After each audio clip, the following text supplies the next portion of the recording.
What's up, everybody? It's Critical. I'm playing Ash's Cricket 2013 for the PC. Let's do this shit. I've been playing this for right around 3 hours now.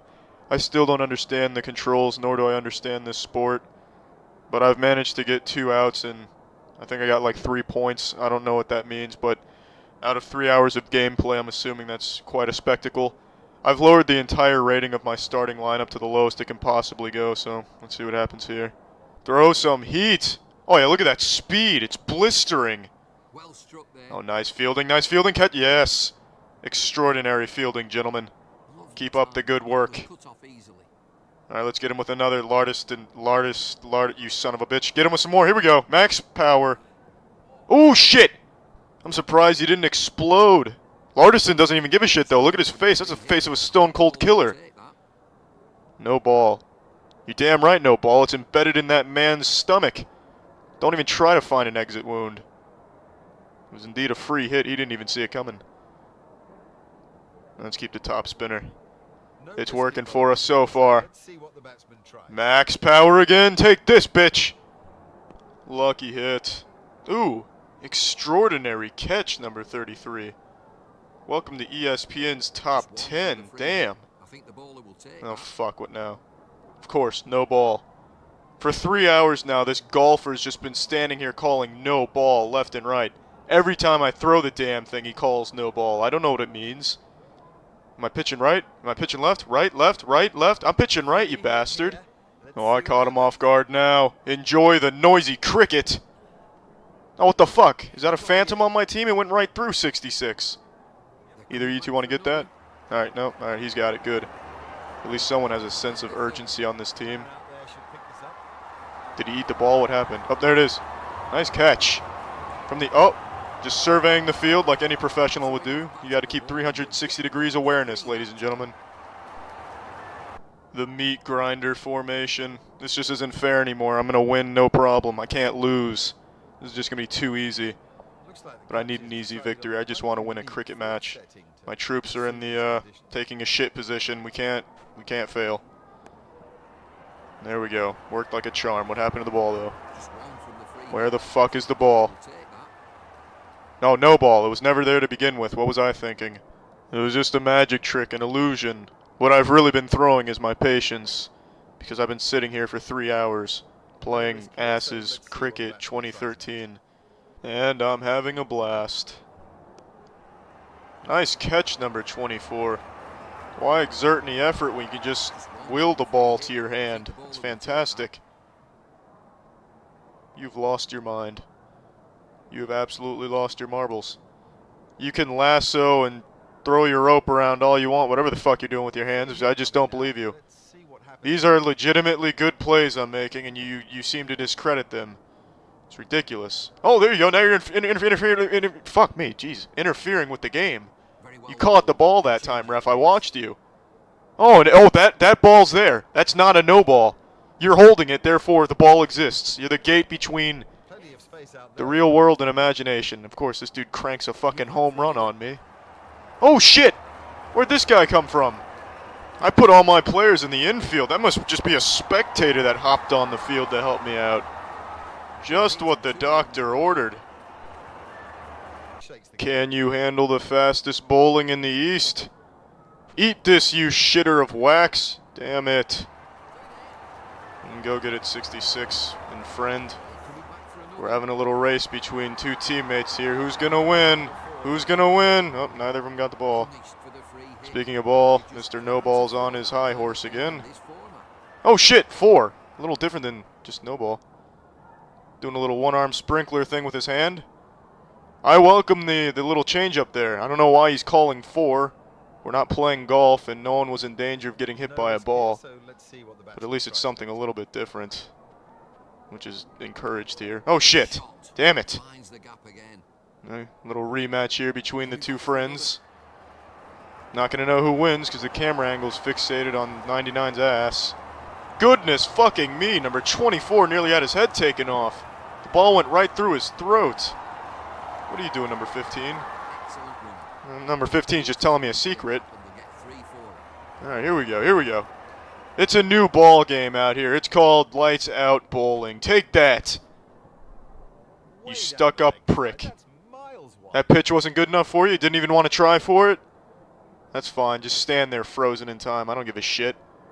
The ref's rubbing his pelvis all over my right ass cheek, giving it a little massage. You're standing there like a statue. This certainly isn't the game of cricket I thought it'd be. Nice catch, number 7. You know what? Let's show him what cricket's really about, number 7. Give me the fucking rock. Give me that ping pong ball, 7.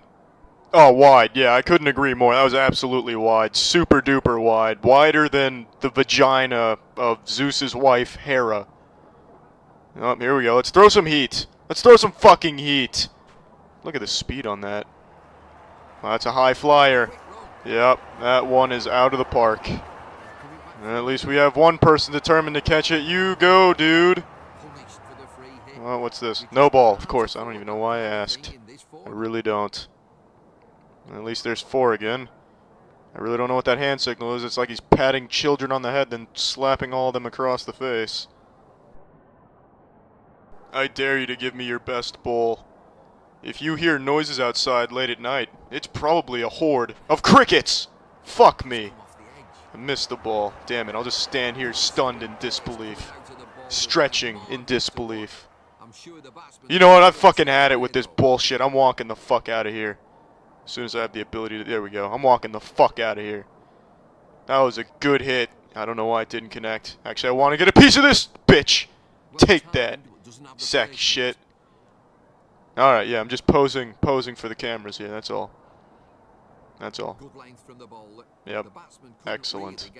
I could honestly be cutting individual letters out of a newspaper, then throwing all of that off a building and be having more fun than I am right now. But you know what, I'm still gonna get a fucking home run right here. Give it to me! Show me what you have! Ref, he hit me. Ref, yep, I'm charging the bowler's mound at my own pace. I'll be there soon enough. I'm angry and I'm charging you. I'm approaching you with violent intent.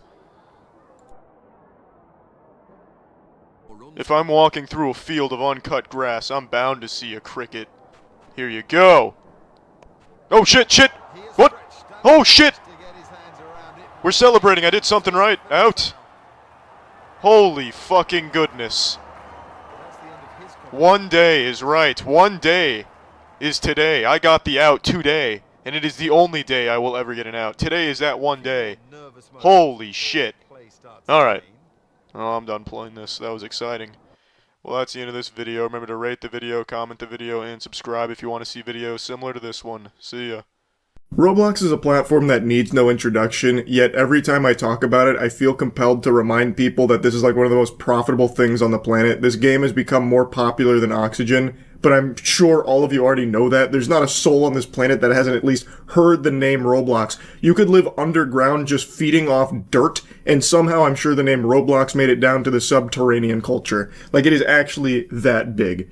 But for some parents that stay in the know about the happenings on the online space, Roblox is a name that might send some shivers down your spine, because there is a big problem in the community that has existed for a while, one that the Roblox headquarters plugs its ears to and even actively tries to bury or dissuade people from trying to solve the problem themselves. That problem being predators. There have been innumerable cases of Roblox predators preying on children through the platform. It's led to so many national headlines about this issue, and it's gotten so bad that there are YouTubers and like vigilante groups on the game that have taken matters into their own hands to try and catch and get these predators arrested so they can make the platform safer for children. Roblox themselves don't do enough to keep the platform safe, so the community has taken it upon themselves to do it themselves. Like, Roblox always claims that they're working on it, but they're really not. They're doing the equivalent of going to the gym and hitting 2 sets of dilly-dally and calling it a day. They don't actually do much for this. Has sent a cease and desist letter to me, a 22-year-old, versus a multi-billion-dollar company, threats of litigation, because I catch predators on their platform. Within the last year, me and my team have gotten 6 predators arrested within the Roblox community. Almost all of them have admitted to doing this before to other Roblox users. This is a YouTuber named Schlep who has been working to get predators arrested that are preying on children through the Roblox platform. And Roblox has now permanently banned him, like IP ban, banish all of his accounts to the Shadow Realm, and he is facing potential legal problems for this. It's pretty odd considering Roblox willingly turns a blind eye to the pedophile plague on their platform, but will laser focus, dial in, and fucking call in, like, the asteroid that wiped out the dinosaurs in order to try and wipe out people like Schlepp that try and stop the predators themselves. So, instead of stopping the predators, Roblox stops the people stopping the predators. It's really backwards, if you ask me. That shit doesn't make any sense. Like, just let that marinate in your head for a moment.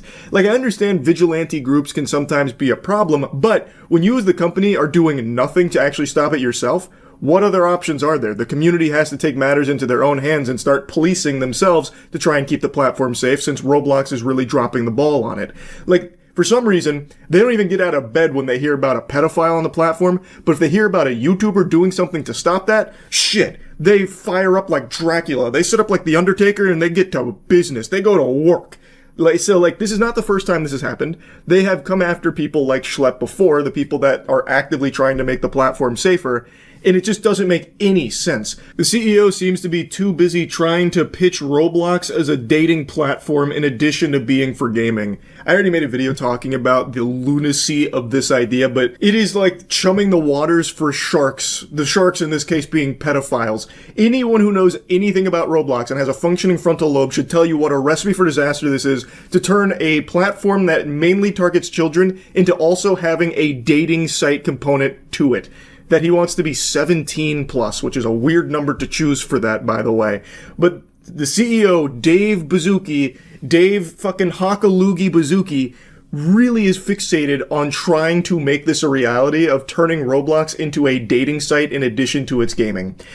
But they can't even protect children from pedophiles now. Imagine when they try and implement this to it. Hilarious. Roblox is actively claiming that I'm hurting their players. Roblox is claiming that I'm engaging in simulated child endangerment conversations.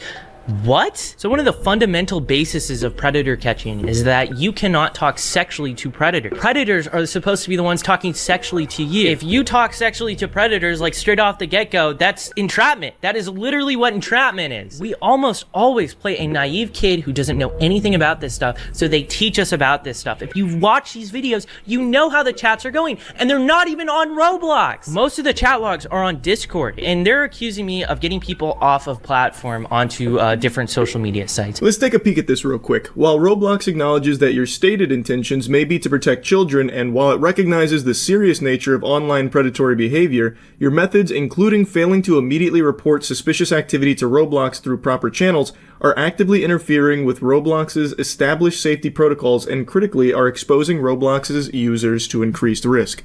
If that isn't the fattest load of barnacles you've ever tried to swallow, I don't know what is. The big thing with everyone that is actively trying to keep the platform safer, like people like Schlepp trying to catch predators, they report them immediately. That is the number one thing they do. The problem is, and you can look this up there yourself, there are so many articles that detail how nonchalant Roblox is when it comes to these reports. The problem is, Roblox doesn't act on it. So as far as I know, in all of these predator catching groups, the first thing they do is report it through the proper channels on Roblox, but the issue is that report just makes it directly to the shitter at Roblox HQ for them to flush it. I don't know where it goes, but I guess it just goes somewhere to collect dust at Roblox. It falls into the goddamn back rooms. So they never actually act on any of the reports. So the proper channels are fucking useless. It's baffling. And in a lot of cases, Schlepp's about to give you an example, even when a predator is arrested, like a Roblox predator is arrested, they don't even ban that account that is associated with them a lot of times. It's craziness. To say like he's not doing this the right way because he's not reporting it through Roblox is just incorrect, and also laughable for them to claim that by not doing that, he's putting users at more risk. How does that make any sense? How is him trying to catch these predators somehow putting children in harm's way? Like, more so than Roblox doing nothing except sitting on these reports forever, maybe using them as, like, scribbling paper at the office, like a coloring book? Like, how is what he's doing, actively trying, at least, to stop predators, putting users more at risk? The next barrage of mumbo-jumbo from Roblox is equally baffling, saying that he's engaging in simulated child endangerment. Well, I guess kind of, because there are predators on your platform that are talking sexually to him and his group that are pretending to be kids. And according to Schlepp, they're not initiating those inappropriate conversations. The predators are just there. The call's coming from inside the house on Roblox. He is not going out of his way to create pedophiles to catch. They are there. So the conversations do happen because the predators are there having them. And you have to imagine that in most cases, they're not having them with a vigilante group trying to catch them. They're having them with real children that are in real danger from these pedophiles that are running rampant on the platform. Now, the next thing they talk about, moving them to a new platform? What the fuck? As Schlepp mentions, a lot of the conversations do end up off the Roblox service on things like Discord. And apparently that's an issue with Roblox too, that they've taken users from Roblox and brought them to Discord. It's almost like they were upset that they lost a user there to somewhere else. Like, no, bring them back. You're not allowed to. You're trying to poach our community. We're gonna lose pedophiles if you keep catching them, and we need that to pump up our numbers. Are you kidding me? No. That's a big problem. I guess that's worth a cease and desist and an IP ban of every single account that I own. That's just crazy. I can't even fathom that. They also say sharing or soliciting personally identifiable information. I have no idea what they're referring to this. I would love to know what they're talking about. Are they referring to the fact that I give the information of the predators that we find to the police? Like, the people we're talking to are predators. Another weird one here from the slimy suits at Roblox Corp.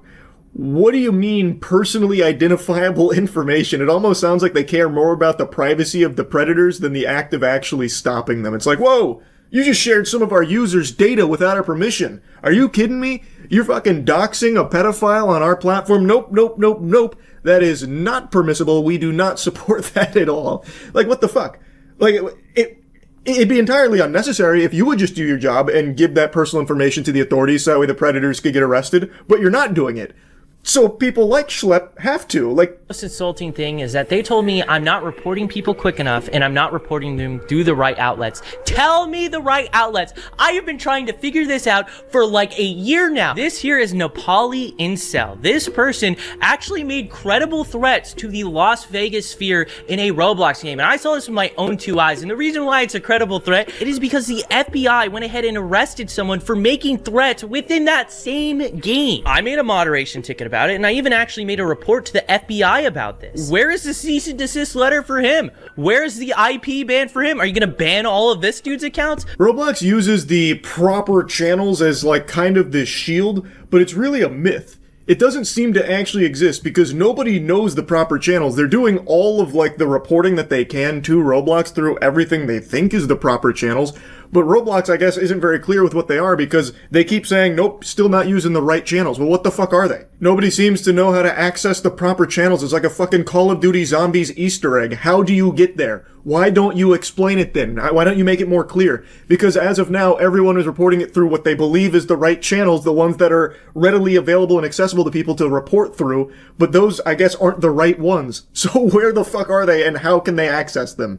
It's ridiculous. It is absolutely absurd. And then he makes a mention here of how, like, this one guy who did get arrested for credible terrorist threats still has his account active on Roblox. And there are predators that have been arrested and are currently in jail that still have their accounts active on Roblox. Like, they do not act on this shit, but they will act immediately if they catch a whiff of somebody trying to take matters into their own hands to stop it themselves to make the platform safer. They're instantaneously right there at their door ready to slap them with some legal paperwork here. It's just craziness. This is literally how it goes. We go to roblox.com/support, submit a moderation ticket, and then fill out the prompt with all the information regarding our arrest and give you guys the same Google Drive that we give to the cops. And in a lot of instances, Roblox won't even ban after we reach out to them regarding felony arrests. What I typically have to do is report cases to the National Center for Missing and Exploited Children, or go on the news to show gameplay of our decoys with the predators on Roblox. I've literally felt so lost at trying to get the attention of Roblox regarding these predators. I've created binders with all the chat logs, and I've sent it to their headquarters in San Mateo, California. This is the first time Roblox has ever directly reached me out. Instead of trying to say, hey, we want to work with you, or literally giving me a line to report these people, or simply saying, don't make these videos anymore, we're gonna ban you, Roblox just terminated every account I own and sent me this cease and desist. I feel like it's pretty clear in this case, Schlepp has literally done everything he can to try and let Roblox be the one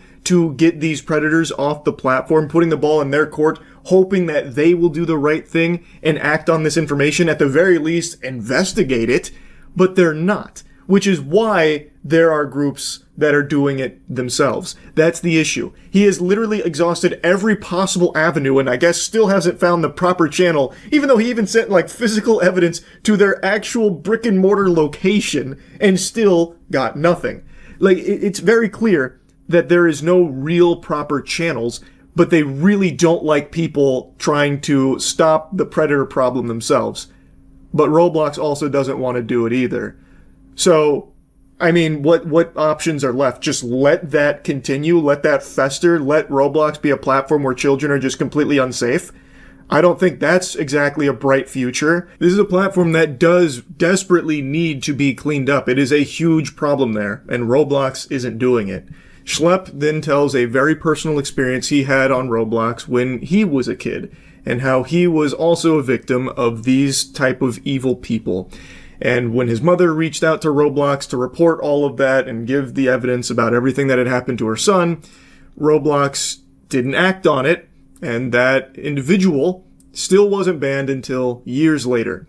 There is a problem, and Roblox isn't solving it, so the community is doing what they can to try and keep it safer. But Roblox is attacking the community that is actively trying to do that for them. I think it's bullshit. I think that is fucking baloney right there. And Roblox needs a real change in leadership in how they approach this shit. Maybe Dave Bazooki, instead of focusing on bringing dating to a children's game, should focus on trying to keep the children on that game safe. Maybe that should be the priority, I would think. But anyway, I wanted to talk about this a little bit. I'm wishing Schlepp the best. I'm hoping Roblox will reverse their decision here. Schlepp also works with Gideon in catching some of these predators, and they are doing significantly more to keep the community safe than Roblox appears to be doing. So hats off to them for the good work. And yeah, I wanted to talk about it a little bit. That's it. See ya.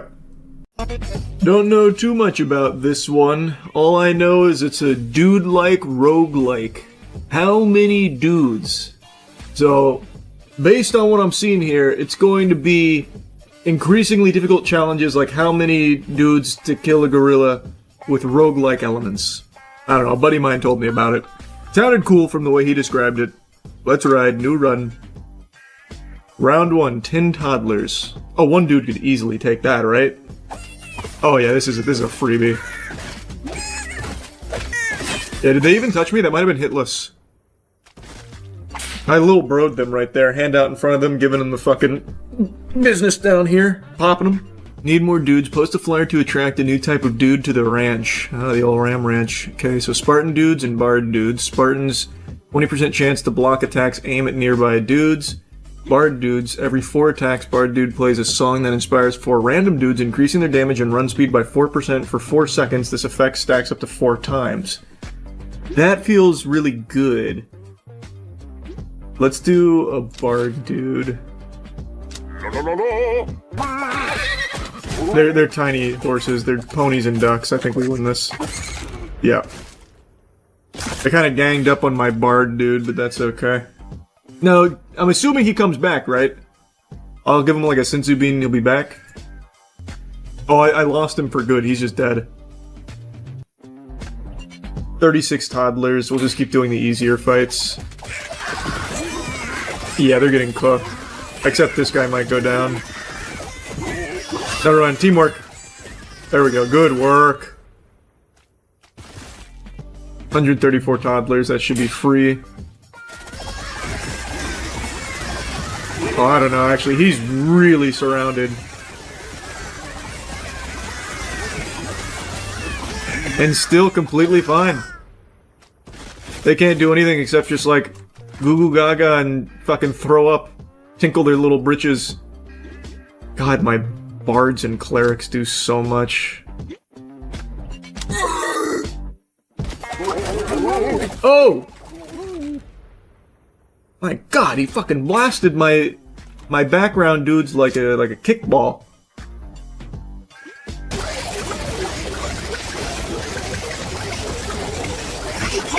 That's making a beautiful sound. What a serene melody. Sounds like Donald Duck getting run through a wood chipper. Yeah, we're not losing any health right now. I bet the stats on this one are great. Yeah. Yeah, that's... Oh, they did the most damage and some of the most... And almost the most healing. Oh, there's a gorilla in here. Uh-oh. Luckily, I have a ton of healing. He's fucking shoryukening our ass.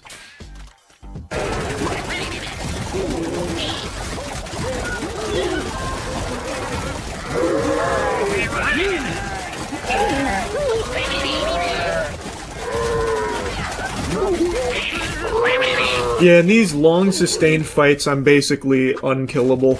I just have so much sustain. And I'm getting so many free items. 708 bees? We'll just do the little ducks. Oh, actually, this could be dangerous. But I'm not a bitch. Give me the little ducks. Holy fuck. They're gonna melt my fucking computer. And it'll cost me $1 million to get more RAM for a new one. They did no damage. They actually did no damage.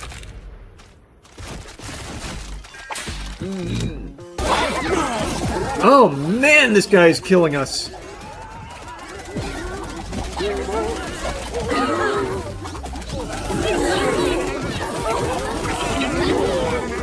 Holy shit. Wow, I underestimated the unicorn terribly. That's super not good.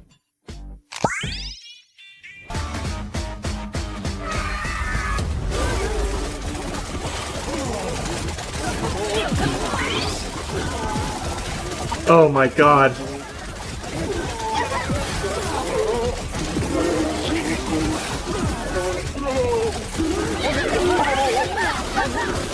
Oh god, no.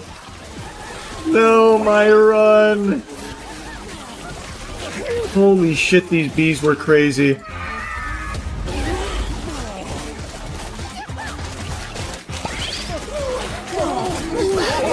What the fuck? Those bees were nuts.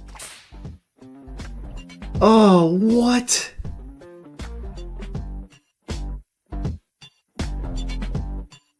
Fuck, man.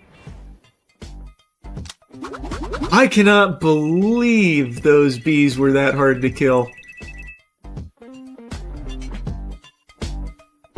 Damn! Yeah, so I think next run, I need to focus... I'll do like a very quick one. I think I need to focus entirely on damage instead of like sustain. Just to see. Or shit like that. I'm just gonna do a really crazy like Ooga Booga run here. No think, just damage.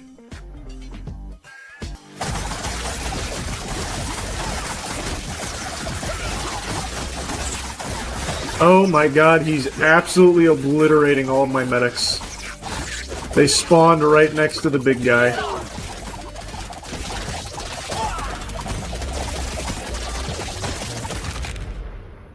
That couldn't have been worse positioning. Wow, I lost so many medics right away. I haven't killed a single thing. I've killed one wolf. GG. Yeah, that build was just not a good idea. I didn't have a whole lot of synergy, I just went for high DPS and crit. And it did not work. I did not like Paladin at all. Was not a huge fan there.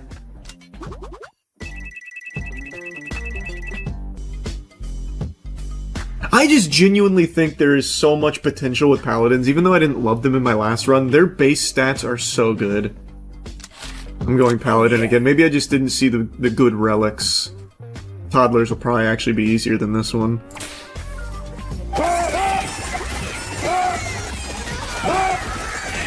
Oh, this vampire is surrounded. Holy shit, they're ganging up on him like he has fucking Hershey's chocolate bars in his pockets. Good lord.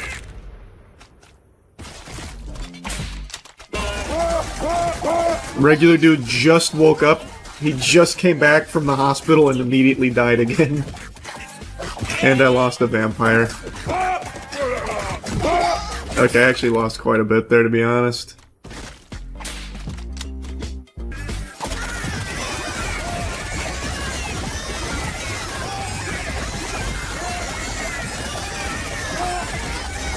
Man, the kids don't have a chance against this squad. Holy fuck, they roll out and just annihilate them. Alright. I'm liking our build right now. I'm really liking our build right now.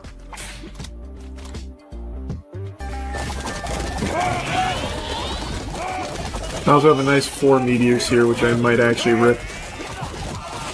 No, maybe not, maybe not. Didn't need to. Gotta have faith in the boys, man. If you don't believe in the boys, who will? I think I will just blow him away so I can save that Viking dude. No, don't do it, Viking dude! I did that to save you! Ended up working out just fine. Nope, he still died. All you had to do was not go over there and try and solo him. The vampire thing just procced. I saw it happen. That was cool.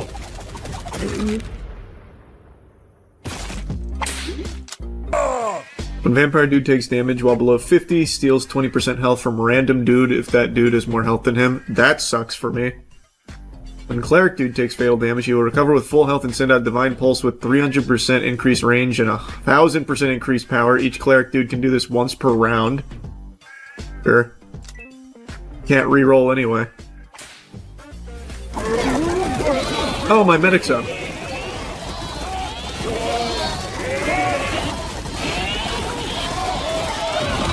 Just play it safe.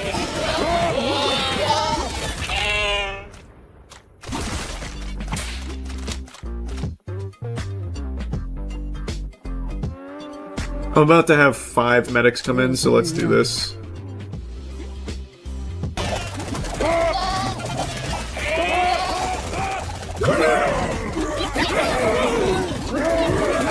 Very clean.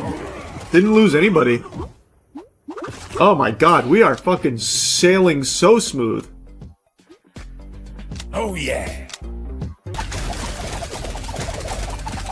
Wow. That was no problem at all. Yeah, we fucking ganged up on him like we were trying to recover a fumble in football there.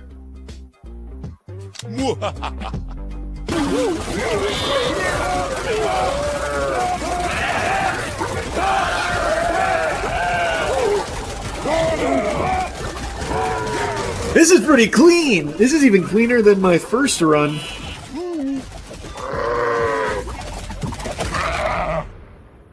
I'm liking the position we're in here. Alright, I'm back. My fucking dudes are getting a little rambunctious here, a little out of control, antsy. Ram Ranch is popping off right now.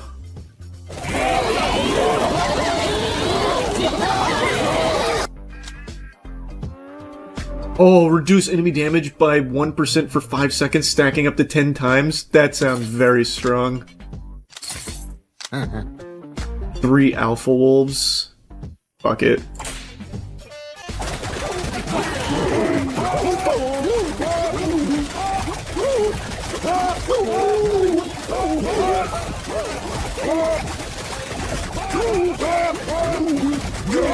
I forgot these were the alpha wolves. These guys don't do shit to us. They're small fry.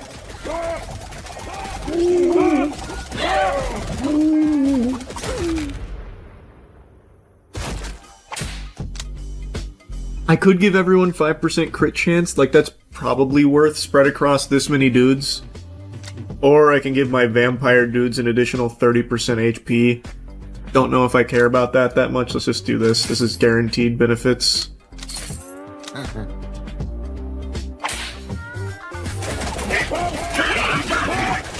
I don't remember seeing these pigs. Did I avoid pigs in my round 80 run? The feral hogs. Hog Rider.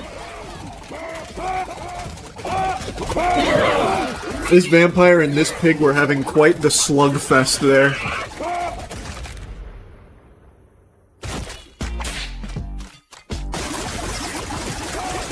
God, our health just doesn't move. We have so many ways of healing.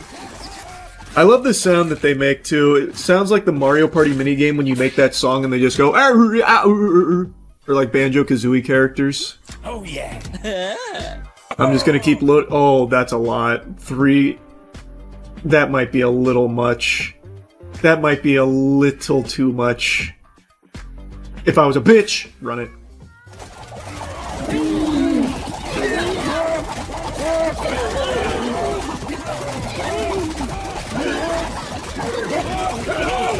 Okay, we're handling it pretty well so far. There we go, we got our first kill. Our second kill. Everyone's still at full health? Wow. Wow. We are looking strong. They didn't kill anybody. I thought for sure we were gonna lose someone there.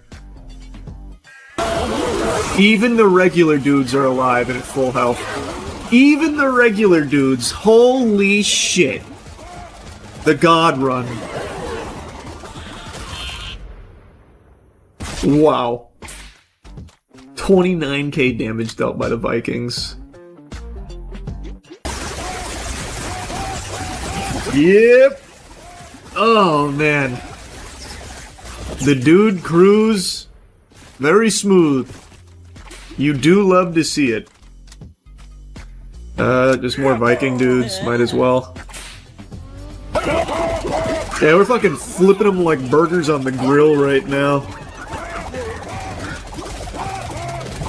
We're extremely tanky and our damage is very good. Our damage was a problem early on, but late game we scaled so well with all these Vikings.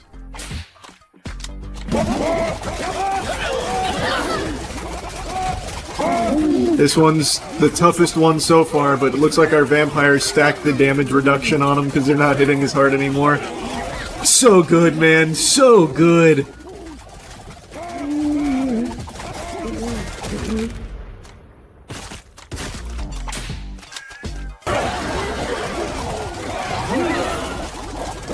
Woo!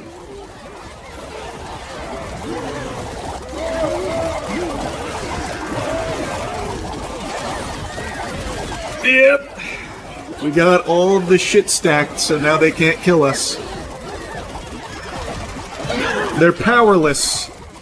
Once the most fearsome predators in the animal kingdom, they can do nothing against the dudes.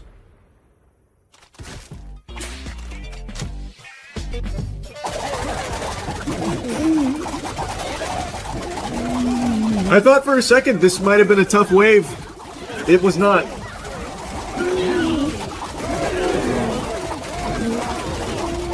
Oh, we're so strong. I think I do want some more vampires, though. We have a perfectly even spread, really. I think some more vampires would do us well.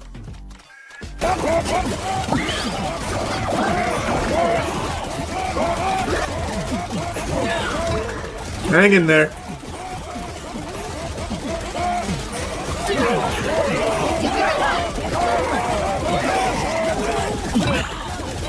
Ugh. Alright, we're good. I don't need to pop anymore.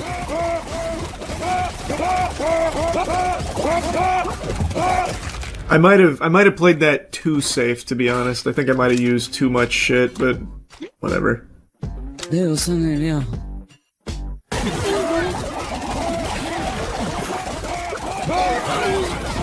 Damn, they are hitting hard now, though. Okay, so now we're getting into the, like, actual end game.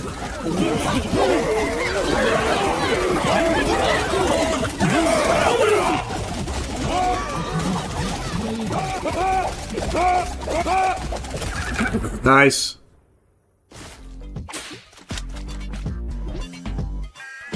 I'm just gonna keep loading up on Vikings. Oh, no, not the big bees. Not the big bees. That I'm just not risking. That's a run ender right there. It's not worth it. I'll fight the fucking polar bear. I'll take a little bit of money lost there to not have to deal with the bees. Also, this Berserk chain is looking really good. He's giving it to my clerics and shit. That's crazy.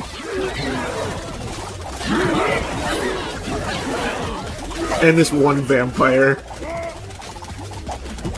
He's got him. Oh, wait, no, that was rude. Just threw him away like some dirty laundry.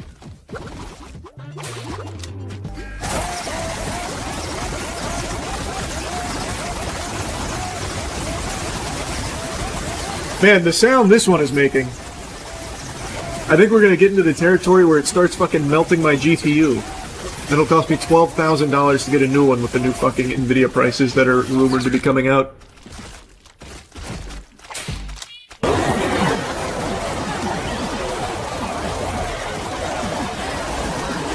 God damn it! Stabilize! I think we got it. I think we got there. I wanted a burner phone, but I couldn't find an opportunity. I had to keep trying to heal. Christ, they were tough. We did it! Round 100 complete. Oh yeah! We did it, now we're just into the endless waves. We fucking did it, baby. Man, round 100 was no joke. That made me blow every resource I had. But we did it. Oh, and we're gonna finish with bees. No way I get out of this alive.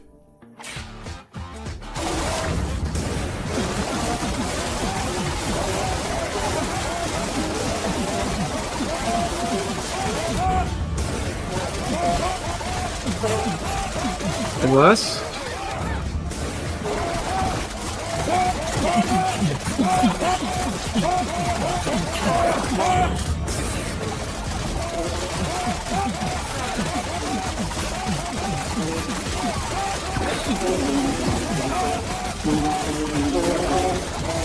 Wow! We're actually gonna hang on!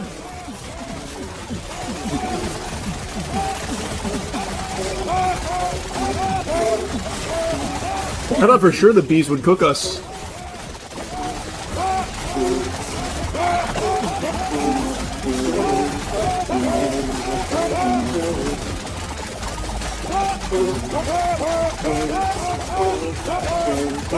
We went through 1,000 bees and 54 big bees. Pretty fucking good.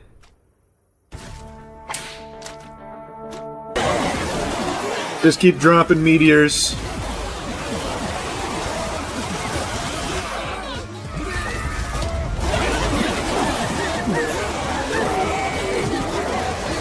They're very tanky, so it's taking a while to kill, but we're gonna survive just fine.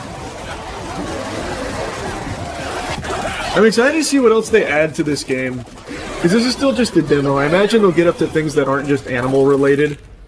How many dudes to kill Cthulhu? How many dudes to kill fucking Galactus? I'm very curious.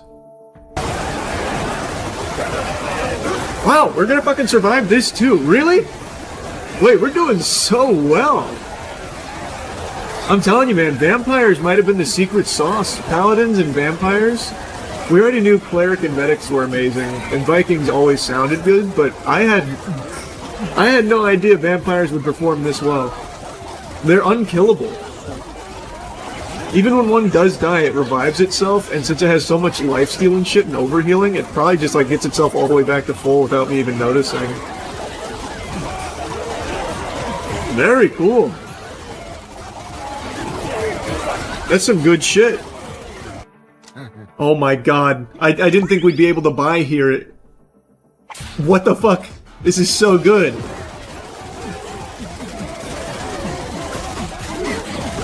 I don't even need to use any items here. The polar bears are weak. Polar bears are actually kind of shit. They're just very tanky. One thing I would like them to do in the full game is instead of everything just punching, I'd love if they had different animations. So like the ninja, they throw shuriken, samurai, like more sword-oriented type shit, paladin, maybe like a hammer. That'd be nice. And maybe they eventually will do that. There is one guy over here getting ganged up by every fucking alpha wolf, and he is still fine. And one guy here, too. But they are all going to this guy and still can't do anything. It's like fucking Katamari over here. Who is that guy? Give him a medal. What a fucking animal. Face tanking the entire football team. Holy shit. What the fuck? One toddler. One random toddler? Interesting.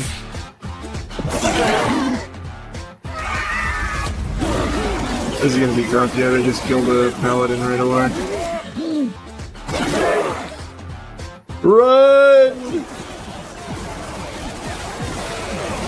No!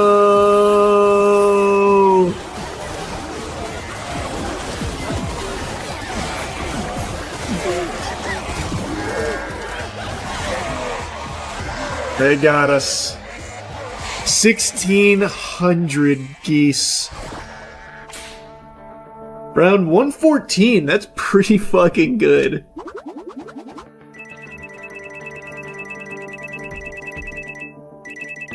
Woo! That was clean. I took a snooze, now it's time for dudes. I want to do a new run, because this was just experimenting at the end of the last video.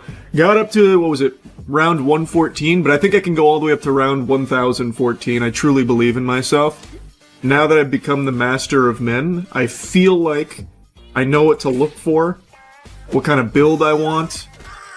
So, it's just a matter of optimizing and hopefully getting some good rolls. I wonder if I should get a medic dude, or continue to try new stuff, like with the warlock. I might try the warlock.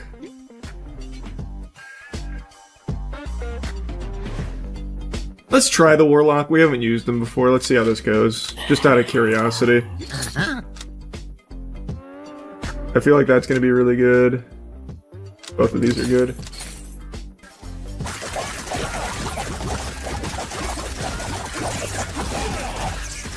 Warlocks really were a terrible call. Like, actually really bad.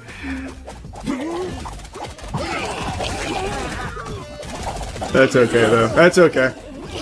Collecting data. That's all. A little bit of dude data.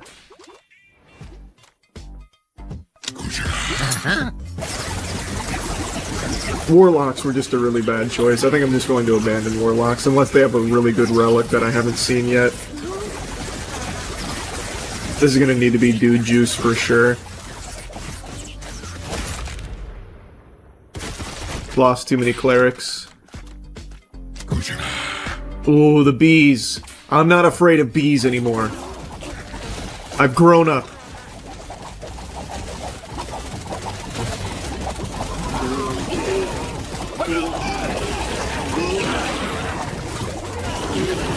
Yeah. I'm no longer traumatized by those dirty little bastards, those bitches. They don't scare me.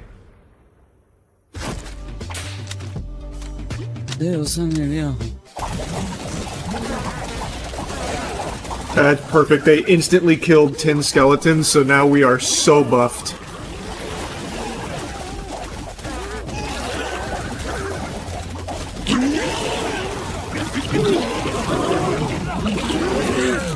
That was perfect.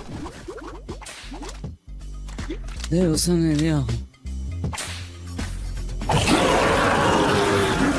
that's what I want every time. Just instant 10 skeledudes killed. Just fucking blasted, so that way all of us are tankier and we fight in their honor.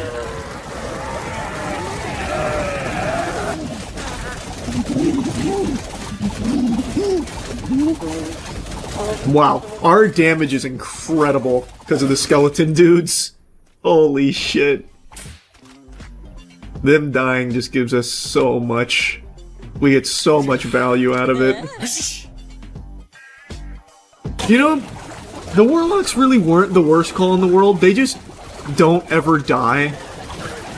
Which is nice. Maybe I should have bought the Taunting Relic for them. When I had the chance.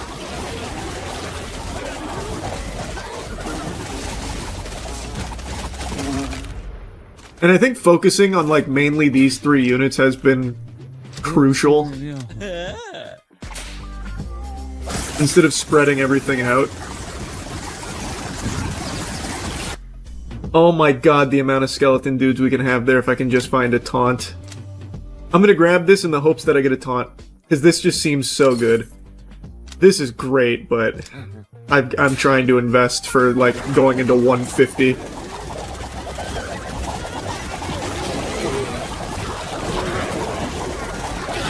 Oh, I just need to find a taunt. A skeleton taunt, specifically, because then all my skeletons taunt for 4 seconds. Holy shit. Imagine the amount of skeleton dudes we can summon with that. I've gotta gamble for it. I've gotta. Oh, I need the taunt! But at least I get this back. Should I re-roll for it? I can do it a couple times to really try and fish. But I mean, this is guaranteed right here. I'm gonna have a huge investment come through anyway. I'll wait for the investment, then I'll just do a ton of re-rolling. Let's get the guaranteed here, though. And I'm gonna save. Reroll, maybe. There it is! It's Bony Backhand! That's the one I'm looking for! Holy shit! Skeledudes, 20% toughness, and taunt 4 nearby enemies to attack them for 4 seconds when they're summoned. I should be spawning a billion Skeledudes if this procs at all for me. I summoned 1. But at least they're taunting.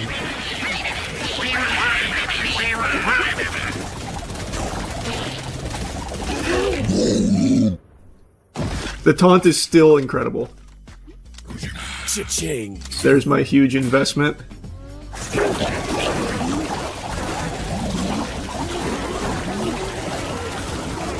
God, the taunting is so good. Oh my god, the taunting is good.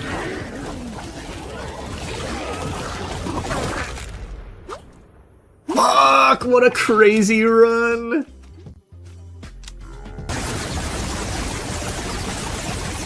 Damn, they can't even kill the Skeledudes that are coming in. Yeah, we've got 41 active right now. Wow! Wow! That's a lot of dudes coming in, brother. We got dudes coming out of the woodwork. We got dudes coming from the shadows. Dudes coming out of nowhere.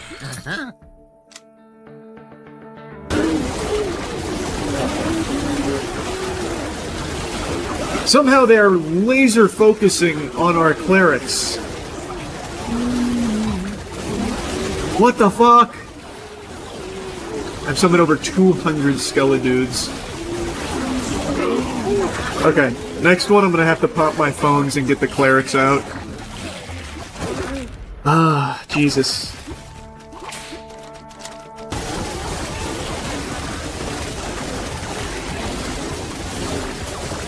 Alright, now they're dying, we're fine. Oh, we might make it to 120! I'm putting the cart before the horse a little bit here, but this is looking good.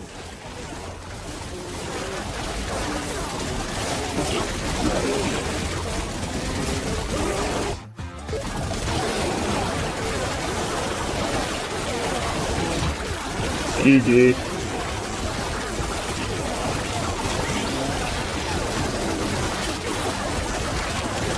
Damn it!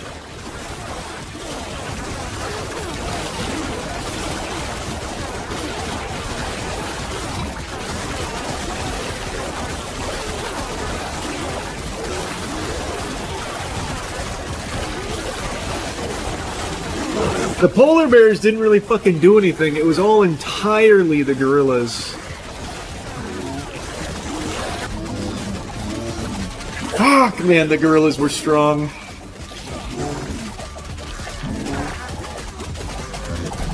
Well, we got to 119 at least.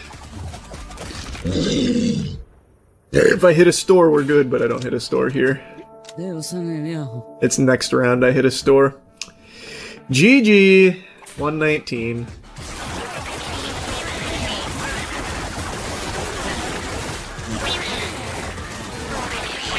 Fuck! Another really good run, though. If I didn't take Warlocks, if I took something else there, probably medical dudes. If I took the medic dude, that could have kept going. Like, these weren't terrible, because they never died.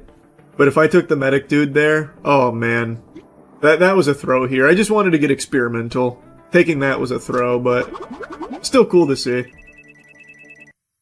Oh, this was a really great game. Pixels were beautiful. Oh, it was, man. Neon Inferno was a banger. Man, back-to-back bangers. Brutal John was great. Neon Inferno was great. Now we're going to go into How Many Dudes, which is great. You love to see that. 2026, I got a little resolution. I want to statistically have been the guy that played the most games on stream. Like, variety of games. My last dude run went up to 119. I know if I had just not thrown by grabbing Warlocks, I would have been in the 120s. Easily.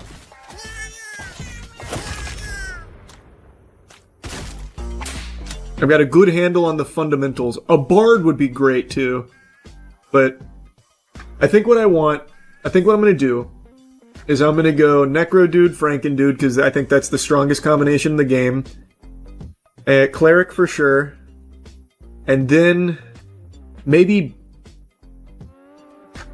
Bard Spartan for blocking. Because the big problem at the end of the game is like the fucking 2,000 gorillas and shit.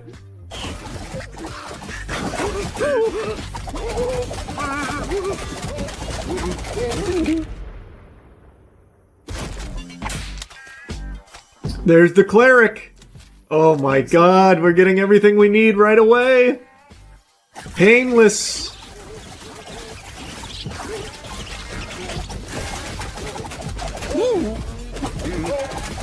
Now the last thing I want is Spartans, and I think we're kinda set. Oh, I didn't get Spartans. Damn, that's really unlucky. It's gonna have to be Paladins then. Damn. Really wanted Spartans. I don't think Paladins are going to be able to tank enough for us in the 120s. No choice, though. I didn't get any dice, so I can't reroll. Tough. Alright, Paladins. No, I guess... No, it has to be Paladins. I can't risk anything else. That's just super not helpful. My Franken dudes are just getting fucking blasted. This is so useless for me. But we're gonna grab it.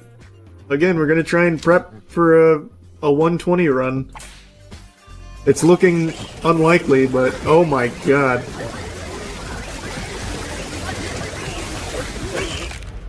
Man. Picking up that cleric relic there immediately just paid off big time. That by itself just saved us.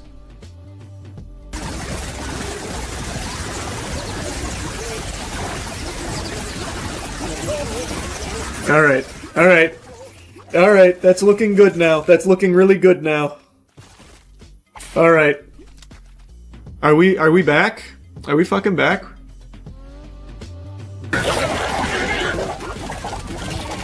Okay, it's looking good again. Alright, we're entering the late game now. Well, not really. We still have another 50 waves before late game, but we're starting to turn it around. That's what we needed right there. That's what we fucking needed. You can never count the dude out. A dude is at his strongest with his pants down, fucking ass up. And look at us now. Yikes. Okay, I have to pop that potion. That was looking a little threatening. None of my Skeledudes died, so we didn't get any of the toughness or the other buffs or anything. That's okay. I don't know if we can kill the unicorn without taking a lot of casualties. I need to show faith in the dudes, though. I need to. If I don't believe in them, who will? Yep, they instantly killed one of my clerics, but luckily he procced.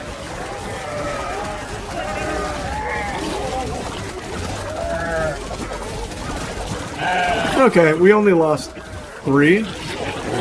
Technically 4. Alright, that wasn't too bad. Could have been a lot worse.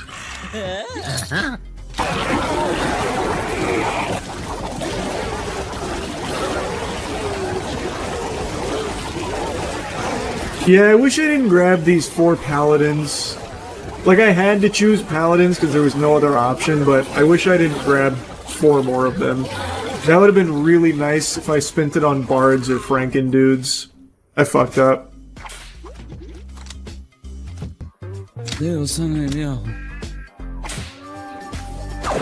Oh god, 3 unicorns. Instantly just killed 2 of my necro dudes. Instantly. Damn unicorns, fucking bastards, I tell you what.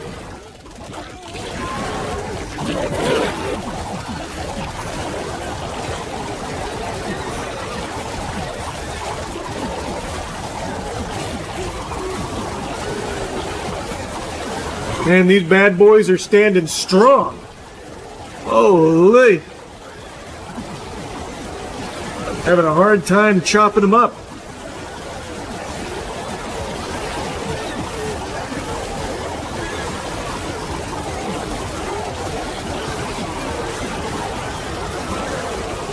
Almost there.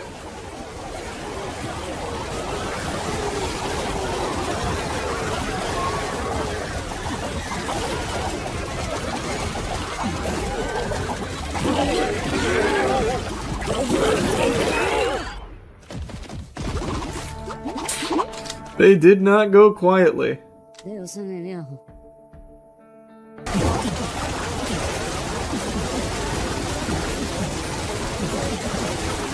Instantly dropped those 1,000 bees. That's probably the fastest I've ever killed the 1,000 bees.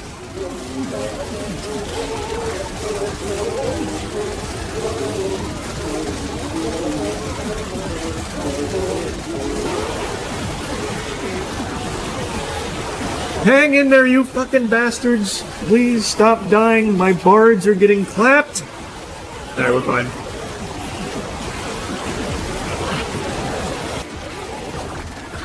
Can you get to round 200? I don't think anyone's got past round 123 from what I've seen. 123 is the filter. Because 123 is 1660 polar bears.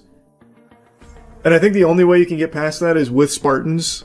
Why I was trying to build Spartans, because I think they're like really the only way.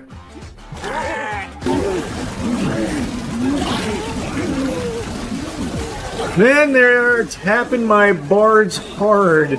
Why? Leave them alone.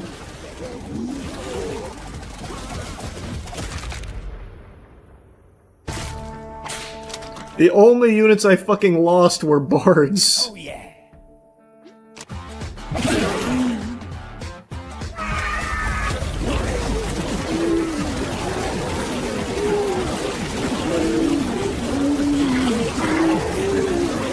Man, they fucking blasted some bards.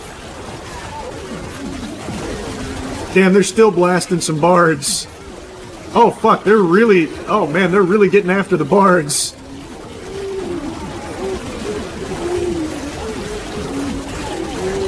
Hopefully they'll start dying soon, because, holy shit.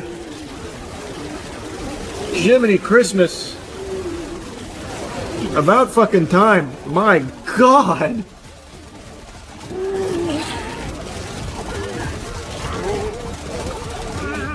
So many bard corpses littering the battlefield.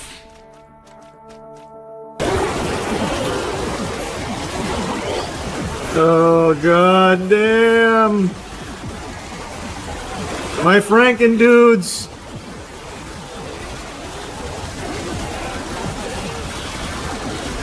Yeah, oh my god, I didn't get the quick off. Yeah, 114's tough. I should have shroomed earlier. Oh, come on, stop. Hey, leave him alone. Leave him alone, he tried his best. Just kill him with dignity. Hey, cut guys, grow up. Oh, come on. Leave him alone, guys.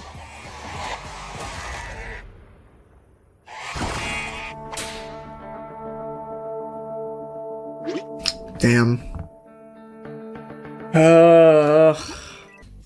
I've got a new interesting speedrun strategy I'm about to try. So what I'm gonna do is I'm gonna choose early game easy route more often and compound the investments.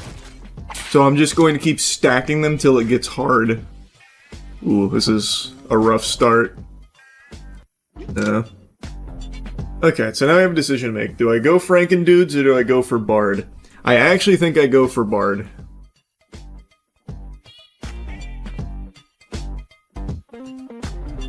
I think I just keep re-rolling for Bard. But the Necro-Dude, Franken-Dude combo, oh. Bro, that's putting Mozart in front of a piano. I don't know. I feel like I'm gonna get a lot of value if I go Bard. Plus, everyone and their mother's doing Necro-Dude, Franken-Dude. We're going for Bard. We're getting experimental. Yeah, I'm gonna go Unicorn. I should be able to kill it.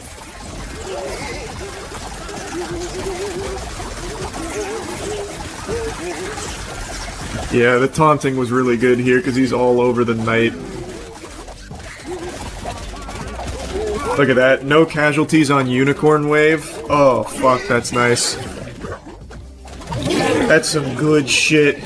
That's some real good shit. Kata came in here to appreciate it. Mm-hmm. Yeah. I know. It's looking pretty good. And we haven't even got to the main experimentation of the run yet. With my doubled investments, I know. Kata, what's up? I know. Good girl.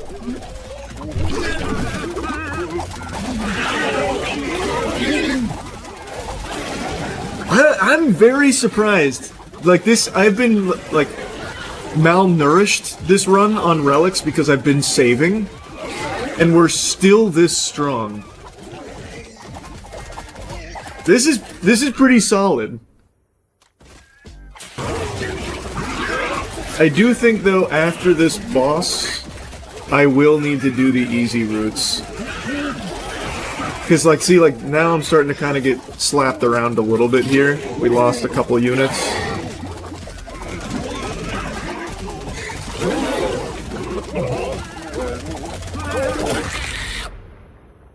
So it'll probably be required to do the easy stuff going forward.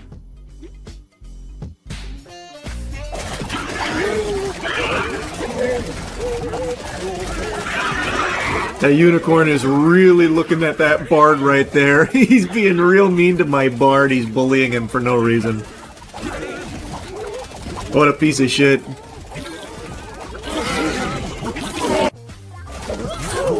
Oh, he killed a regular dude. Have mercy. It was just a normal man. He wasn't even a fighter. He was here by accident. He wandered in. Okay. I'm about to have so much money come in. I wonder if 2 investments is enough. 2 full investments stacked, or if I should do 3. That's the decision I'm about to have to make.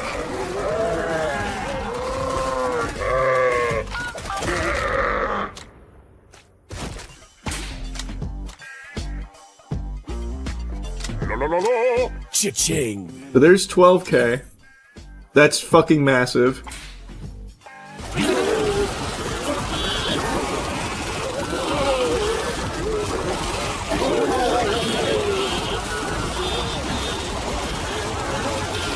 But should I do it again?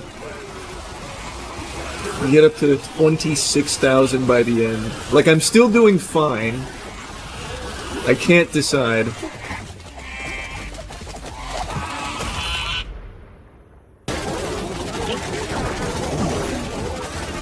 Nice! Pretty good.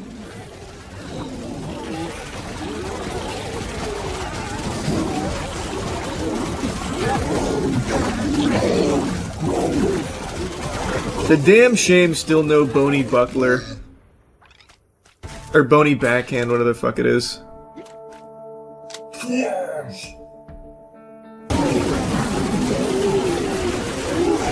Oh, yeah! Wait, what a fucking hold here! Holy shit!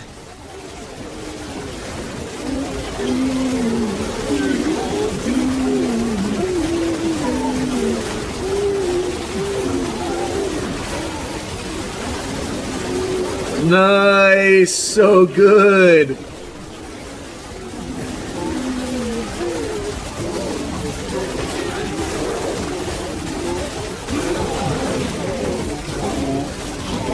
Good shit, dudes. Holy fuck. The dude news is looking good here.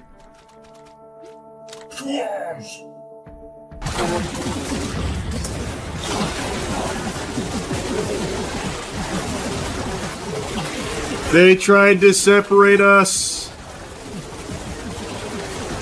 I mean, they successfully separated us. Like, that did happen, but don't let it tilt you, boys. Hang in there, dudes. I could just burn her phone, but I didn't need to. I'm trying to save it for 119. Excellent work.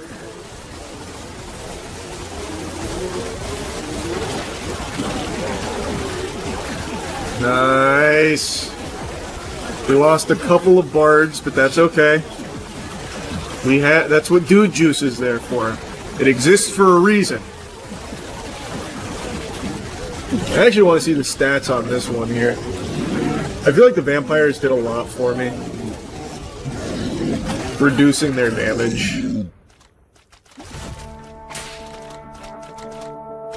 Wow, they even did like a ton of healing on their own. God, look at the damage taken from the knights and the damage prevented from the knights. Oh my god. No surprise with the bards and clerics doing that much damage, but Jesus, the damage prevented is crazy. Alright. This is the make or break.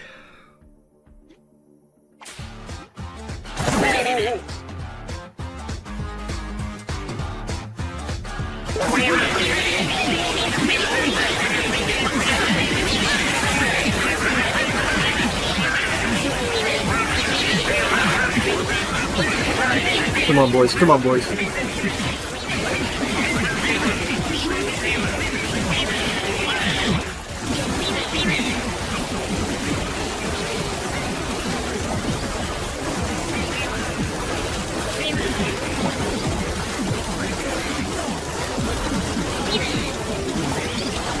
Come on.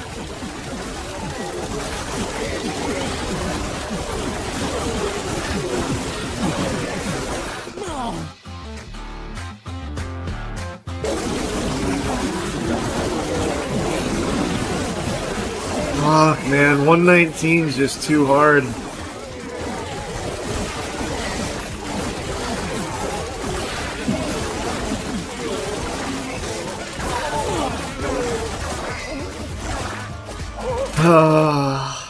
Man, 119 is brutal. Fuck! We weren't able to get there. Got every single knight relic. Damn it. Run it back, run it back. That strategy, though, of the double... Well, no. The triple investment, that's the way. Oh my god, we're so cooked. No healing at all. Man, the toddlers are eating us alive. This is such a terrible setup here. I cannot believe how bad this is. I just kind of want to see it through now. This is unbelievable. This is probably the saddest fucking dude run of all time.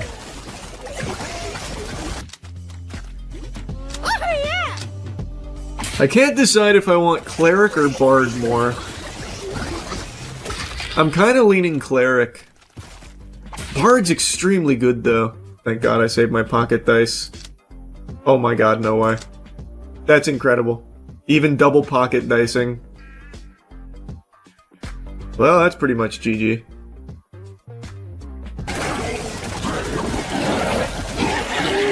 Ooh. I lost 2 Frankendudes there? What the? 3 Frankendudes there? What?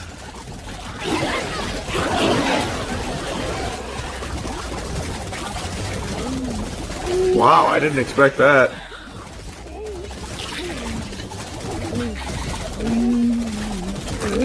Wow. Those guys kind of popped off on me.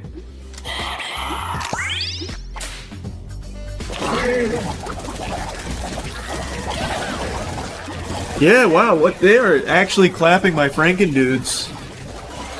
Oh, wait. I haven't checked my roster order in a while. Did my knight take the 30%? I think it did.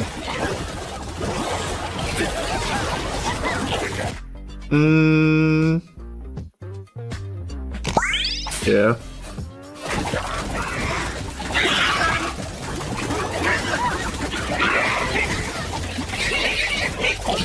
That unicorn just destroyed half of my Necro dudes.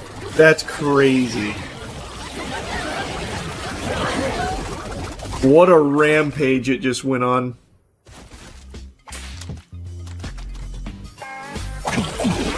Oh! Wow.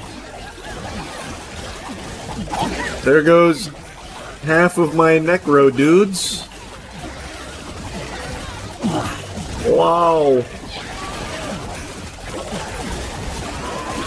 Man, the unicorn, like, this entire run, they have really hated those guys.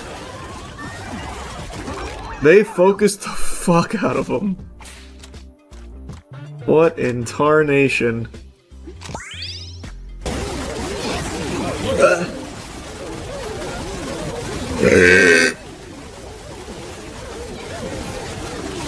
Their damage is also really good now because of the stored pact buff that they get.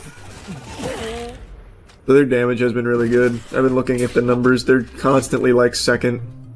Well, I guess tied for third here, but it fluctuates.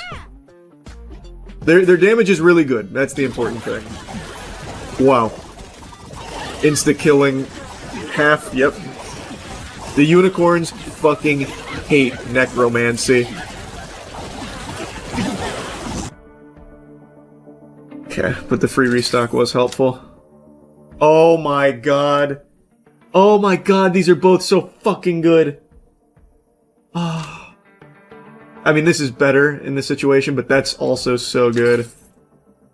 Oh my god, what the fuck? We could have had something crazy if I had a little bit more money. Hopefully I see it again. Oh my lord, Tourniquet was unreal. If I could have gone Tourniquet and Frenzy, what the fuck, man. Hopefully I can see Tourniquet again.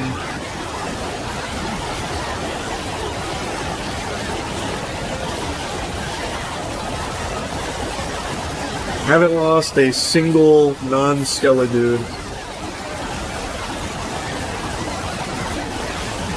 I thought for sure I'd need to pop a consumable here. Nope.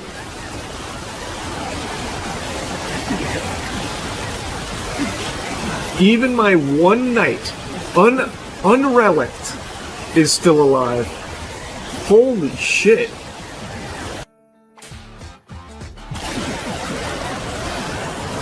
Still didn't need it. Holy shit. Wait, we are cooking. We are cooking! You love to see that, man. The boys are really performing well. These dudes are putting on a fucking show. Excellent work, gentlemen.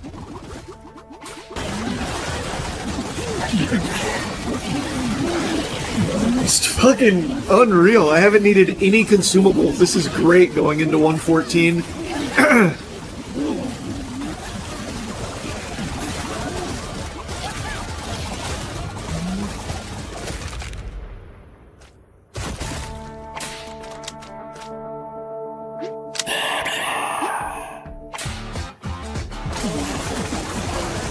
Even the bees, man! Even the bees can't fuck me! Oh my god.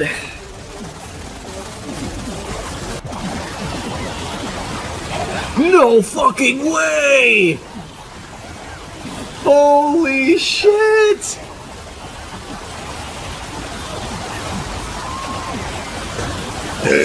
Not a single casualty.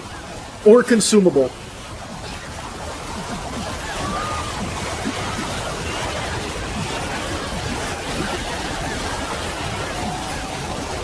Man, what a squad.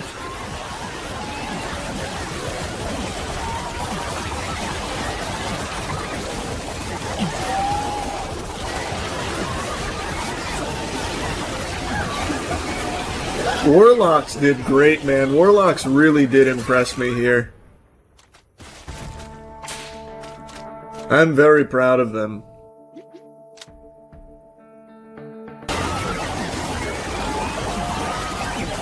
I'm loving it!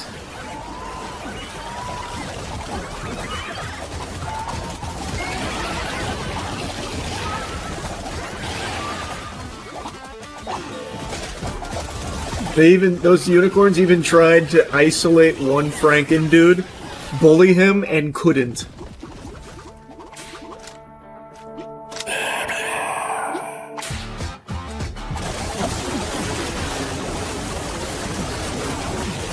They really thought.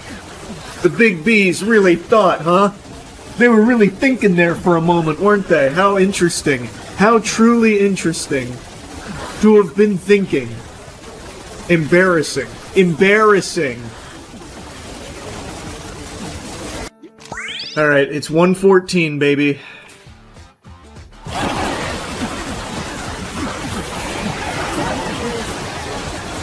I don't think... Did either of my... There we go. Wow, there was so much lag there. Neither one of my things were off.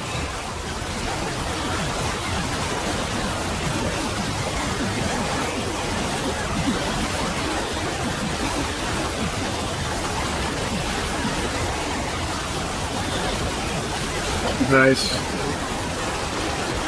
Made it. Alright. Eyes on the prize now. Let's get to 120, baby.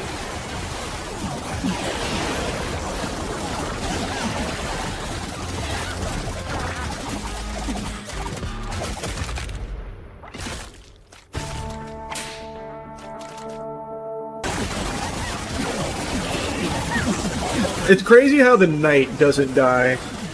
I have put 0 relics into the knight, nothing, and he still has survived every single round. I think he's only died like once when I first got him. When he first showed up at my doorstep.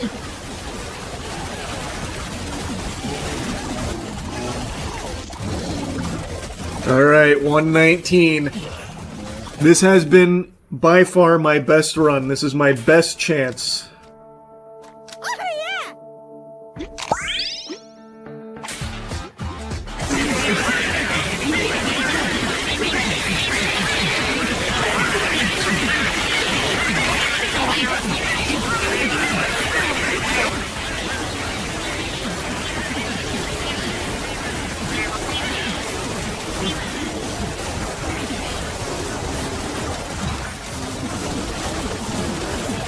Come on, boys.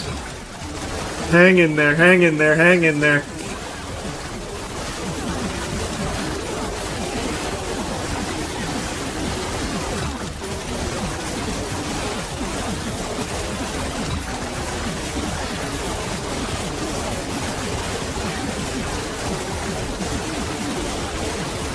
Holy fuck, we're gonna make it. Holy shit, we made it. Holy shit, we made it. We're in the 120s.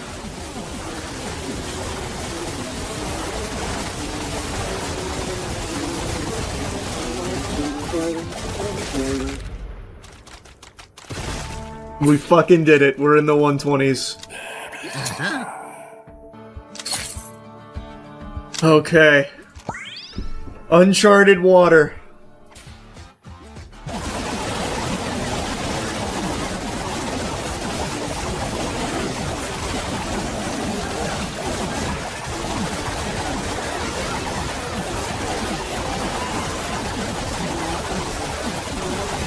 I don't think I need the lightning. Maybe I do.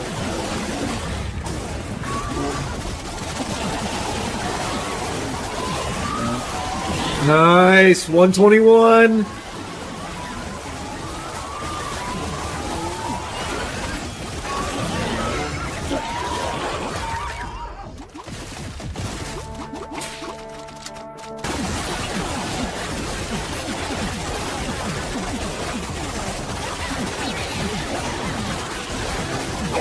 Man, the Warlock's still not dying. Nor Frankendudes.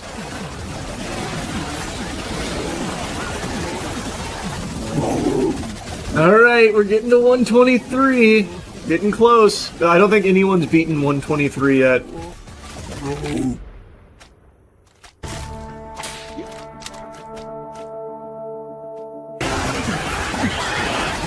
Oh my god!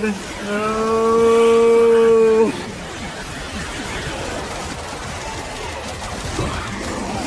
Hang in there! GG. Fuck, I couldn't make it to 123.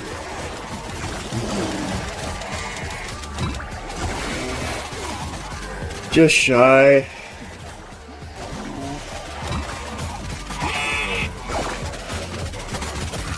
$122. Fuck! Great run, though. What a fucking great run. If I could have got a cleric instead of a knight, I think I had that. Though, admittedly, focusing on just 4 units instead of 5, I think also has a lot of benefits. Because I was able to juice so many medics and so many necro dudes, because then I didn't have to focus on also getting this one up. So, overall, I think 4 is very viable, but if I could have had clerics here, or bards, oof, that would have been amazing. I've really come around on warlocks. That was a really good showing from warlocks. I'm fully committing to the build in my head, which is medic, cleric, bard, necro dude, frankendude. And if I do not get that assortment, I'll probably just reset. And instantly not getting what I wanted. Okay. No, maybe Viking. Since maybe instead of doing medic, bard, cleric, I'll do medic, cleric, Viking, necro dude, frankendude. Because Viking can give everything berserk, which will be really good for us.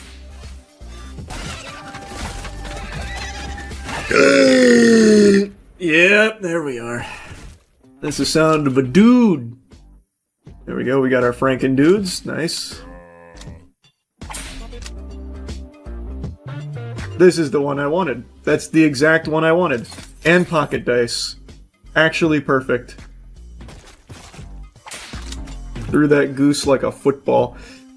Damn, we got bards. I really need medic dude. I don't think bard's enough. Though... Cleric, bard, Viking, frankendude, necro dude. Is cleric good enough at healing?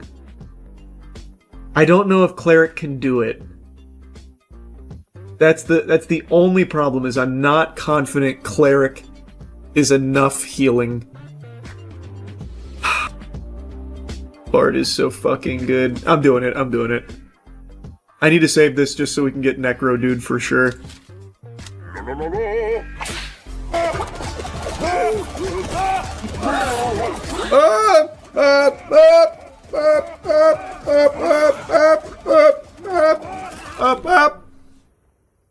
Good.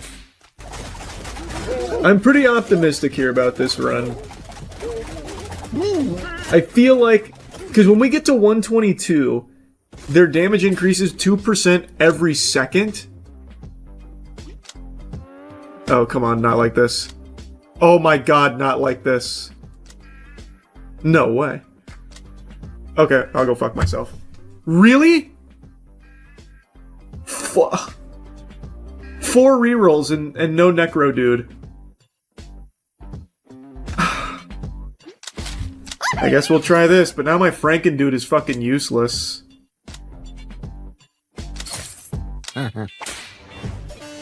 Oh, wow. Alright, we'll see if Vikings can carry. I'll just not put anything into Franken dudes. Man, that's crazy. That's crazy.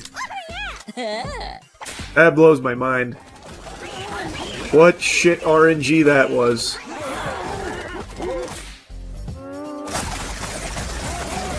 Woo! Man, we're taking damage.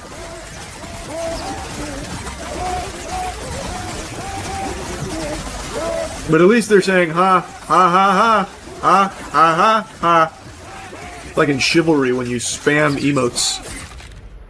Spam the voice lines. Charge! That kind of thing. Wow. We are weak as fuck. Oh boy. I might not be able to do a full dump here. Because then we have zero chance of even making it to 120.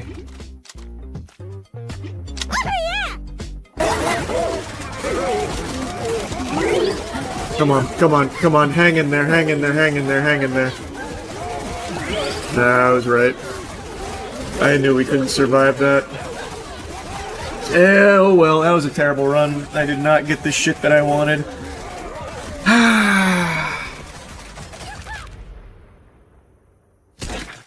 I knew I should have trusted my fucking gut there. Ugh. Oh, I should have trusted my gut. That's so sad. Don't think you're getting anywhere without a Spartan, though. I did a Spartan run earlier. I was very unimpressed with the Spartans.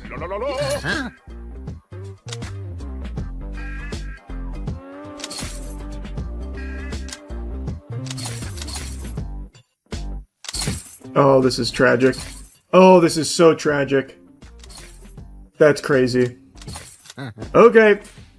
Gonna have to rely on RNG, no pocket dice. No bitches.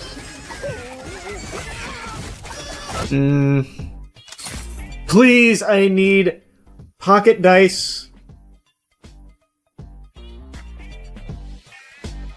I don't want to be wasting too much money. I need to be compounding investments. But I'm gonna grab that because that's too good to pass up. I need pocket dice, you bastard! Thank you. That's all I can afford, though. We gotta get Franken dude with one reroll.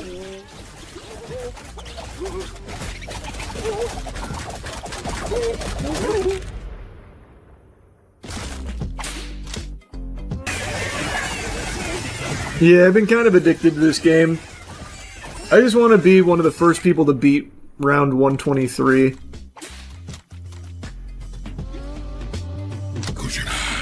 I've been coming close. Well, rather, I came close once to getting to 123. I died on 122 right at the end.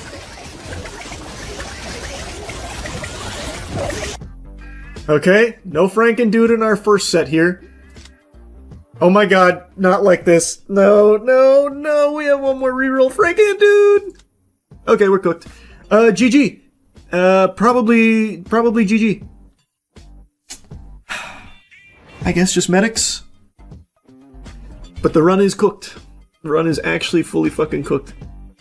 We'll just save the money for a big compound interest buy. I'm not gonna reset. I'll see if I can take this there. I don't think it can beat 122, but I want to see if I can take it there. The wizard cleric combo goes hard. I haven't really used wizards much. Maybe they can be good, I don't know. It's just the best damage dealing combo is Franken dudes and Necro dudes. I don't think there's anything else in the game that can scale as hard as that. So to prep for 123, like I feel like you have to have that. Looks like the guy who beat 124 is same build but swapped Franken dude with Spartan dude. Oh, so he did go with Spartan dude. That's what I was theory crafting, what, yesterday? Where I was like, maybe Spartan dudes probably would do it. So what, instead of having paladins here, he has, Spartans? Or instead of having bards, he has Spartans. Or medics. Or clerics. What does he swap? It's just Spartans instead of Franken. Yeah, so, but I mean, I don't have Franken right now. So what of my build does he not use? My guess would be he doesn't use clerics. Oh yeah. He probably uses paladins. Oh yeah. I'm going to be honest, I actually don't know if I can kill wave 60 if I do a full investment, but I also have to if I want to, like, prep for 123, so we can't be a bitch about it. Yeah. We gotta just run it.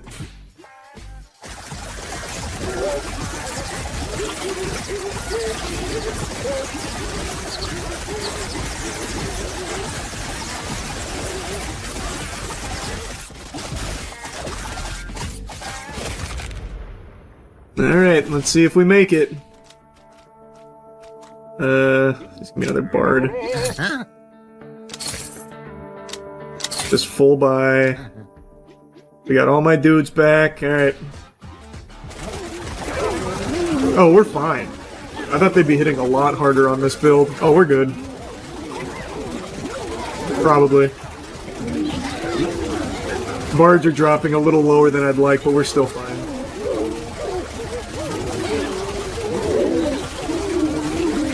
Yeah, I had nothing to worry about. That's going to be a nice payday on this investment.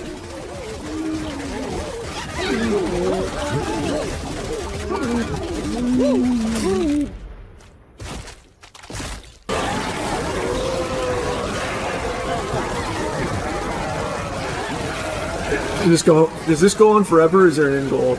It's endless, but the end goal is beating 123. Round 123 is basically unbeatable. Apparently it's been done, but it's very, very hard. The best I've done is 122.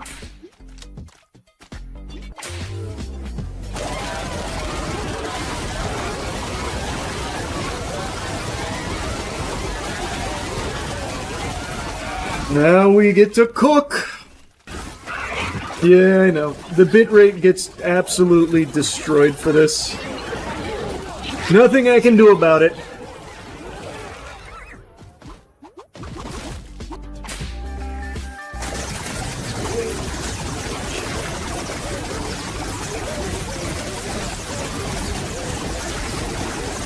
I think we're gonna really struggle with damage here in the hundreds. I don't think I'll get to 120 with this. Seeing how we're handling these waves, I just don't see us making it, but we'll see. We'll see. Oh, this is really good. The tuning fork there? Hold on a second, sports fans. Maybe doable? Maybe?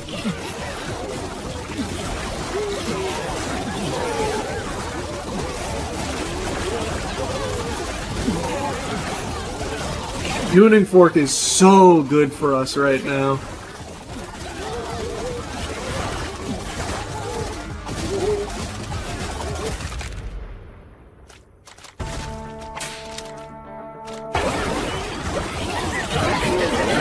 What do you need to buy to make the dudes kiss? Good question. There is no kissing item in the game yet. But it's still just the demo. I'm sure it'll get there at some point. Yeah, we're in the bitrate destroying rounds now. I know. Just fucking hang in there. Hang tight. Buckle your seatbelt. We're trying to go for the long haul up to 123. God, our sustain is incredible, though. We are very, very, very sticky. I just wish we could hit a little bit harder.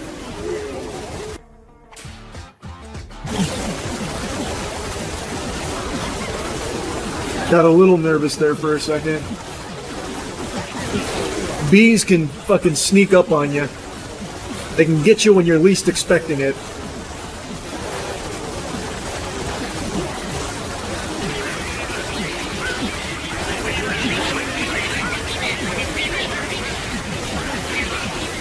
Nice! We handled that so well. I don't even think I needed to use a spore. What the fuck? We're kind of cruising. This might break the record. It won't. The sustain is incredible, but the damage I just don't think is there. I don't think we have the damage for it. You'll see what I mean on 122. Assuming I get to 122. These are like the only 2 relics left, I think. I think I've got pretty much everything else. Yeah, I actually have like everything else. Except calcium pills, which I am actively avoiding because I want my skeleton dudes to die. Well, yeah, look at this. Pretty much full relic run. Actually, almost every relic in the game. I'm gonna take a piss. I gotta pee so bad. I'll be right back.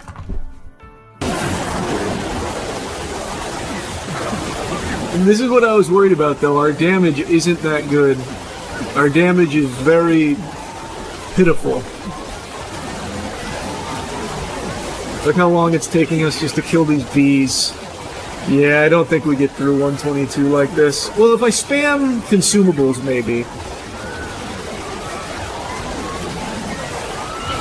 520 skeledudes. That's the most I've ever seen.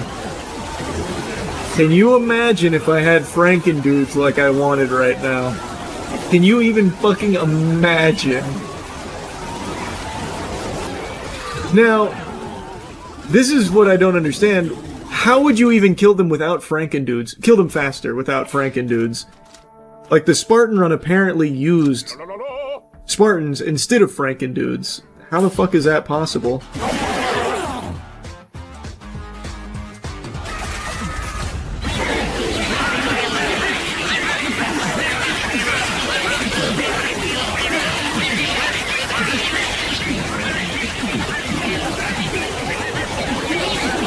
Oh, shit.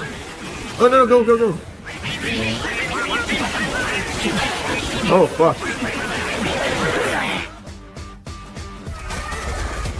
They're hitting hard right now.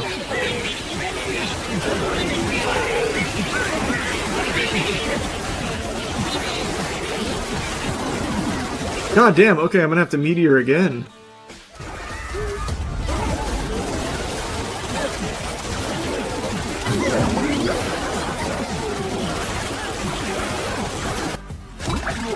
Oh, fuck!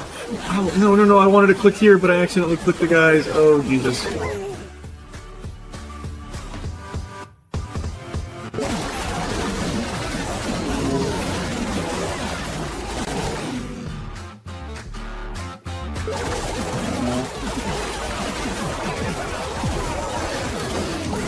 No, this might be GG. This might be GG.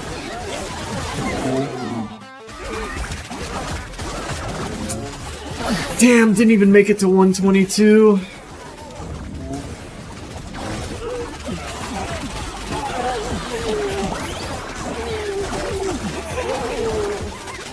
Tough. Yeah, it's just the damage was not there. Just, you can't out-sustain that.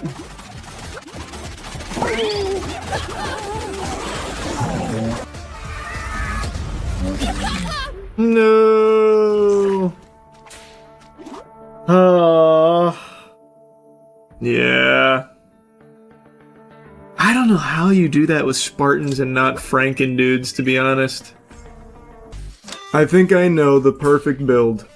It's Spartans, medics, bards, necro dudes, Vikings. Vikings for the berserk that can proc to the whole team. Medics, obvious reason. Bard, obvious reason. Spartans, I looked more into them. They can just be unbelievable late-game monsters.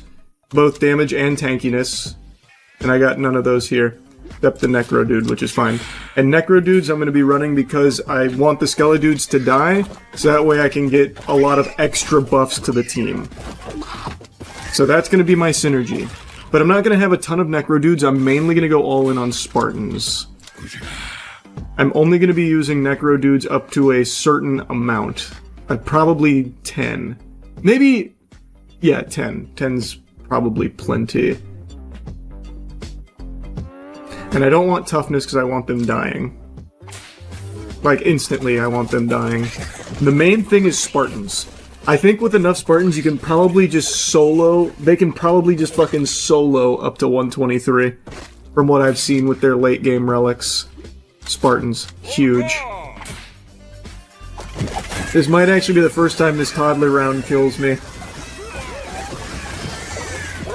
Yeah, they actually killed quite a few units. For the first time fucking ever. Oh my god, I'm so weak right now with no healing. Medic, we actually got exactly what we needed. God, look at the size of some of my Spartans. Like Rita from Power Rangers hit him with the growth thing. That crit is obviously gonna go...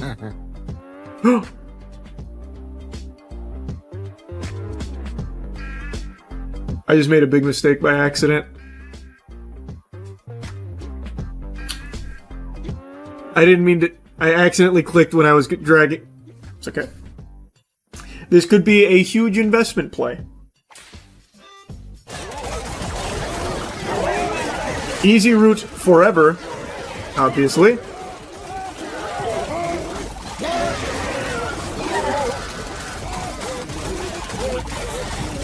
I could dump 15k. I don't know if I would survive, though. But I could dump 15k in this upcoming investment round.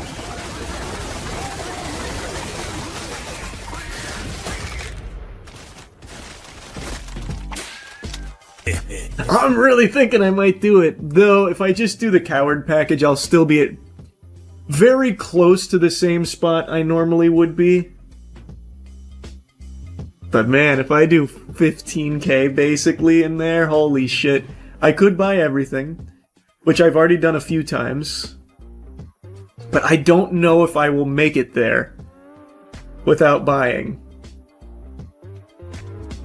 I can't decide, man. I cannot decide. Like, I don't think the relics I have now are enough to carry me there.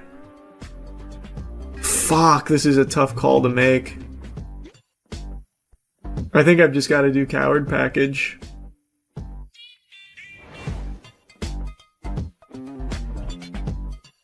I've gotta.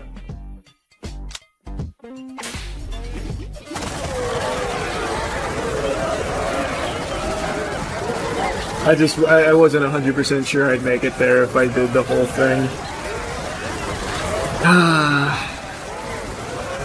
I'll still be able to buy most of the store, it's just... is what it is. I accidentally misclicked.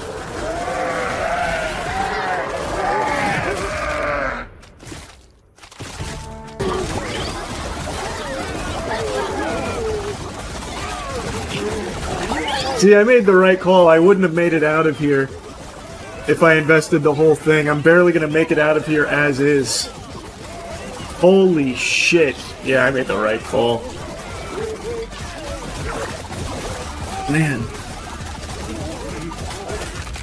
Holy shit.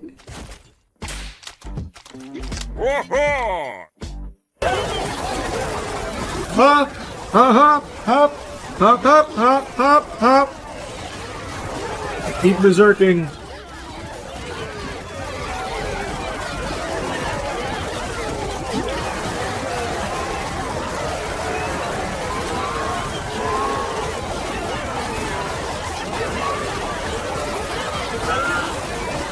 Pretty smooth run. Oh, I mean, the run was not smooth at all. We had to fucking struggle to get here, but in the hundreds, it's been pretty smooth for us. I never hit the leather bracer, holy shit. Actually a massive pickup. Yeah, we are dropping shit fast. Our damage is really good. I think the Berserk proccing is really cooking. Man, think about where we started. Look at us now, huh? Who would have thought? Who would have thought? After such a miserable early game. And the crazy thing is, man, all of those blunders with the relics and shit, imagine where we could be right now if I didn't fuck all that up. Although, admittedly, it's not that big of a deal, because we're still close to where I'd normally be by this point. Like, we're not far off, it wasn't super costly.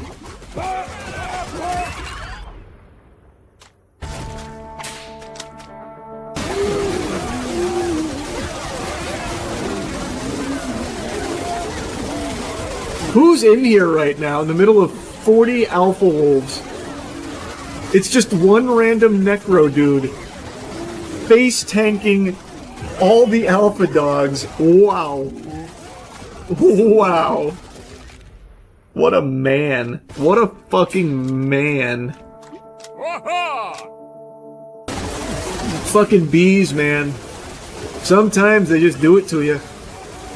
You don't expect them to do it like they do, but then it does. God, look how big the Spartans get. Holy shit. Now you get to really see them when they rage, when they berserk. Well, we got to 120 again. I really doubted we'd get there with this. It was such a rocky start. Oh my god, we're back to 122! All I want to do is get to 123. I don't even have to go deep in 123, I just want to make it there.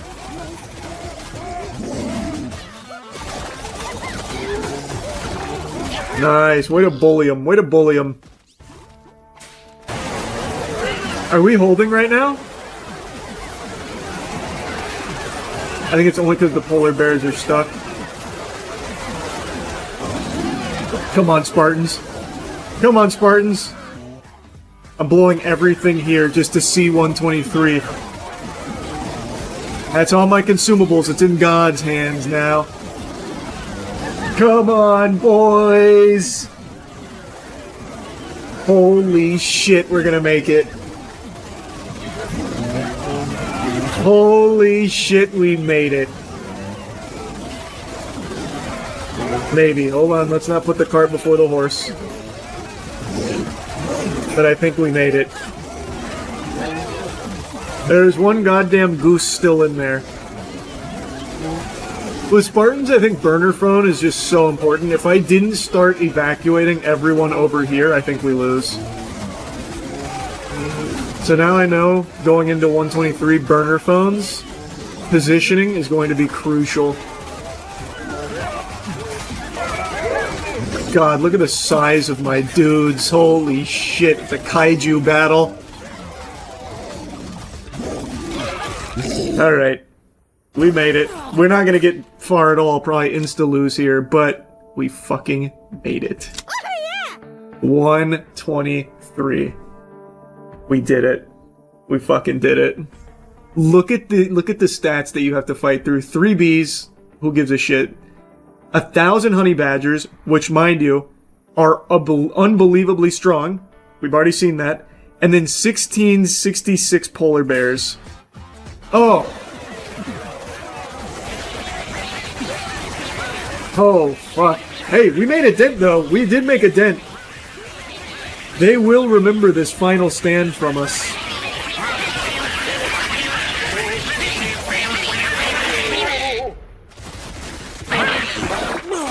Oh, man.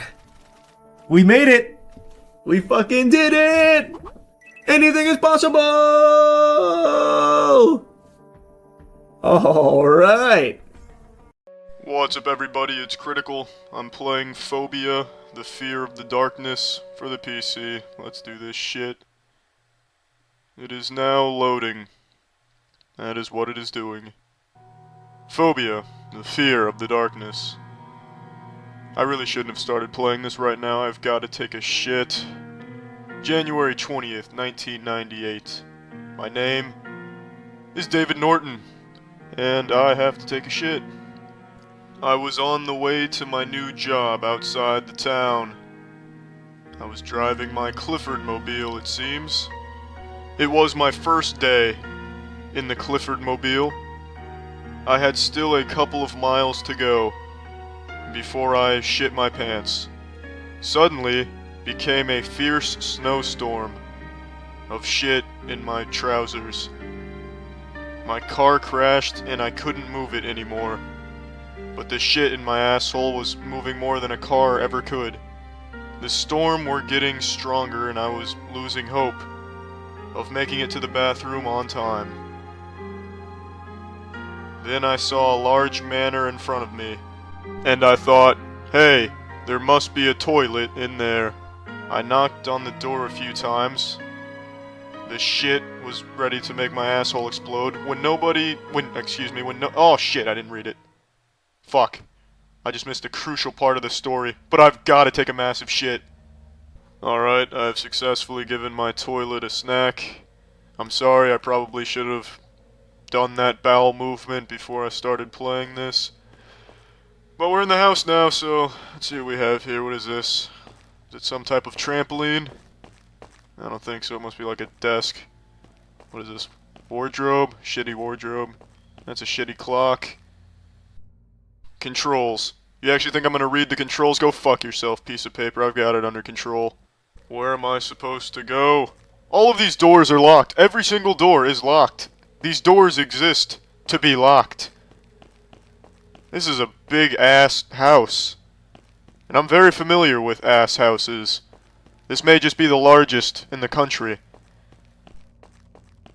Well, somebody call I'm Surprised Incorporated. I've already been here. Siddhartha tried to find Nirvana. I just want to find where the fuck to go here. Can I open this chest? What is it? Enter?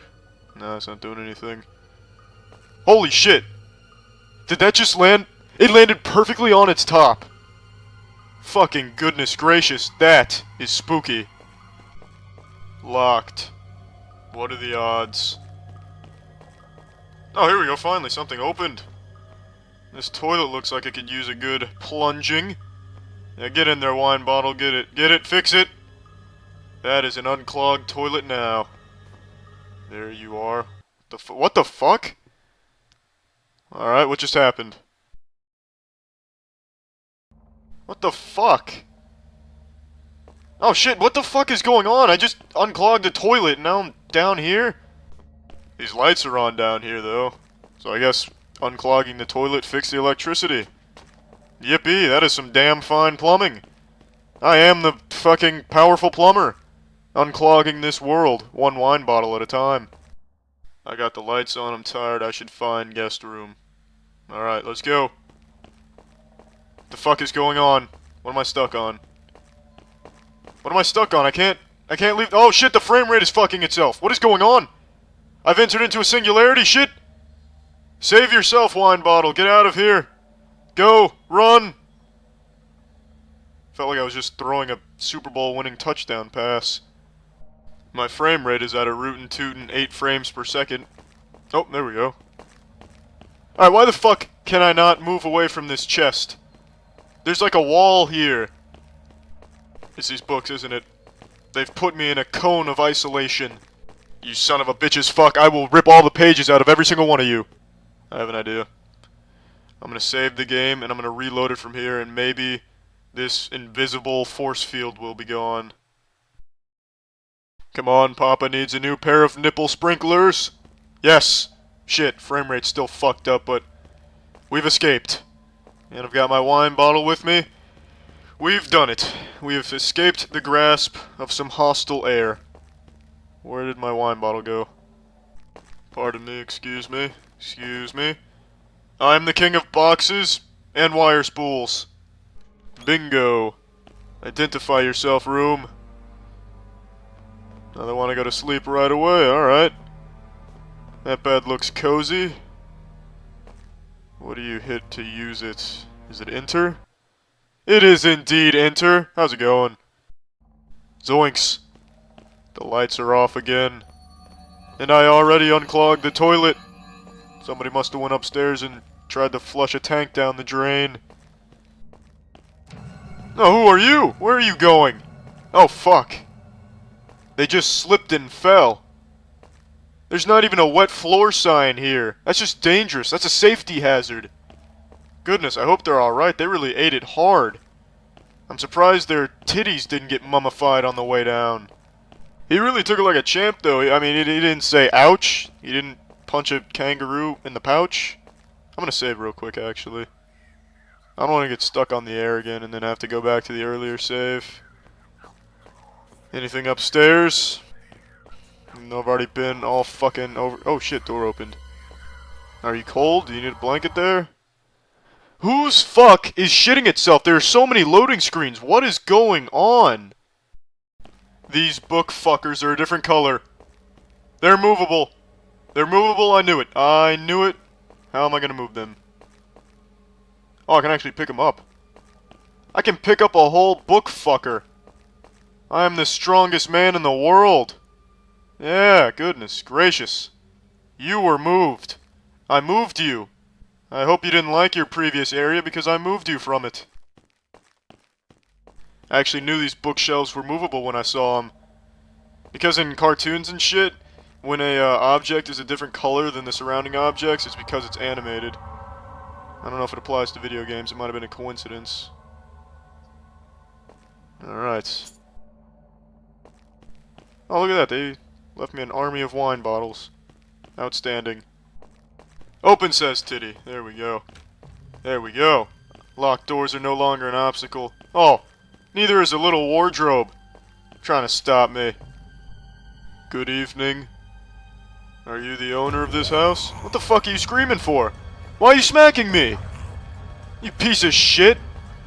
Why don't you throw yourself out of one of these windows? Oh, don't be trying to chest bump me. I need to find my wine bottle now. I need some defense. Wibbly wibbly. How do you like that move? The door maneuver. Oh, I guess somebody put glue on these stairs now. This is terrific. My frame rate's fucking up. This really isn't the time for my computer to be eating itself.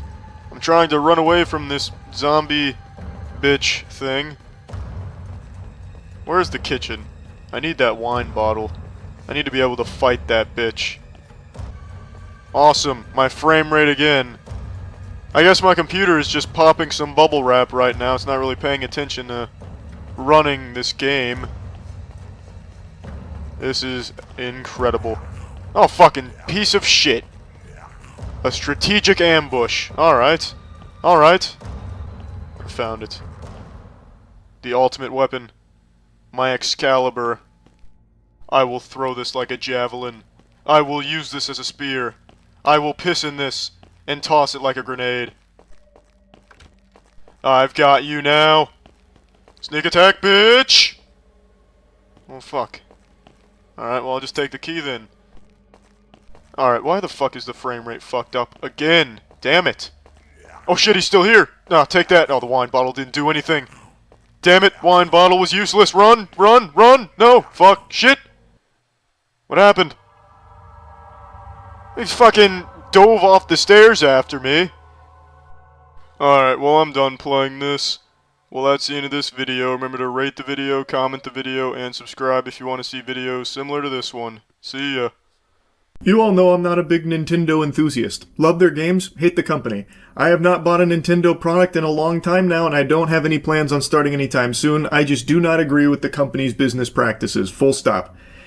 And I am proven time and time again to be on the correct side of history with this personal decision of mine. I cannot stand this company. I'm sure a lot of you are seeing the headlines right now about how Nintendo has successfully filed a patent in the US on summoning a character and letting it fight another. Basically, the media is claiming that this patent is going to stop other games from having summoning that will allow the summon to follow you and fight others for you, which is a very basic gameplay mechanic for tons and tons and tons of games. Summoning has been a staple in gaming since the beginning of time, since the first couple of cavemen banging stones together, thinking of video games in his head. Summoning has just always been there. Obviously, this is laser focused on PAL World because Nintendo is deep on that case. They're pulling out all the stops. I wouldn't be surprised if they tried to recruit God Almighty to come down and smite PAL World HQ for the sin of stepping on Pokemon's creature-catching toes. But tons of people are worried with the way that the patent is currently filed that this will hit things far beyond just creature-catching games. It will hit tons of products that have summoning as a mechanic, which is a very basic gameplay element. So things like Final Fantasy, Shin Megami Tensei, Persona, or even classes in video games that use pets and minions. So like Diablo with Necromancy, World of Warcraft with Hunter, where you'd summon your pets to go attack the bad guys, that kind of thing. They believe that this patent is also potentially going to have ramifications on that, which again is a very basic gameplay element that games have used for decades. And I've now read through the patent, suffered through all of those pages, because I could not believe that this would even be something that could be successfully filed, because it's unenforceable. Like, you can't expect every game that uses summoning to now not be able to do that because they'd, be fucking suckling off the teat of Nintendo's patent. There's just no world where that would actually go through properly. It couldn't. And after the agonizing misery of going through all of these pages, which at times feel unnecessarily bloated in explanations, especially their background, like, Jesus Christ, you could have boiled that down to like a page or two. Like, holy shit, that's like me explaining a peanut butter and jelly in like fucking 2,000 words. But like, I went through all of this, and it seems like a lot of it is pretty specific, though I do think there is wiggle room for some broad interpretations of the filing. It seems like what they are specifically claiming are kind of pretty like laser guided on PAL World itself. It seems like they're mainly just using patents as a weapon solely for PAL World.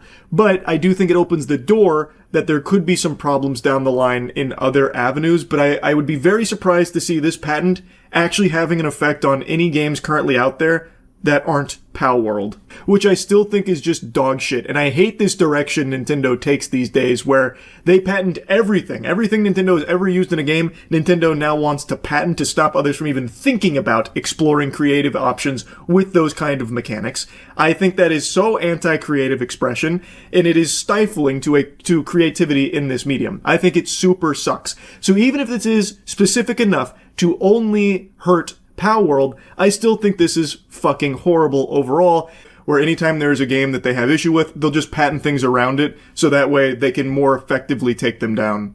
So let's go ahead and take a deeper dive here into exactly what they've now registered, what Nintendo owns entirely that no one else can touch anymore. This is their holy grail mechanics. Performing control of moving a player character on a field in a virtual space based on a moving operation input. Performing control of causing a sub-character to appear on the field based on a first operation input.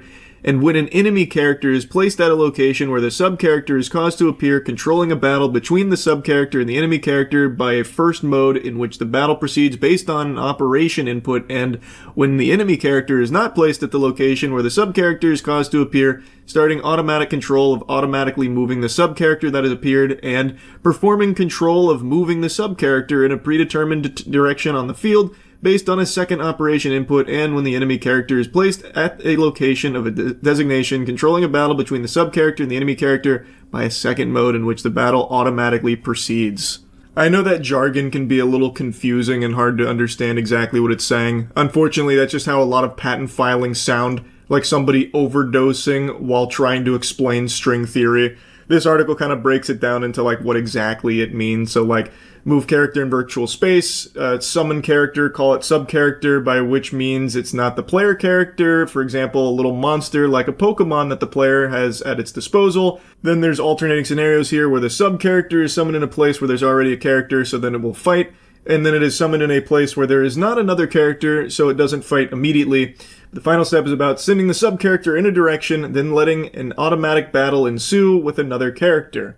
Then if you look at their flowchart, they have like the entire thing broken down here about the field processing. You move character, control enemy character, they come in contact. Basically it goes through what a battle looks like. So then throwing motion instruction, and then it goes through their checks. Is there selection target? And then if there is, sub-character will appear. Sub-character fights. Basically, if you read through this, it is like the Pokemon formula. This may be a look at the Krabby Patty and what goes on it here, but this isn't actually overly relevant to the patent and their claims in it. This is them laying out their flow as examples of their processing and how all of it plays out. That is not what they are specifically targeting. So that's figures 18 through 22, and they're shown as an example of how their processing is executed in these games. But the patent isn't aiming to just patent everything you read in that flowchart. Reading through this patent, it is looking at these sub-characters that get summoned, and if they are summoned on top of an enemy in a persistent environment, it will automatically fight the enemy. If it is summoned when there is no enemy present, it will follow the player around performing autonomous actions, that kind of thing. Specifically, I believe it would be manual versus automatic. So if a game has both manual and automatic battling for these summons, then these would apply. So like, if you're summoned skeletons or something as a necromancer, if there are no enemies, they will go find one and then automatically fight it, I believe, would then be an application. Again, it is pretty confusing, but what they are listing here with their Pokemon flow is just examples of what, like, they have and what they aim to protect through these patents. The claims are the important parts of what they are filing, which many are interpreting as pretty broad. And there is room that it could be viewed broadly. Yes, it seems like it looks to, put the lock and key on Nintendo's toys so no one ever gets to play with them again. But the way that you can read this filing does apply to more than just, like, the creature catching aspect of Nintendo Pokemon games and stuff like that. Like, I can understand confusion because it is confusing. It is weird. It is messy. And this is entirely uncalled for and unnecessary. And even, again, if it is specific to Power World alone, this threat of a patent that Nintendo owns around summoning and certain things with summoning might just be a deterrent from someone else out there looking to explore a creature catching game or a game that uses some kind of summoning mechanics in, like, a container. Because Nintendo now has, like, the Pokeballs and, like, creatures held in something that you throw. Like, them just having so many patents that they squat on and them being as litigious and aggressive as they are, that in and of itself can just be a weapon. Like, that fear of Nintendo coming at you legally for one of your gameplay ideas that maybe doesn't have anything to do with, like, Pokemon, but it could still fall under their interpretation of a patent, that now they don't want to, like, mess around with that idea anymore because they can't afford to get sued by Nintendo. Them just having all of these patents that are applying to broad ideas, even if they are specific enough in the actual filing, is still just scary to a lot of developers, I imagine, that can't afford to be targeted and attacked by Nintendo, even if they haven't done anything wrong. So they might not even take the chance of making that game.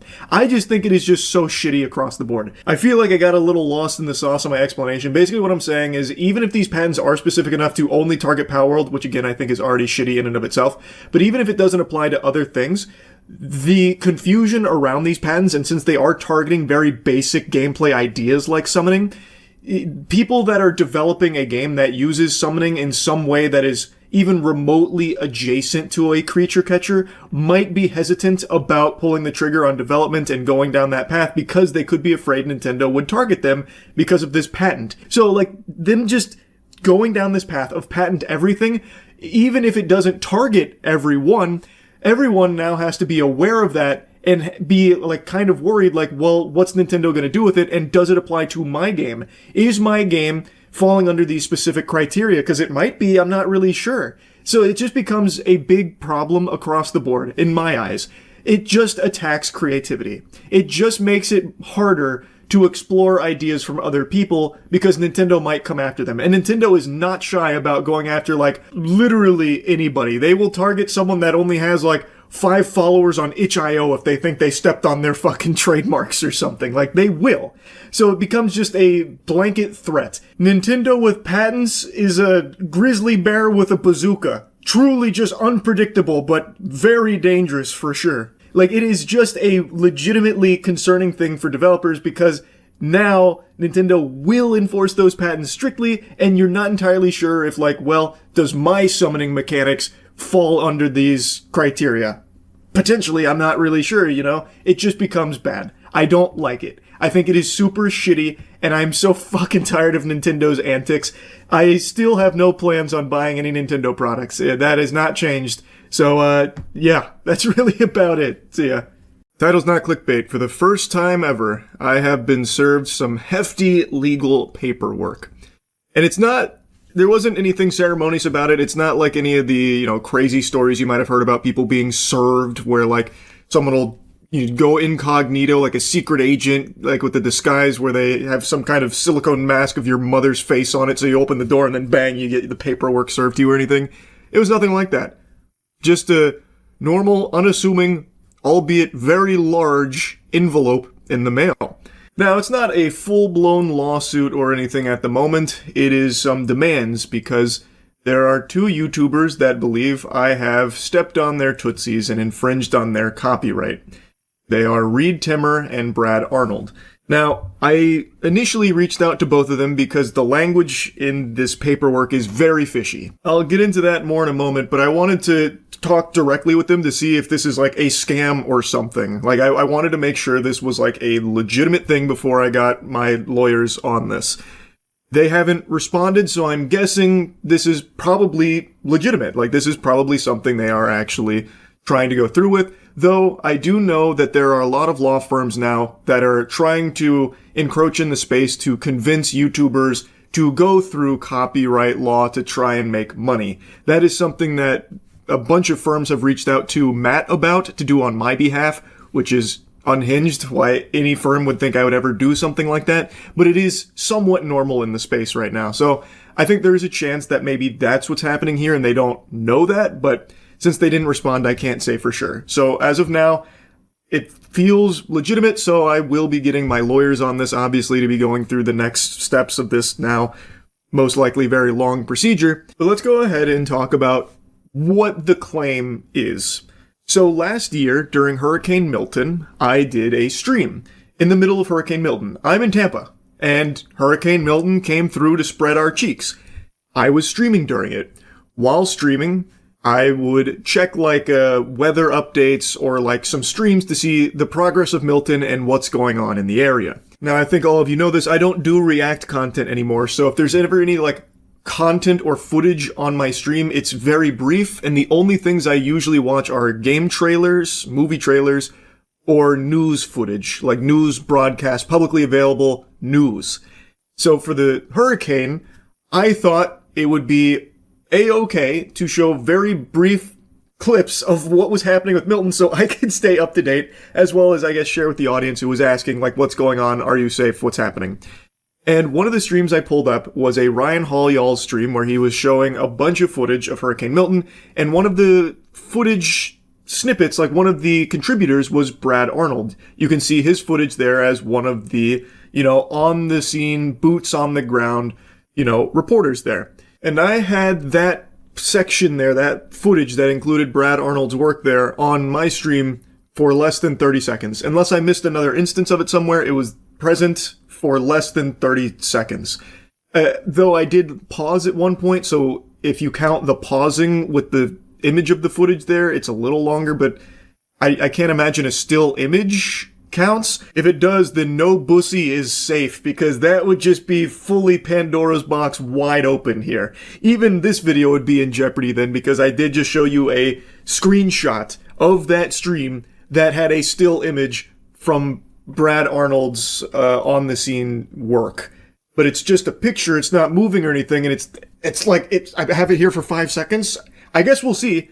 I think that would be really scary if that is now completely prohibitive and a potential copyright infringement. That would be very, very scary. Anyway, though, that's the extent of Brad Arnold's footage that entered into the Thunderdome of my hour-and-a-half long Hurricane Milton stream.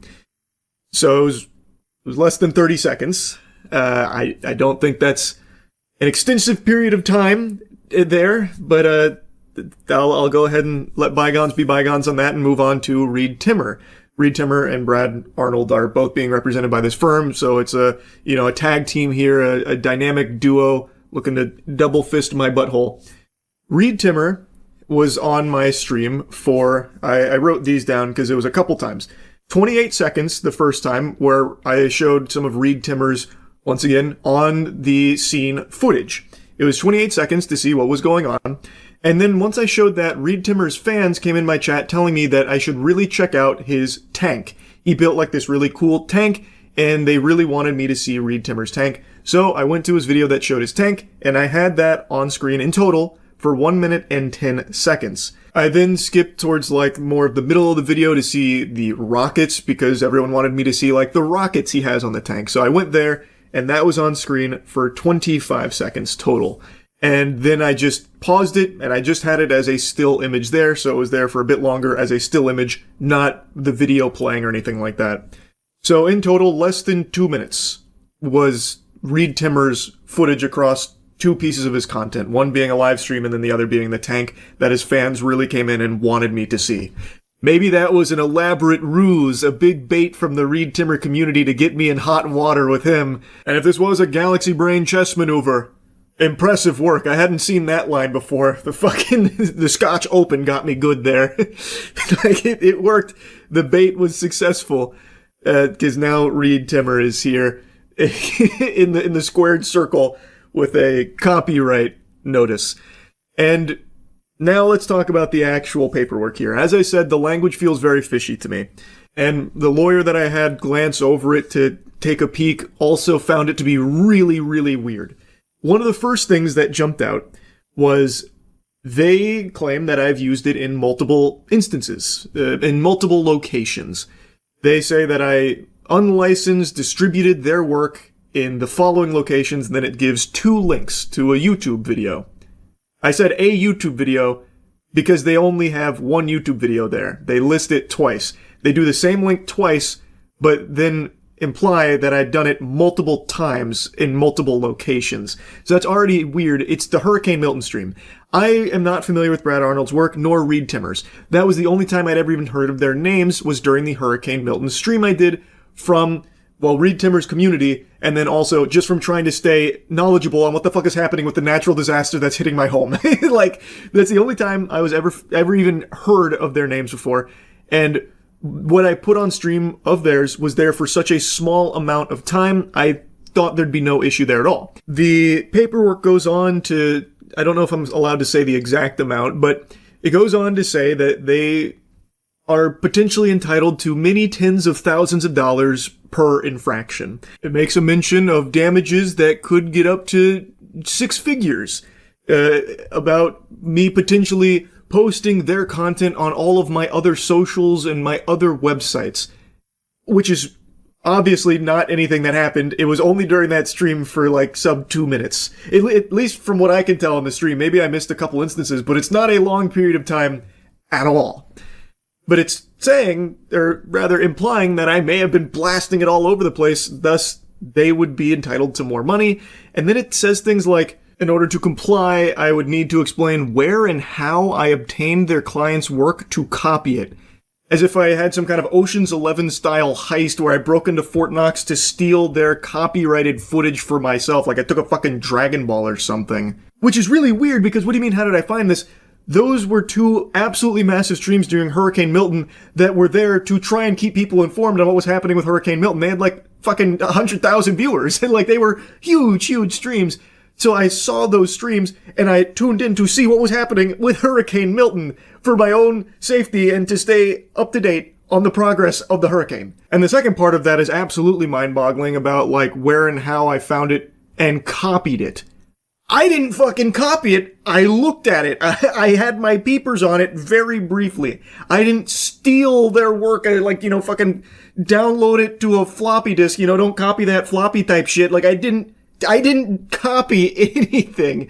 I looked at their stream for a very, very, very brief period of time during a hurricane that was hitting my house just to see what was going on and stay knowledgeable. Also, to show chat, stream what was going on in the area. I'm not exactly equipped to show it myself by just taking this camera and going outside during it. I'd get blown away. I'm fucking 5'6". That shit would ragdoll me. I don't have all the gadgetry and doodads to show it. So I looked for a very small handful of seconds at the on-the-scene storm chasers and reporters just to stay up to date. I didn't copy their work, and I wasn't trying to steal their work and pretend like it was mine or make money off of their work. It is an hour-and-a-half stream during Hurricane Milton, and their footage is present for less than 2 minutes at the end of the stream, by the way. Like, Reed Timmer's section there is literally right before I went offline, before my power got knocked out briefly.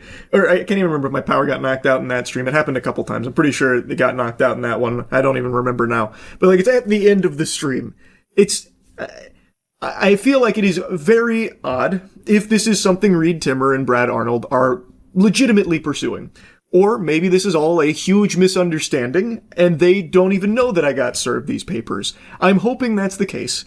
I have no ill will towards Brad Arnold or Reed Timmer, one way or the other, I suppose. If they really feel like I have done something wrong with that, then they are fully within their right to serve me these precious little papers here that I'm patting real nicely.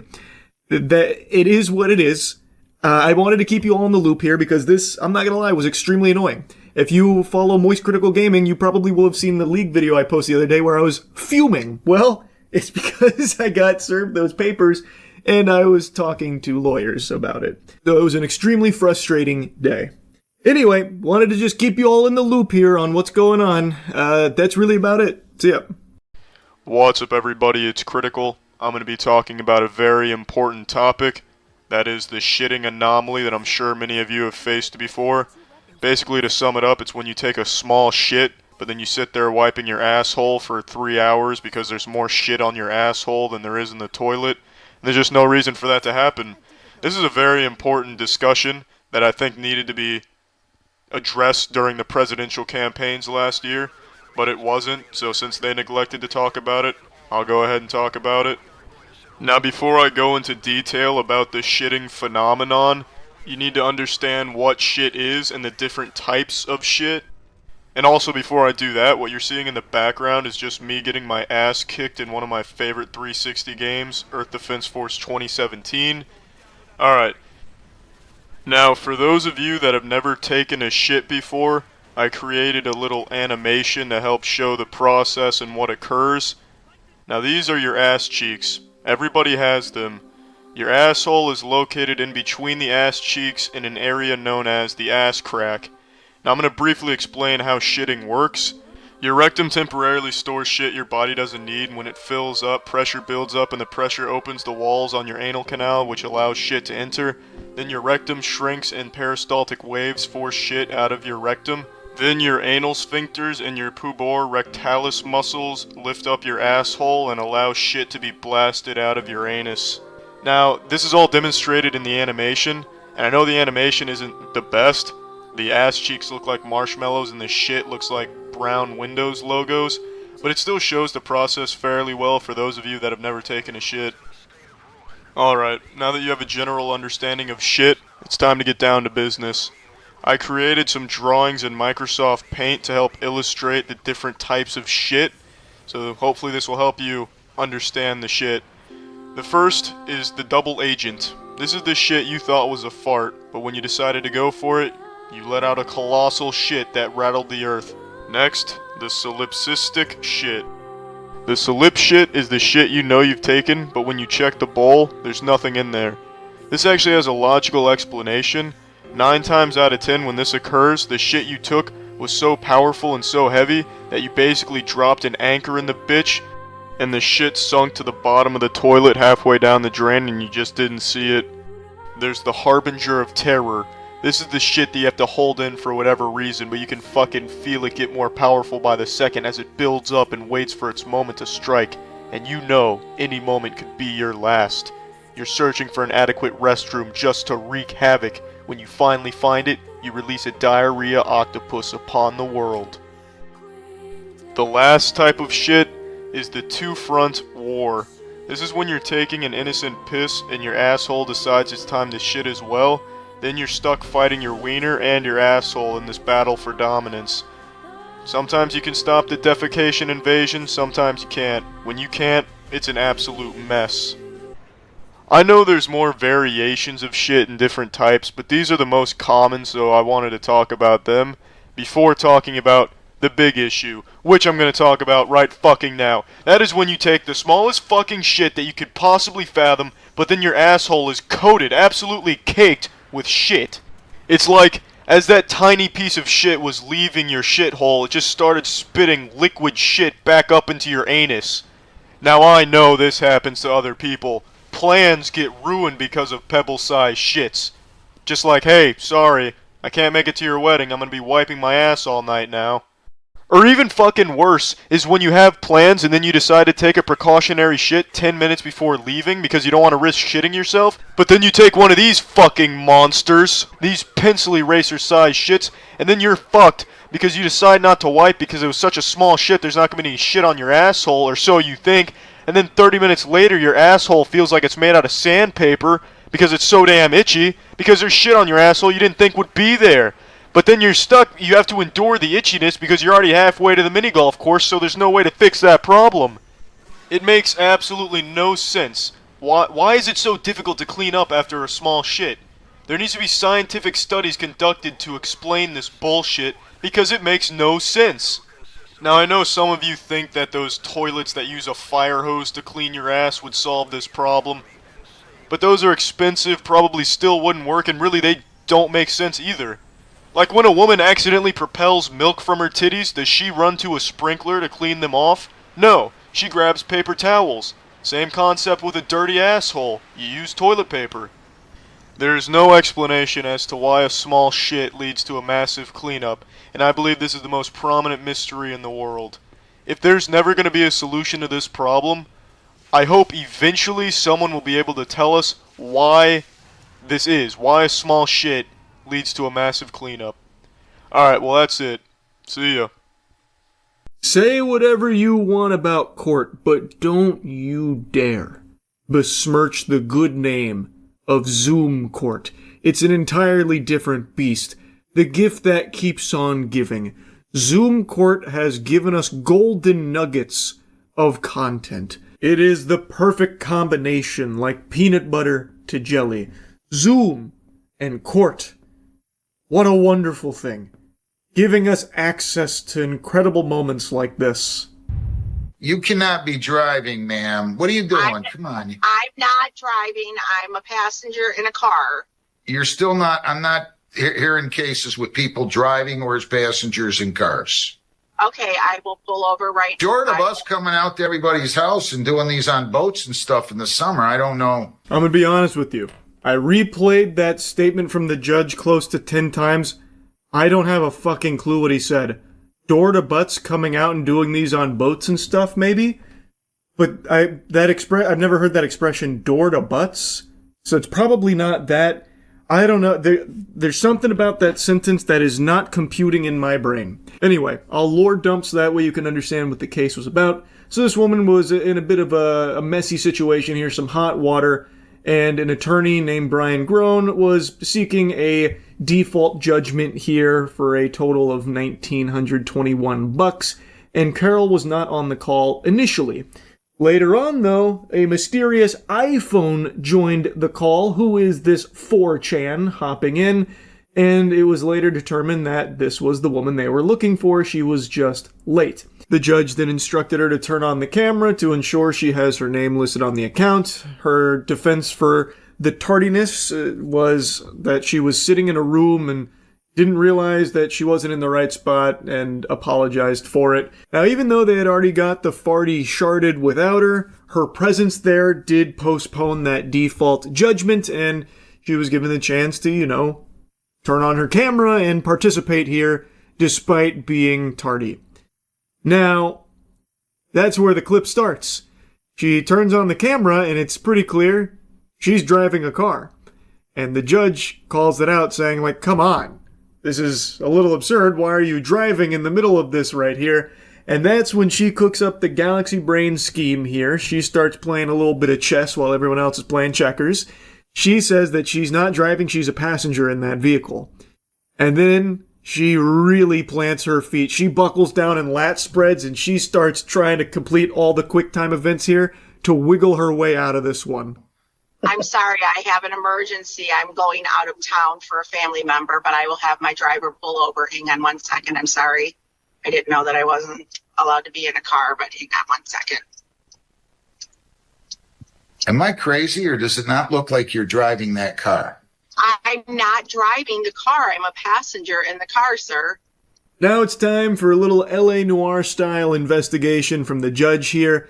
I think it's pretty obvious she's driving, but she's about to do everything in her power to squeak out the W here and convince everyone that she's just a passenger in the vehicle. What side of the car are you on? I'm on the left-hand side. How would you be on the left-hand side if you're a passenger in the front seat? Am I missing something? Right-hand side. I'm sorry. I've been sitting in a room. I didn't know.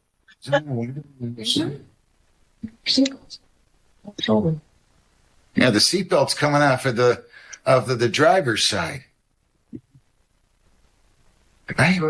Now you're lying to me, right? No, I'm not, sir. Great questions from the judge here. I also think her head movements are pretty clear. That's a dead giveaway. She literally looks around as she's making this turn, but the judge makes very good calls here. How could you be on the left-hand side if you're in the passenger seat up in front? And she's like, no, I meant, that's not what I meant. And he's like, but the seatbelt's coming out of the driver's side, which she had no rebuttal for. She just lets that one kind of dissipate. She just hopes that they forget about that one, like a video game NPC. Must have been the wind. Just de-aggro there and not follow up on the seatbelt question, which was a great observation because that seatbelt is indeed coming out of the driver's side. If she was a passenger, it would have been on the other side there. Let me see the driver.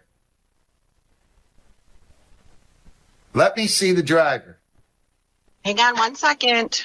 Now. I have to ask their permission. Now. Oh my God.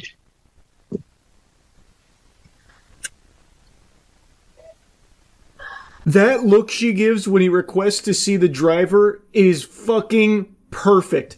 That is cartoonish. That look right there is some shit out of a Whitest Kids You Know sketch. I cannot believe how incredible her response to that question was. But she did come up with something, though. She didn't just fold there. She's like, no, I can't just show you the driver. I don't want to violate his privacy. I need to ask for the driver's permission first. Hold your horses. Calm down. Let me ask the driver real quick. And then she gets out of the vehicle. Where is the driver? Where is he?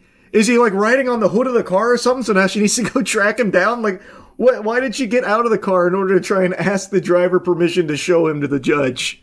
Oh, you're not in the you weren't in the driver's side. You think I'm that stupid? I'm going to go ahead and enter a default judgment. Our paperwork says that they can't drive. Does it not, Jennifer? I'm sorry, Your Honor. I took a breath in and started choking. Well, I missed what Does you our said. paperwork not tell people that they can't be in a car? I don't know, Your Honor. I'd have to look at it again. I haven't looked at it in a while. Looking at it does not say that I cannot be in a car. I love that she walks around the vehicle. She puts it to her ear so you can't see it super well, but you can watch her walk behind the car, start to walk behind the car, and then she goes into the passenger side in order to continue the conversation. Genius. She's really cooking here. I'm entering a default judgment. You lied to me. Judgment 1921-85. Send me your counsel and put in there defendant was not available at the time and then was driving a car and telling the court she was not. I'm entering a default judgment. Have a great day. Thank you. Now, according to this article, she has released a statement of her own about everything that unfolded here, and she's no longer trying to stick with the ruse of being a passenger in the vehicle. I want to be clear that I take responsibility for my mistake. Appearing on a Zoom court hearing while I was driving was poor judgment, and I regret that decision. I panicked in the moment and made the wrong call instead of pulling over or asking to reschedule. For that, I am truly sorry. At the same time, I believe what has happened since then has gone far beyond addressing a mistake. A brief moment of poor judgment has turned into a viral spectacle that's affecting my reputation, my family, and my ability to move forward with my life. I respect the court and the rule of law, but I also believe in fairness and proportionality. The question I'm left asking is whether this situation needed to become a public example at the expense of someone's livelihood and dignity. I am human, I made a mistake, I own that mistake, and I am willing to accept the consequences, but I hope people will consider whether the response has been about accountability or about turning a moment into something far bigger than it needed to be. Now, her statement makes it sound like she's lost her job or something as a result of this, which I can't find any information on, but hopefully that's not the case. She's talking about it as though it's being reported for the sake of, like, accountability or, like, you know, some kind of big witch hunt, as though it's something very serious. It's not, and I don't really see that response from everything that's been, you know, shared and reported about it. It's really being portrayed as like a lighthearted, silly thing. Like, what she was facing in court isn't, you know, the most heinous of crimes or anything, where she's some kind of crazy fucking supervillain, you know, mustache twirling evil. And what she did is very goofy, but it's also pretty harmless. She got her hand in the cookie jar and got caught, and she tried to wiggle her way out of it, and it didn't work. Really, the biggest thing was driving while doing this Zoom court, like potentially distracted driving. But she did a lot better than fucking Twitch streamers and Kick streamers when it comes to having a stream while driving. She didn't really look at her phone at all until she had fully pulled over and then got out. So she did a lot better in that regard than a lot of, like, streamers do. So I don't think it's all that serious, and I haven't seen people responding aggressively to it or anything, nor have I really seen it being reported as something serious. More so just something, like, wacky. From everything I've seen, it's all been pretty lighthearted. Like, of course, it's the internet, so I'm sure there's some degenerate assholes going ballistic with it, and maybe that's what she's seeing, but it definitely doesn't warrant that. I agree with her. That does not make sense for what unfolded here. And also agree that, yeah, people make mistakes sometimes and some of them are silly. And like this one, for instance, it was definitely something that had me giggling, so I wanted to yap about, but at the end of the day, it's not that serious. It was just some lighthearted goofs around here, so ultimately, I'm wishing her the best. I hope this isn't, you know, something super detrimental to her or anything like that, and hopefully it is something that she could look back on herself and laugh at, like, yeah, that was a wacky one. It happens. Anyway, though, that's really about it. So, yeah. Have you ever heard the stories of the Burbank butt sniffer? I thought not.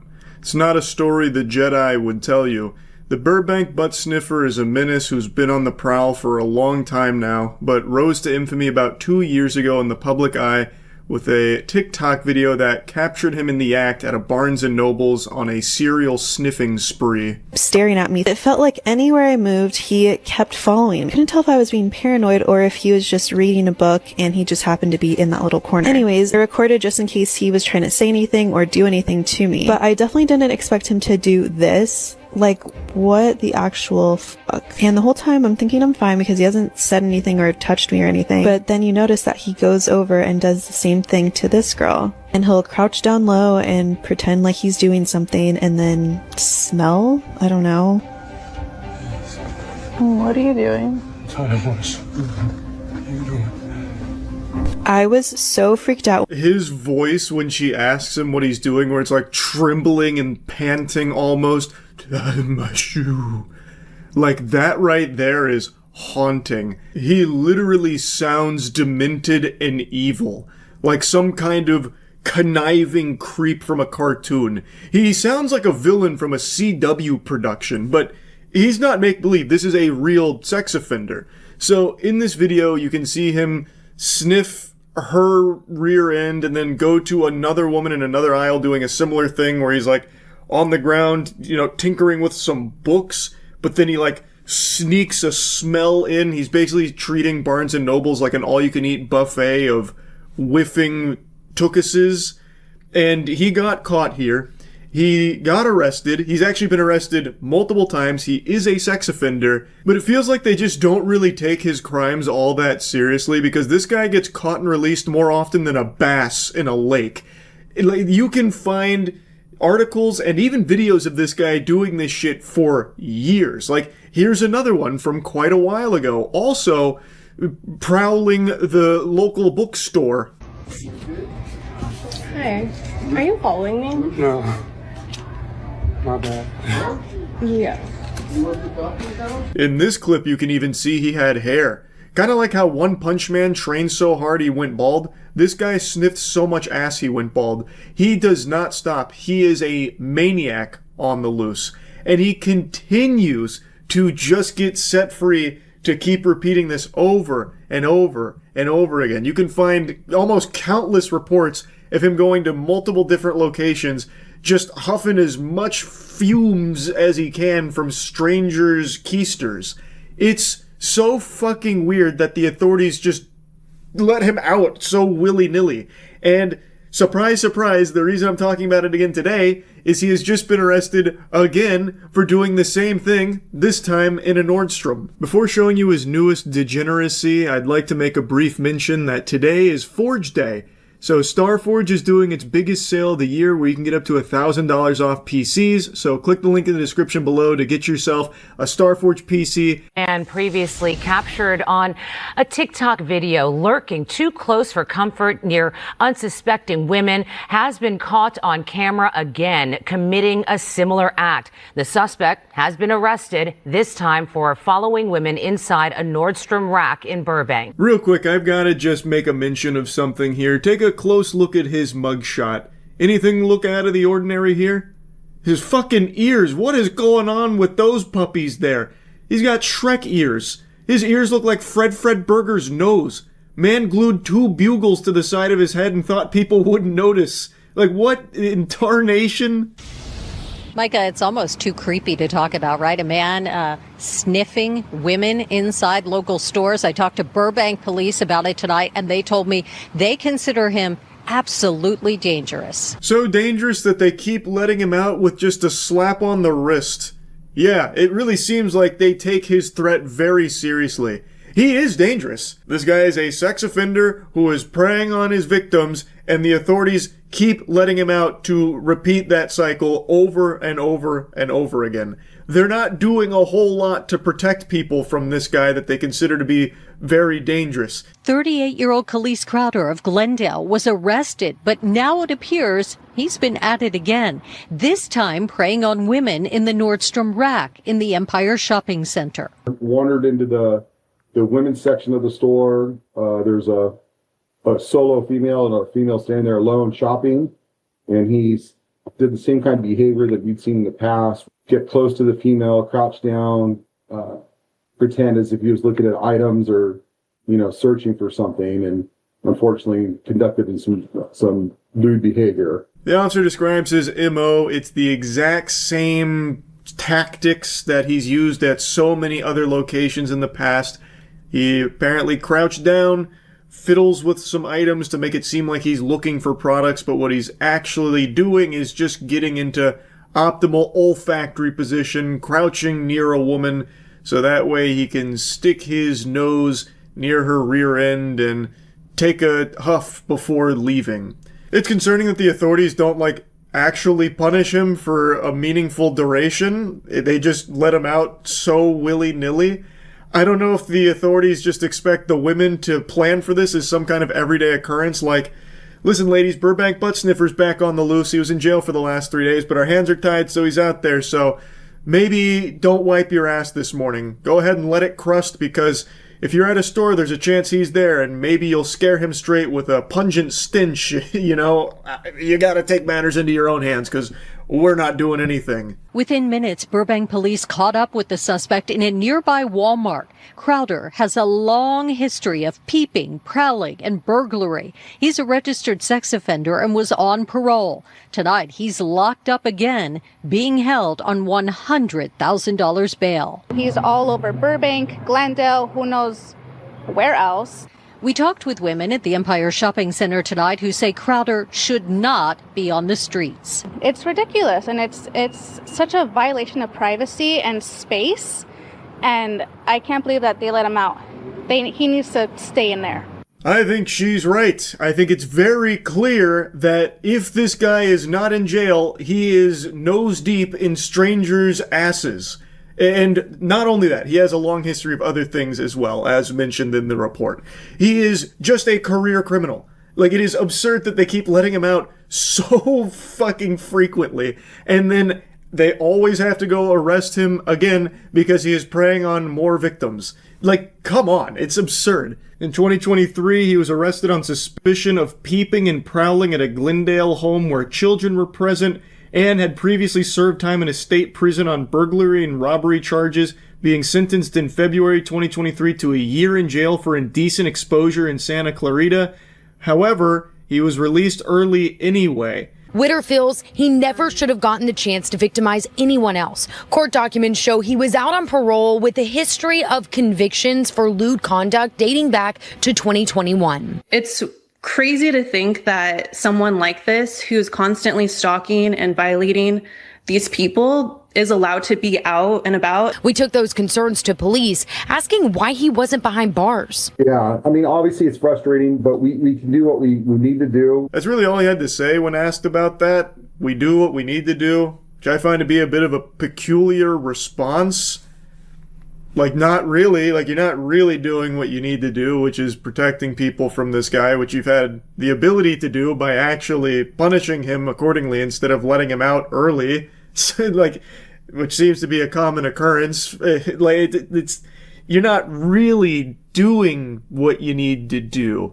And the victims are all kind of saying the same thing. Why the fuck does he keep getting let out, like, on parole and, you know, just getting let out early to go victimize more people? It's pretty ridiculous. I think they're right. It is ridiculous. Anyway, just wanted to talk about it a little bit. That's it. See ya. What's up, everybody? It's Critical. I'm playing Insanidade again for the PC. Let's do this shit. Alright. That phone is vibrating, but I have a phone in my hand. In fact, it's the same phone that's over there. Well, this is a paradox. Schrodinger's cat paradox. Better take a fucking seat. We've got a real conundrum here. I guess because I hit new game last time instead of continue, the game didn't know how to deal with such stupidity, so it's just giving me 2 phones to compensate for my lack of intelligence. Now I can call twice as many people. Hooray. Are you looking to throw down, table? I'll give you a whopping of a lifetime. I'll lay the wood on you. Come here. Where'd you go? Oh fuck, it's eating me! Oh shit, no, I'm gonna devour it now. Yeah, the tables have turned! Fuck, shit, It's like a trampoline all of a sudden. Get off of me, you sack of oak! Yeah, there you go, take that. That ought to teach you a lesson. I'm on a damn teeter-totter over here. What's that? It's just some picture. Another picture. Another picture. Oh wait, hold on, that's not just another picture. That is a high-quality, top-notch photograph right there. I like that. I can't go through this door. I'm going in. Activating turbos. Yes. Alright, we're good to go. Open up. Open up, damn it. What the fuck? There we go. Alright, well, I'm happy now. Because I saw a picture of a girl showing her titties. Showing her titties. Oh, who the fuck is that? Is that the dude that was dragging me along the hallway earlier? Are these arms hanging from the ceiling? Okie dokie. I guess that chair was trying to achieve flight. Here, you can have it back. It didn't accomplish its mission. What do you think about this situation, girl on my phone? What's your opinion on this matter? If you ask me, I think it's rather depressing. The arms are clearly reaching out for the chairs they once loved, knowing full well they can no longer utilize them properly, because they have no asses, because they're arms. Where the fuck does this guy think he's going? Oh, he disappeared into the darkness, huh? That's a simple magic trick. I wish he didn't do that, though. I mean, I was just gonna tell him, dumb ass shitville is the other direction. Where are we now? What is this? Another long-ass hallway, alright. Any open doors here? A lot of screaming, but all doors are closed, it seems. That's good to see you again. Let me get by you here real quick. Alright, well, I appreciate that. I wouldn't really call her much of a people person, but I'm not giving up on her. Because even the spikiest cactus can hold the sweetest milk. I know deep down she's probably a very friendly woman. But I'm not going to interact with her in the slightest. I'm just going to run right by her. I'm too fast for you. Alright, this Left 4 Dead witch is being a real asshole right now. I don't think it's possible to elude her. I think I just have to avoid her, perhaps. I don't know. Fool me once, shame on me. Fool me twice, put my nipples on some really cold ice. Oh, she's coming towards me. What am I supposed to do then? I can't dodge her. Oh, well. I guess she's not very determined. Because, she gave up pretty damn quickly. She needs some better resolve, I would say. Someone did a lousy job painting this wall. Oh, it's papers! Oh, shit, well, that's better. I guess there's nobody at the front desk. I'll have to leave a message. Salutations once again, my friend. Alright. Good conversation. What is this thing under the mist? Looks like a slim fencer. Oh, what the fuck is this shit? It's an ambush. That is one patient person. I've got it this time. This is the one right here. This is the one. Jet Li's the one. Is the name of a Jet Li movie. Oh, fuck. That was close. Got a little too close. Got a little too close there. Didn't take any damage, though, so it's not a problem. There we go. There we go. Alright. Oh, shit. Fuck. Alright. Alright, it's fine. Still got it. I got plenty of health. Well, if you wanted to look into the asshole of a bull, you wouldn't find any shit there. Because all the bullshit's right here. There's no way I was too close to that medieval knight. I was at least a football field away. Damn it. Alright, he didn't hit me. That's good. I don't understand why he keeps turning around, though. That's as far away from him as I can possibly be. Just doesn't make any sense. Let's try going behind this one, though. This guy did some damage. Oh, son of a bitch! Alright, there's no avoiding that guy. Alright, you know, fuck it. Just running right through it. Threading the needle. Go. Yes. Yes. Is there any more? I don't think so. I think I got it. The chair is here to confirm it. The referee has reviewed the play. It's a touchdown. This is a weird picture.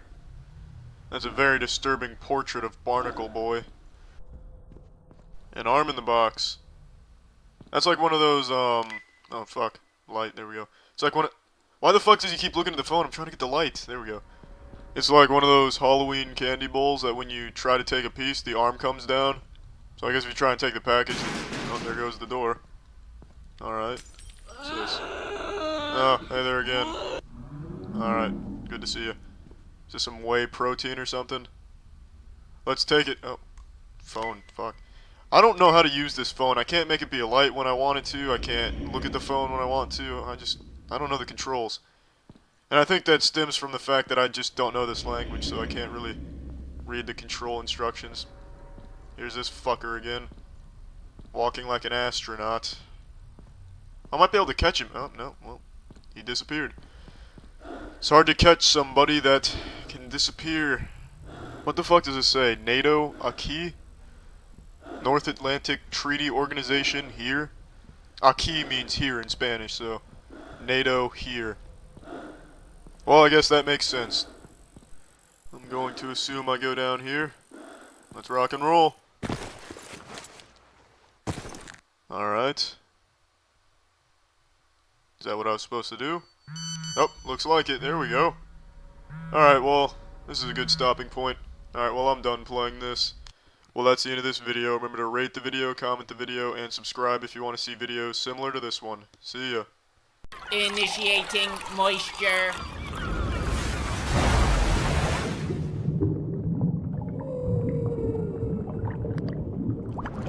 Nostalgia comes in many forms. Maybe you think back on Grandma's old special grilled cheese recipe and get a semi-chub. Maybe you're like me and remember supersized options from McDonald's before they phased it out due to causing hearts to explode. Point being, nostalgia's fucking powerful, and nothing is more nostalgic for me than the original Luigi's Mansion. I still remember the Christmas I got it on the GameCube. Just an outright great game that still holds up well today, and I'm super excited to say the newest Luigi's Mansion 3, is just as good and in some cases even better than the original. So let's dive the fuck in. The thing I like most about the new Luigi's Mansion is that they have it as a hotel instead of a mansion, which let them do each floor its own unique theme. In the original Luigi's Mansion, each room would have a different theme or purpose, you know, a fitness room, a ballroom, whereas in the hotel, each floor is dedicated to it, the entire floor, so every room follows the theme. For example, there's an entire room or floor that's dedicated to just being a full-blown movie studio that has you with a really cool boss battle at the end on camera. Another floor has you entering an LA Fitness, where you can go in the locker room and find used needles where the synthol was used. Each floor just becomes its own entirely different adventure with a really good boss at the end. The bosses in this game are super fun. They each have different mechanics, some better than others, and there is one boss in particular I find to be a bit tedious for the sake of tedium. It's a cat that you have to chase through multiple floors doing the exact same mechanic to 6 times, and I just think that's a bit excessive. Not that it's a bad fight, but it doesn't change. You're just hunting it across these floors. So I didn't care for that boss, but every other one, for the most part, was a really memorable and enjoyable boss that not only looked good, but had some fun mechanics to play with. And it really is the strongest part about this game, just all of the different places you go and how great they look and how great the boss at the end is. You go to a floor and it takes you to a fucking pirate ship, you summon the Black Pearl and fight its captain. So it's not restricted to just being rooms in a hotel or, you know, themed around something indoors. It has you going all over the place and doing all kinds of crazy shit, which was a lot of fun. Now I'm going to get to a complaint now, because some of the boss fights were made hard, not because they were a hard boss, but because the controls betray you. The controls have a mind of their own and they're constantly trying to fight you for their independence. When you're trying to aim something like the plunger is something where you can fire it sticks to a surface, you suck it up and you pull something off. When you're trying to aim that plunger, the controls just don't really work. They don't lock on to what you need them to, and they'll have you spinning all over the place, and this is where the camera angle kind of fucks you as well, because you can't really tell where you are in space or exactly where you're aiming. So then you just get confused, you end up firing the plunger straight behind you or throwing it out your own asshole, so it doesn't really go where you need it to during a boss fight, which became painfully tedious during the last boss. The last boss has you firing bombs into a mouth, and you can't find the mouth half the times because it won't lock on, so be fucking firing bombs like you're doing it with your goddamn eyes closed, because for some reason, it won't target properly. Now luckily it's made a little easier by being able to use the bumpers for the things that you'll need to aim, but even then it's still not great, because when you spin around it does it so violently and you can never really quite tell where you're looking, that it ends up still just being very wonky and just not great. There's also an entire level where you're in a water raft, and the water raft controls are abominable. Has you spinning around like you're drunk on a fucking Ferris wheel. It's just confusing sometimes with how the controls work, but it's not the biggest issue in the world, it's just something that becomes frustrating during certain parts of the game. But that aside, those are my only real complaints with just the occasionally frustrating controls with a camera paired with a camera angle that doesn't really do you any favors with figuring out where you are in space. Other than that, the game's fucking great. The majority of the game will have you solving puzzles, which are actually pretty cleverly designed. They're not just surface level baby shit. Has you thinking like a real strong scholarly man. And there's a lot of things you can find, some rare jewels hidden throughout the world. And you have a lot of different things to tackle these puzzles with, so you'll be using a lot of them between the plunger, the dark light, and Gooigi. Gooigi's this sidekick that you fart out. He's basically just a cum clone of you. So then you control 2 Luigis. Gooigi can squeeze through gates and holes and shit like that. So there's just a lot of different ways of approaching these puzzles and a lot of things that you'll have to be thinking about when attacking them. It's a really fun game. And it just feels great to be back in the saddle again with the old Dyson in hand sucking on some ghosts. And the game's also not super short or anything. It took me just under 10 hours to beat it, and that was without going through and finding most of the things hidden in the world. And it does have an online mode, but I didn't find it to be that enjoyable. The online mode basically just has you and some teammates going through rooms, clearing them of random ghost mobs. I didn't find it to be all that enjoyable from the couple of games I played, but it is an option if you just can't get enough of sucking up the ghosts. So plugging Luigi's Mansion 3 into the moist meter, I'm giving it a nice 90%. I think if you own a Switch, this game is a must-have. It's a lot of fun, a really, really cute and exciting adventure, and I just really fucking loved it. That's it. So yeah. Discord's come a long way since its humble beginnings as a Reddit tier, memer, fedora-tipping narwhal baconing at midnight service, where every time you fired it up, it'd toss incredibly timeless classics at you, like constructing additional pylons and overloading on memes, watch out for Wumpus, and anytime you contacted their support, you were put in touch with Springle, the mystical gnome fairy elf wizard lord, to do nothing to help you with whatever problem you had. Discord has grown a lot since those days. It has been a staple in society for the last couple of years. And just a few hours ago, they put out an announcement about some big upcoming changes to Discord that they may as well have just announced they're shutting down. Like, that would have been more positively received than what we actually got here. This is despicable. Discord has announced that all accounts will be age restricted by default unless you verify your age via face scan or ID. There's also a lot more terrible things here, but that's by far the biggest.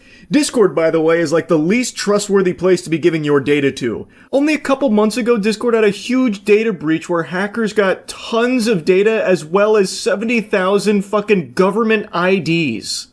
Giving Discord your biometric data and ID is like giving your paycheck to a polymarket gambling addict. It's just a terrible recipe for disaster. Now they're going with the standard play from John Madden's playbook here of corporate gobbledygook, where they're saying that this is actually in order to create a safer experience for teens that use Discord. While obviously Discord has had a history of horrible things that have happened to children that have used their service, this in no way, shape, or form is the actual impetus for why they're implementing these changes to harvest your data. They then also have a mention in that tweet there that they're starting a council for US teens aged 13 to 17 to apply to be a part of this board that's supposed to better help steer Discord in a direction that's safer for children. What do you, like, how does a kid submit a resume? What's your work experience? We need at least 7 years of, Nickelodeon internships or something in order to accept you on the Discord children's board here. It's a very weird proposal. Now, going to their announcement here, when would users need to verify their age group? Users are only prompted to verify their age group when they attempt to access certain age-restricted content, settings, or features. After completing age assurance, users won't be asked to verify again for future age-restricted actions. A user may be prompted to verify their age group if they attempt to unblur media flagged by our sensitive content filters or attempt to change any of the default sensitivity content filter settings to show sensitive content, turn off message requests, access age-restricted channels and servers, speak in a stage channel, and toggle on age-restricted command settings. Then, in bold at the very bottom, importantly, this does not mean everyone will need to confirm their age just to use Discord.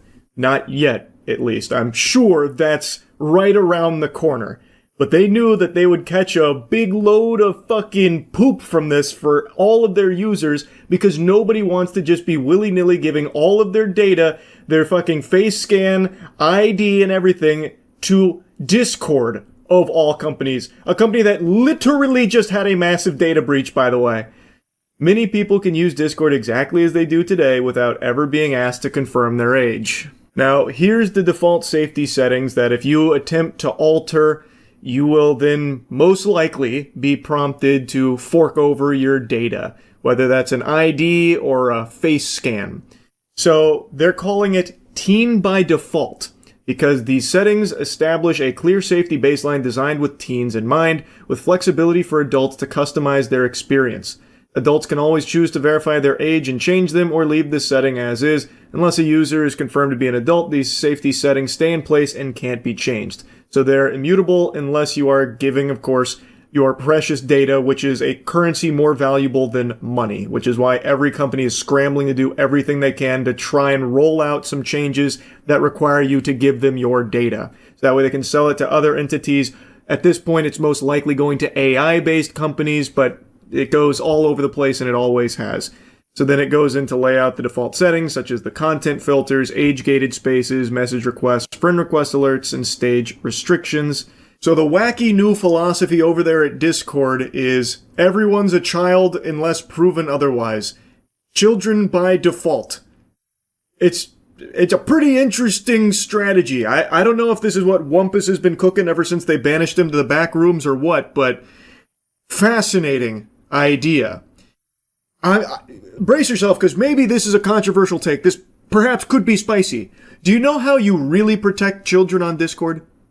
You don't let children on Discord. This is going to tie into something I was just yapping about a couple days ago, and it's something I've said numerous times over the years, but we are in an era where parents do not want to be parents. They would much rather just plop their kids in front of an iPad or a computer and let the internet raise their kids for them, and just let them have completely unmonitored, unfiltered, unlimited access to the cyberspace, the World Wide Web. And as such, the entire landscape of the internet has shifted to constantly be catering towards children using it, which is extraordinarily different from how it was when I was growing up, where the internet was made for adults and kids had like certain special pockets online. But by and large, the internet was focused on adults using it. Whereas now it's just been normalized for parents to turn their kids loose online and let them run wild. So as a result, everything on the internet has changed in order to compensate for that. And make no mistake, Discord making this change, its primary goal isn't to protect kids using their service. It is to harvest your data, because it's going to be very, very valuable for Discord. And getting everyone more and more comfortable with mass surveillance and no privacy turning over your information and data is something that tons of companies are doing everything in their power to do. They just found a convenient excuse to try and paint it as something good, like protecting kids from bad people on Discord.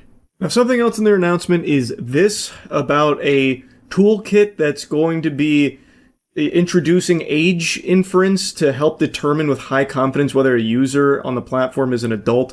So from the way they describe it, it seems like it's going to be this tool that's monitoring your activity to find patterns of your usage and make an estimation of your age based on what you engage in on Discord. Admittedly, I'm a bit confused on exactly what this is, but from the sound of things, it is something that's running in the background that monitors user behavior. So if you're someone that's frequenting tax channels on Discord in order to help with your taxes, it would likely view that behavior as likely an adult using the account. So then it would just internally have you as an adult account, so you wouldn't need to complete an explicit age verification flow, like if I'm understanding this correctly. Again, I'm not entirely sure what that is. To me, it sounds like what YouTube introduced not long ago, where it monitors user usage behavior and will make an estimation of their age based on what they engage in on the platform. So for Discord, it seems like it's doing that too.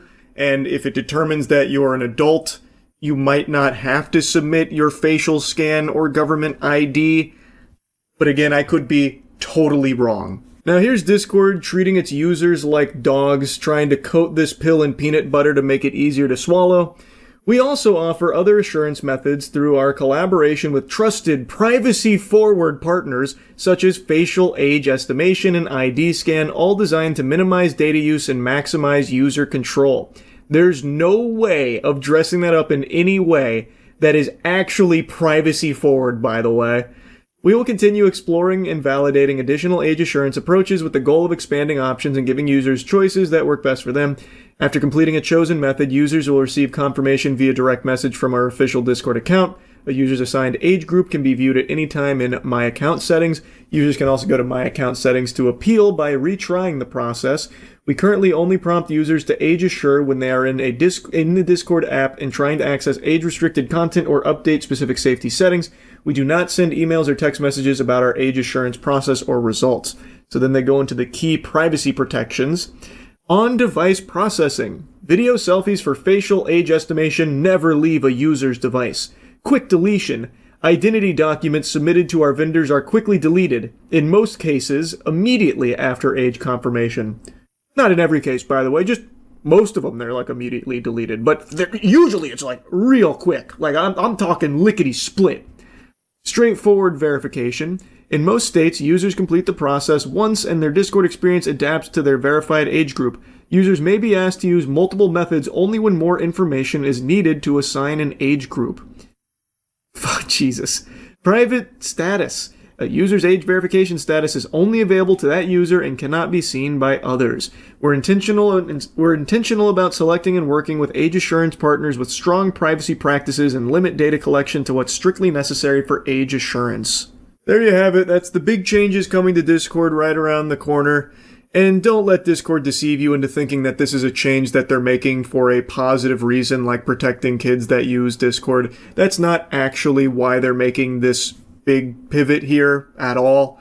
It's just in this race that every company on the planet is engaged in to collect as much data as possible and get people as comfortable as possible with just giving their data willingly. So that way they can just harvest it easily, no hiccups. This is not a good change, and it is not something that anyone should be looking forward to. Do I think it's actually going to kill Discord? No. I don't think so. I know a lot of people are saying that this is the end of Discord, and even me with the title RIP Discord, I don't actually think it's going to sink them. I think people are just going to shrug their shoulders and just fork over the data in order to keep using the platform that they've already become accustomed to. I don't believe people ever really have a huge willingness to switch off of things that they become used to. There's endless examples to pull from, even like in gaming. People have set games that are their comfort game, and they maybe might tinker around with playing a new game in the same genre, but typically always go back to the one that they've just spent the most time with, and right now that's Discord. So I don't think that this is going to be, a huge destruction of Discord, even though I think it should be. I just don't think people are actually going to make a switch to something else in its place because people are just too used to Discord's service at this point. But I guess we'll see. I could be entirely wrong. Skype, for example. Skype, by all definitions, was too big to fail. They were the top dog until Discord came around and ate their lunch. Discord was a superior service to Skype, and Skype ate shit for it. It never adapted, it never changed, and it died. So who knows, maybe I'm entirely wrong, and something will pop up now that Discord is in a really rough spot, lost their footing here. Maybe something else will come and take its place, and people will flock to that instead, so that way they don't have to play ball with these kind of new changes. We'll see. I'm just not super optimistic about that happening, but I'd love to be wrong about it. Anyway, that's really about it. See ya. Hey, we're looking at exoskeletons today. High-tech stuff. This is... What is it? Hyper Shell out of, I think, the UK. So I don't want to spoil too much, but I got You guys didn't like go, whoa, when you opened the box or anything. Oh yeah, right? What's your thoughts? Yeah, I mean, I've seen the videos of these. Like, I know how they are supposed to work. I just don't know what they're capable of. So it's like this diaper you put on, and it attaches to your thighs. I know that. And from what I saw, it's supposed to just help people traverse life with a little assistance. Yeah, I think Hypershell really plays into the hiking outdoor. So you put this on, you hike, you're climbing up the side of a big old hill. You don't need your poles Yeah, anymore. you don't need your poles. This helps you go up the sides of mountains. Oh, it's not heavy at all. Yeah, it's super, super light. And this was around $1,500, which is not cheap. And from what they say, it's not made your first thought is I'm going to put this on and run faster or lift more weight. It's not that. It's to ease the strain of your activity of hiking, essentially. It's a very niche use case. So if I shop now... Does it add 5 inches to your vertical? Oh, God. No, I wanted that too. We got the X Pro, which is hot right now. That is on sale for $1,100. It's got 800 watts of power, 17.5 kilometer range per battery, 10 intelligent AI modes. Huh. What does that do? I mean, this guy's running. Well, I think you're able to run it. Right.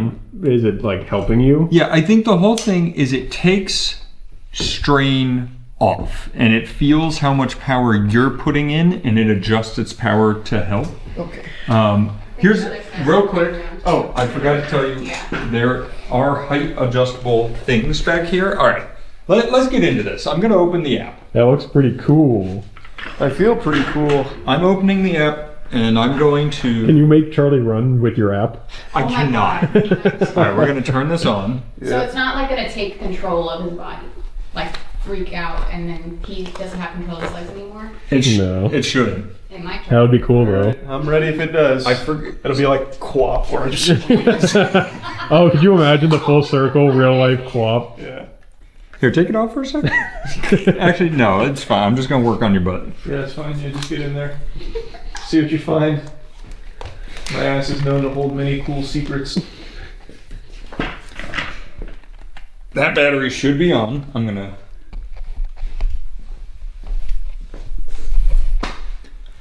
Huh. Just active reload me. Like put a hot different swap. battery in? Hot swap. Watch, this is the other thing that pissed me off. I don't just want to dunk on them until we can show it, but watch how easy it is to pull this battery off. You got this.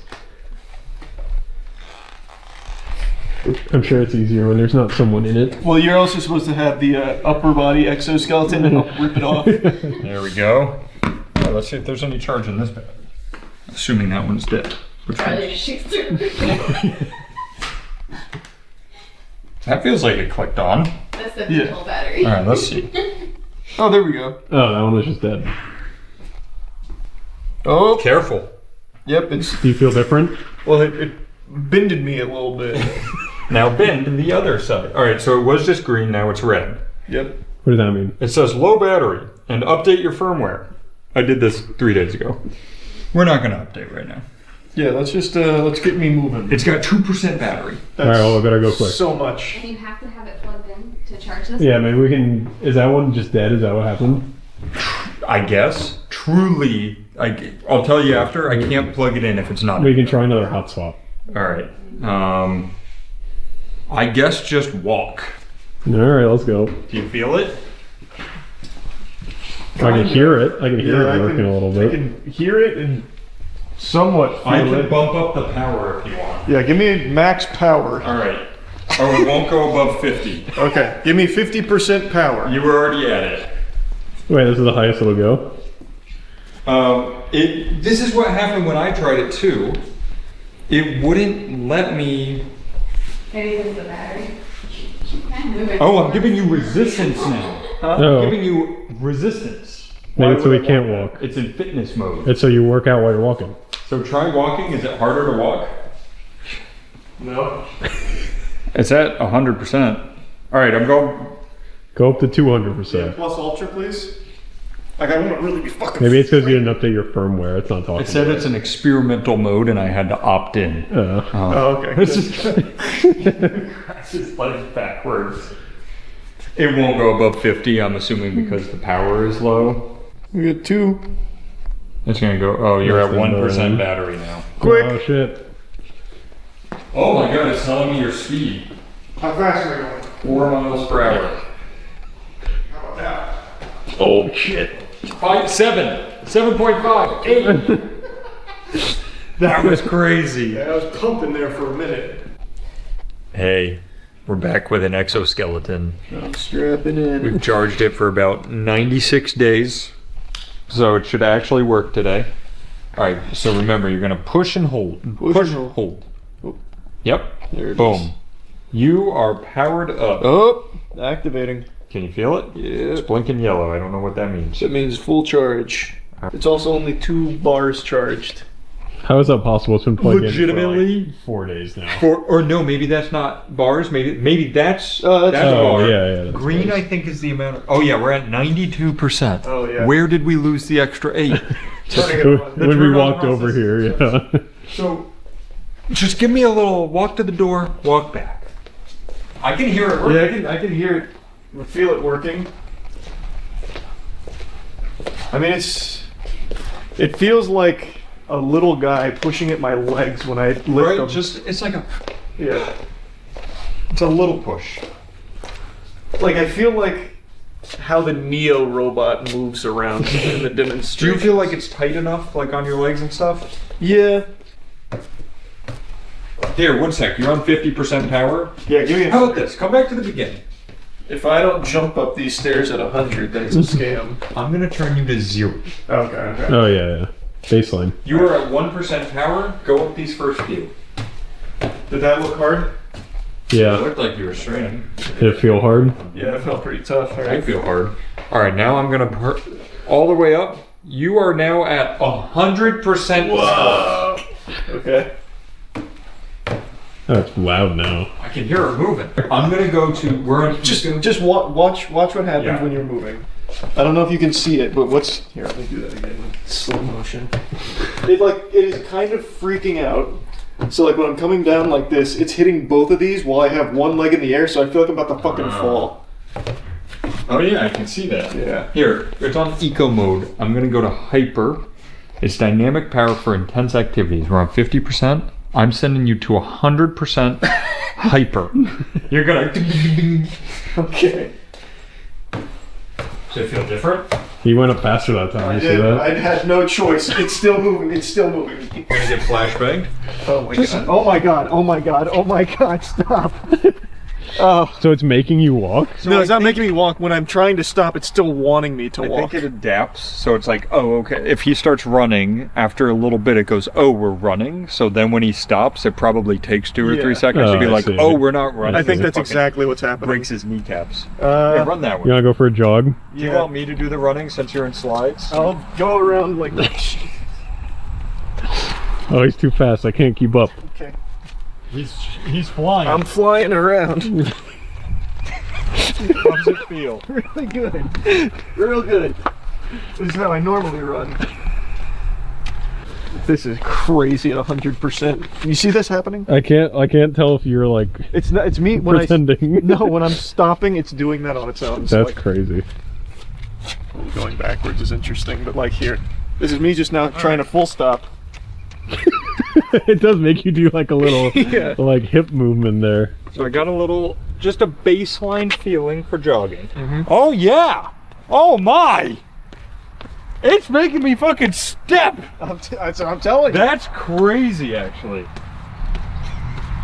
You are right, I feel like the fucking Neo robot. Alright, stop. We're gonna jump.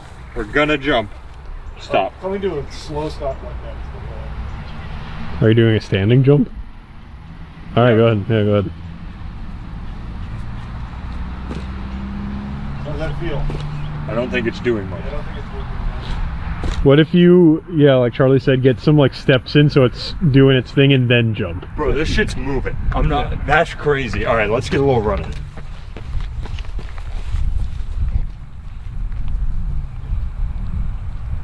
That looks pretty good. It's certainly. So I know it moving my feels legs. weird. Is it making you expend less energy for the same amount of movement? Do you think? For that. Get a running I start. don't think it'll work with that. So that's my problem is if I running start, it's gonna kick you down. It thinks my next leg is trying to run. So when I did that there, it tried kicking my leg. And that's what I was saying on the stairs. That's exactly what's happening to me on the So stairs. it doesn't But, like, expect right that. now, It doesn't expect elevation change. It's making more than forward. It's pulling up in an arc. So like it wants my knee to go up. And my question would be, does that save you energy? Ready? We're gonna go fast. Oh yeah. Oh, it matches my speed.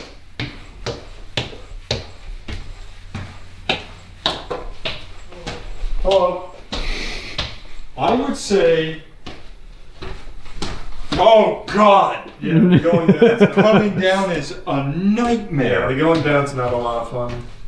You know what it might help with? Coming down backwards. Oh! Nope. It very much does push your leg up, for sure. There's power there. Yeah, I just don't know. Does that help a lot? Like, I don't know enough about the biomechanics of hiking. I feel like getting your leg up is the easy part. It's when you have to put a lot of weight and pressure on it that you'd want the help with. No, I feel like after for long periods of time. Yeah, I guess I'm just not a huge hiker, so I don't know, just maybe. walking in general, lifting your foot up is like a lot of the strain. But the 100% power on hyper is actually pretty strong. It seems like it's definitely it's like moving. I'm not doing some pressure. Like for I'm you. not overselling that at all. It is doing strong. The only way I could give this a real review It's to take it hiking with you. if I go on like call it a 2-hour hike and then do it again with this on, because I feel like this isn't what we want it to be. Of the I have a 20-inch vertical and then with this on I have a 30-inch. We could also get energy an saver. opinion from Dr. Momo on what she thinks it's doing for you. That would have been smart. So it seems like most people, it's kind of mixed, at least based off the preliminary reviews I'm reading, but it seems like most people think it's mainly for mobility for people that like to hike but just don't have the ability to. I think that makes a lot of sense. Yeah, as opposed to being more of like a tool for people that are already adept at hiking, it's more for people that want to hike but maybe have like a limitation. That makes sense. It seems like it's mainly just helping you get that leg moving, like get it up and moving. I may be able to feel something, like I said, on a prolonged hike. Yeah, but you're right. If you're missing some power, which, come on, I'm not missing power. No, we're still spring chicken down here. If you're missing some power, it can probably give you some power back. This thing really has a mind of its own. All right, wait, let me go to 100% fitness. So what does fitness mode do? It's revert. Oh! So is it fighting back now? It's Yes. Like, yeah, okay. All right, Charles, you got to try this. Yeah, let me try that fitness mode. It's like walking through mud. Yeah, you're like a quicksand right now. This is... Here. You don't have baby birthing hips like I do. And I've got petite, fun-sized hips. That's what they always say. His are more for pleasure than practicality. Yeah. Incredible. The pleasurable hips. Man, I had to lift after this, and now I don't. Well, we can just put this on. That's true. Just walk around with it. It does feel really weird to walk without it now. Is it like when you're on a treadmill and then you get off and you feel like you're like moving? I feel like I'm in sand. Yeah. Like it's almost like I'm expecting my leg to be picked up for me. Yeah. I would say, if let's say my walking, I normally walk with 100 pounds of pressure, whatever, that takes 10 pounds off. Okay. That's interesting. Am I unfitted though? I gotta Are you strapped up? Yeah, All right, I'm redetecting. I'm redetecting. All right, detected. All right. You ready? Ready. I don't want to break your kneecaps here. I'm ready. I'll give you 100. Perfect. It looks like you're dragging a little bit.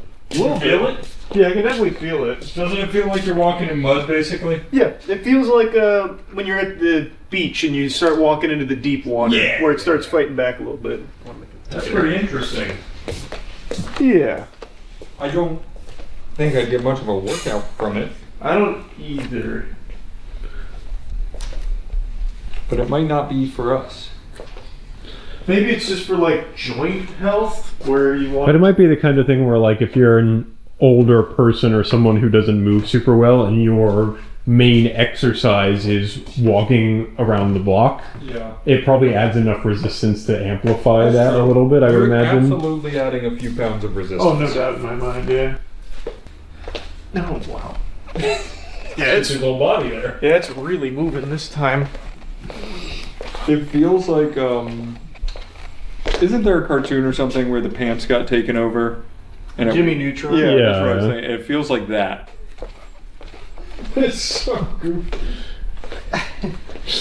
It makes you walk with some sass.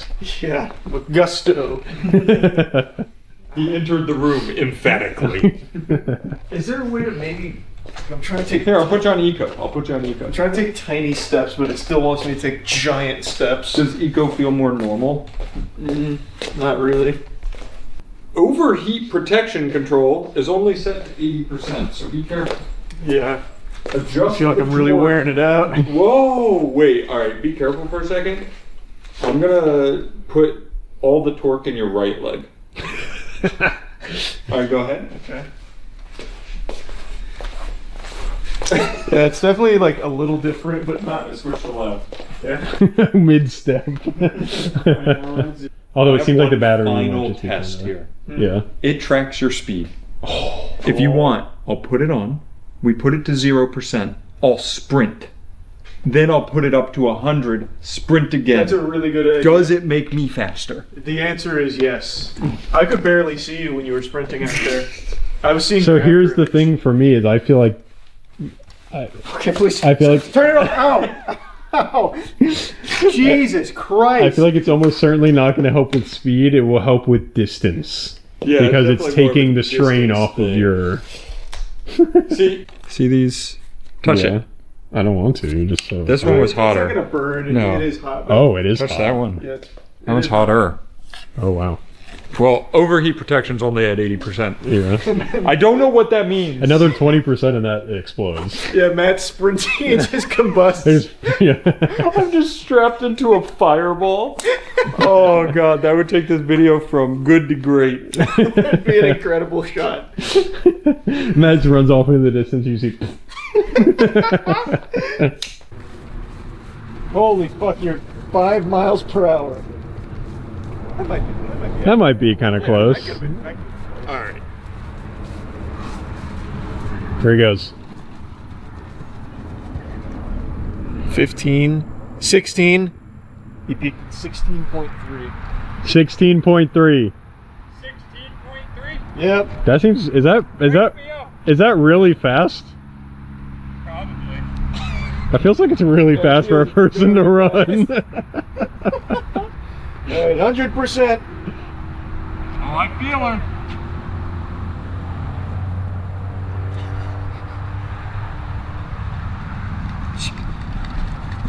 Holy shit. Can you stop though?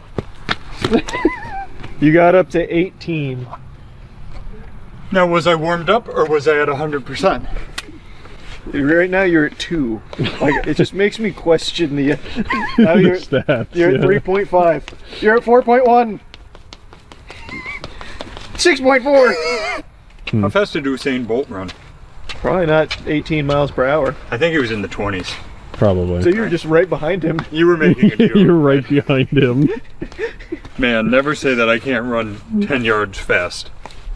I'd say not a scam or anything. No, I mean, definitely not. It absolutely is producing power. Yeah, it's just a matter of how much does it help on a long hike? I have no idea. They have 2 models above this. I can't imagine what they do differently. It's got, the top one has double the power of this one. Whoa. I can run through that fucking wall like the Juggernaut. Yeah, well, no, what would happen is you'd knee yourself in the nose. I think you turn resistance to 100 and you cannot move your legs. Alright, I'm gonna sprint. Yeah, what? My god, double the power is crazy. That's too much power. Yeah, I don't know whose legs would need that. I don't know. I feel like we need to give this somebody going on a long hiking trip, like a couple days, and say day 1, don't wear it. Day 2, wear it. Yeah. Report your findings. See what you think. By that point, this video is already out. Their data's moved. But yeah, it's a cool idea. Maybe it's very helpful. Yeah, I hope it is. All I know is it moved my legs a lot.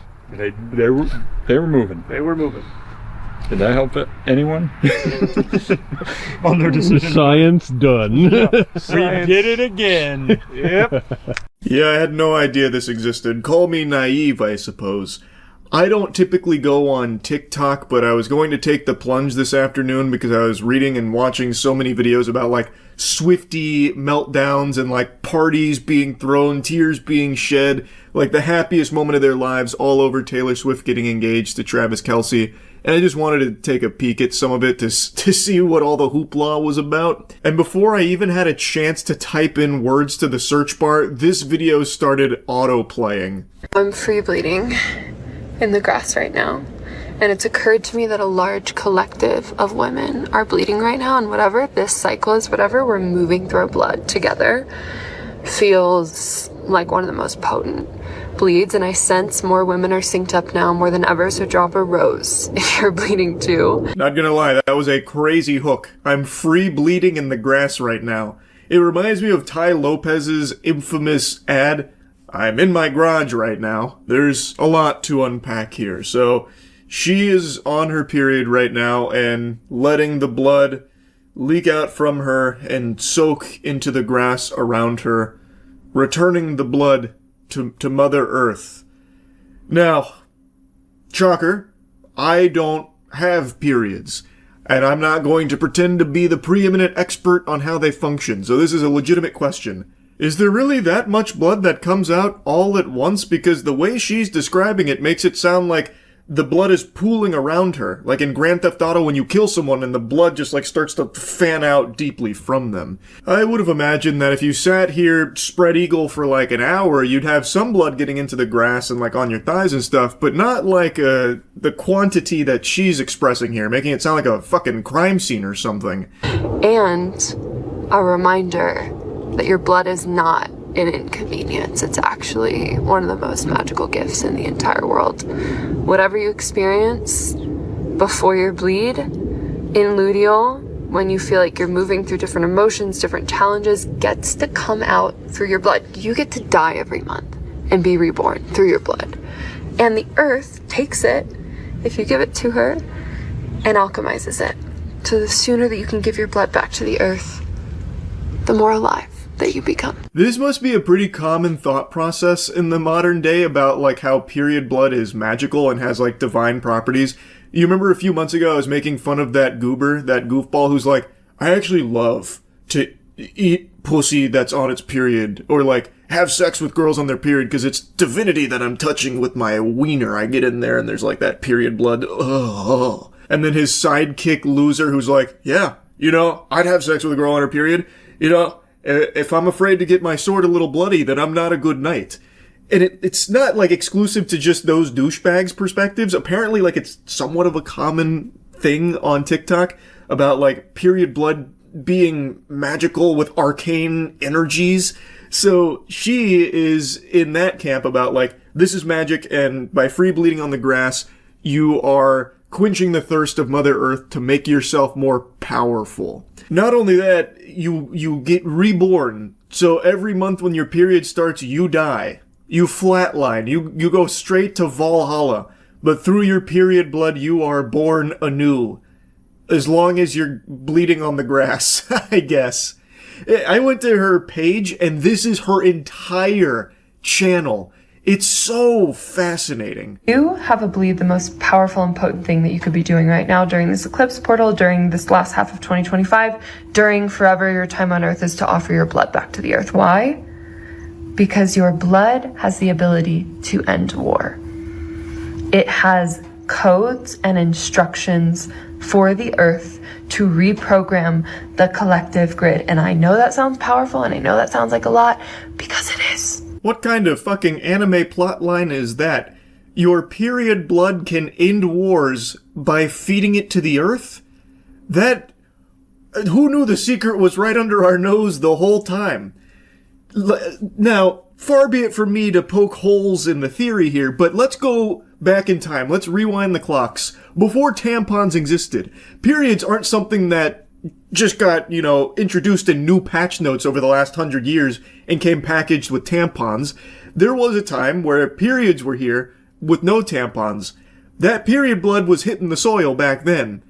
And there were still a lot of wars back then. I gotta tell ya, I'm not exactly convinced that period blood getting on the grass is enough to stop wars.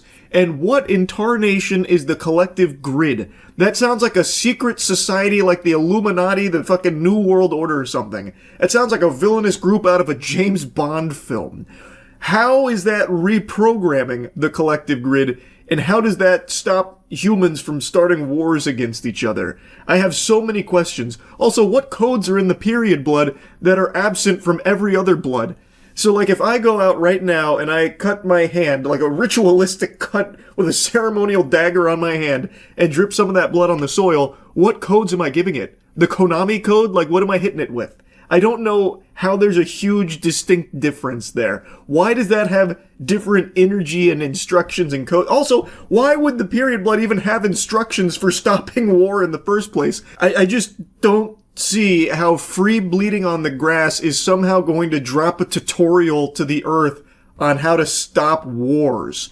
Like, I feel like if there is instructions buried deep in the period blood, it probably wouldn't be instructions that pertain to war. It'd probably be about, like, babies or something, would be my guess, if there are instructions in there somewhere that you'd have to, find the WikiHow guide on in the blood. I can't quite understand how she's drawing this connection of, like, dropping your period blood on the earth to stop wars and trying to preach it like, listen, everyone, we need to come together and we need to pool our blood on the grass. It's the only way to stop war. Because you are that powerful. And I know that we've been taught, hide your tampons, inconvenience, PMS. It's all bullshit, okay? It's all bullshit. Your blood is a key, it's a code, it has living, alive instructions to regenerate the planet and to reprogram the entire collective grid from your womb space. And as we all do this collectively together, we reprogram the collective, and what is not in resonance with this vibration, with this new programming, has to fall away. It can't survive. What language is that programming in? Java? C#? Like, how are you deciding what that programming is? How do you have control over that? And also, what won't survive the new programming? Is this like an extinction event or something? Like, I can't wrap my head around it. My third eye is not opening here. She is just spamming buzzwords, vibrations being the classic. Vibrate this, vibrate that, fucking everything is vibrations, which means literally nothing most of the time. And now she's using a new one here, a new buzzword, collective. No explanation, no clue what that's even supposed to mean, but collective! Jump scare you with that. We have to fight the collective, reprogram the collective, bleed the collective, free bleed! That kind of thing, I don't know. All of this is just actual mumbo-jumbo nonsense here. And let's just go ahead and suspend disbelief for a moment. Let's say this is all very true, that by dripping your period blood on the grass, you are reprogramming the collective. Let's assume the collective refers to Earth and everything that inhabits it. How the fuck does every single womb space have the same instructions? Everybody is different. There is no way that her womb space instructions would match those of, Taylor Swift. Like, there's gonna be very different protocol embedded in that period blood they're dripping and feeding to the earth. Like, maybe hers is trying to teach the earth and reprogram it to not have wars, but then you'll have a womb space from somewhere else that's, like, really about war, like, we need more battles. So wouldn't these womb spaces conflict in these instructions, overload the collective, and then there's no one's in agreement anymore? It falls apart. There's just nothing about this that is even remotely sensible. And that's what makes it so fucking amazing. As I have never lost weight so fast in my entire life with this elixir. Now that I have your attention, because we're in a system that preys upon your insecurities as a woman, this is my moon blood. This is my period blood mixed with a shit ton of water. It's not concentrated. And because 14 million people did in fact watch me free bleed on the earth, I thought, why not shock the system just a little bit more. Just be like, hi, there's a revolution happening of feminine wisdom, feminine magic, our feminine moon blood that has so much magic. I'm just feeling a little spicy, a little revolutionary, and God forbid a woman doesn't give a fuck. Yeah. Mixing your period blood with some water for the sake of a TikTok video to slam dunk on the haters definitely sounds like something someone would do if they didn't give a fuck about it. Now, if you thought she was going to drink this panacea, you're wrong. I'm pretty sure she's doing this just to get people, like, hooked on it, morbid curiosity. She doesn't actually consume this beverage, at least not on camera. Maybe she does in her, spare time. But for this, she's using it more as, like, a talking tool. I also imagine it's not her blood with water in there. It wouldn't come out this red. This is very clearly some kind of, like, juice that she is pretending is blood with water. How eye-catching. And she's using it to talk about this revolution she's leading about free bleeding on the earth to, like, regenerate and stop war. And this is about the feminine reclamation. This is about feminine freedom. This is about remembrance. So I'm going to take this to my red rose bush outside.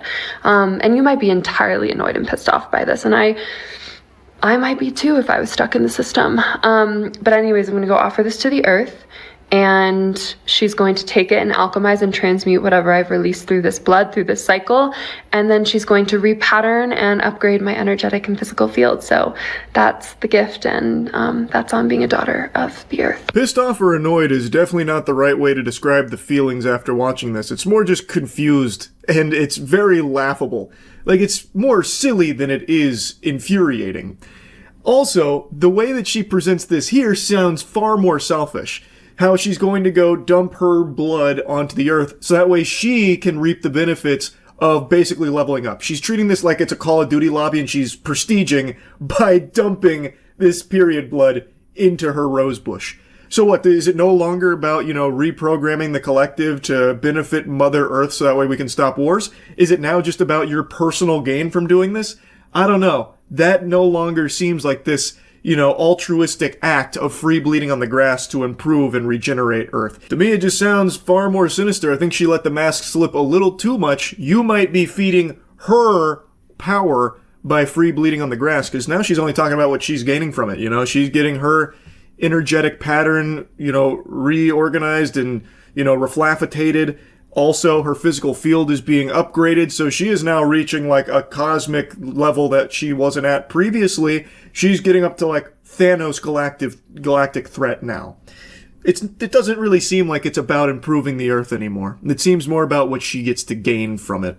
This is my current microdosing routine in under 30 seconds. I microdose with Flodos. They're my favorites. I've been microdosing with Flodos since June. They use a shamanic strain. It's very wise, very loving, very gentle. I typically microdose 100 milligrams or 200 milligrams. 100 milligrams is a really beautiful sweet spot for a starting point. So it's been over a year since I moved to Peru in the Sacred Valley. This is my home. From Los Angeles. I'm working with ayahuasca. Yeah, that sounds about right. That checks out. So she was in LA and then had her spiritual awakening with, some microdosing, which I think, I have a sneaking suspicion may have turned into some megadosing, and then she moved and started with ayahuasca. So a tale as old as time and only being more common these days. Albeit most people don't usually end up talking about like free bleeding on the grass to save the earth from war and whatever, but even still, very interesting. Wanted to yap about it a bit. That's it. See ya. What's up, everybody? It's Critical. I'm playing Species for the PC. Let's do this shit. I have no idea what any of this is. Wait, breeding. I know what breeding is. Let's turn that up to the maximum. I want the horniest creatures possible. High mutation rate so they can transform into sex incarnate. Alright, let's generate. Oh fuck, we're coming in hot. Passengers, fasten your safety belts. It's about to get bumpy. I hope you all packed for a long trip to the grave! That was a deceptively smooth landing. Nice and soft. Are these floating green teeth?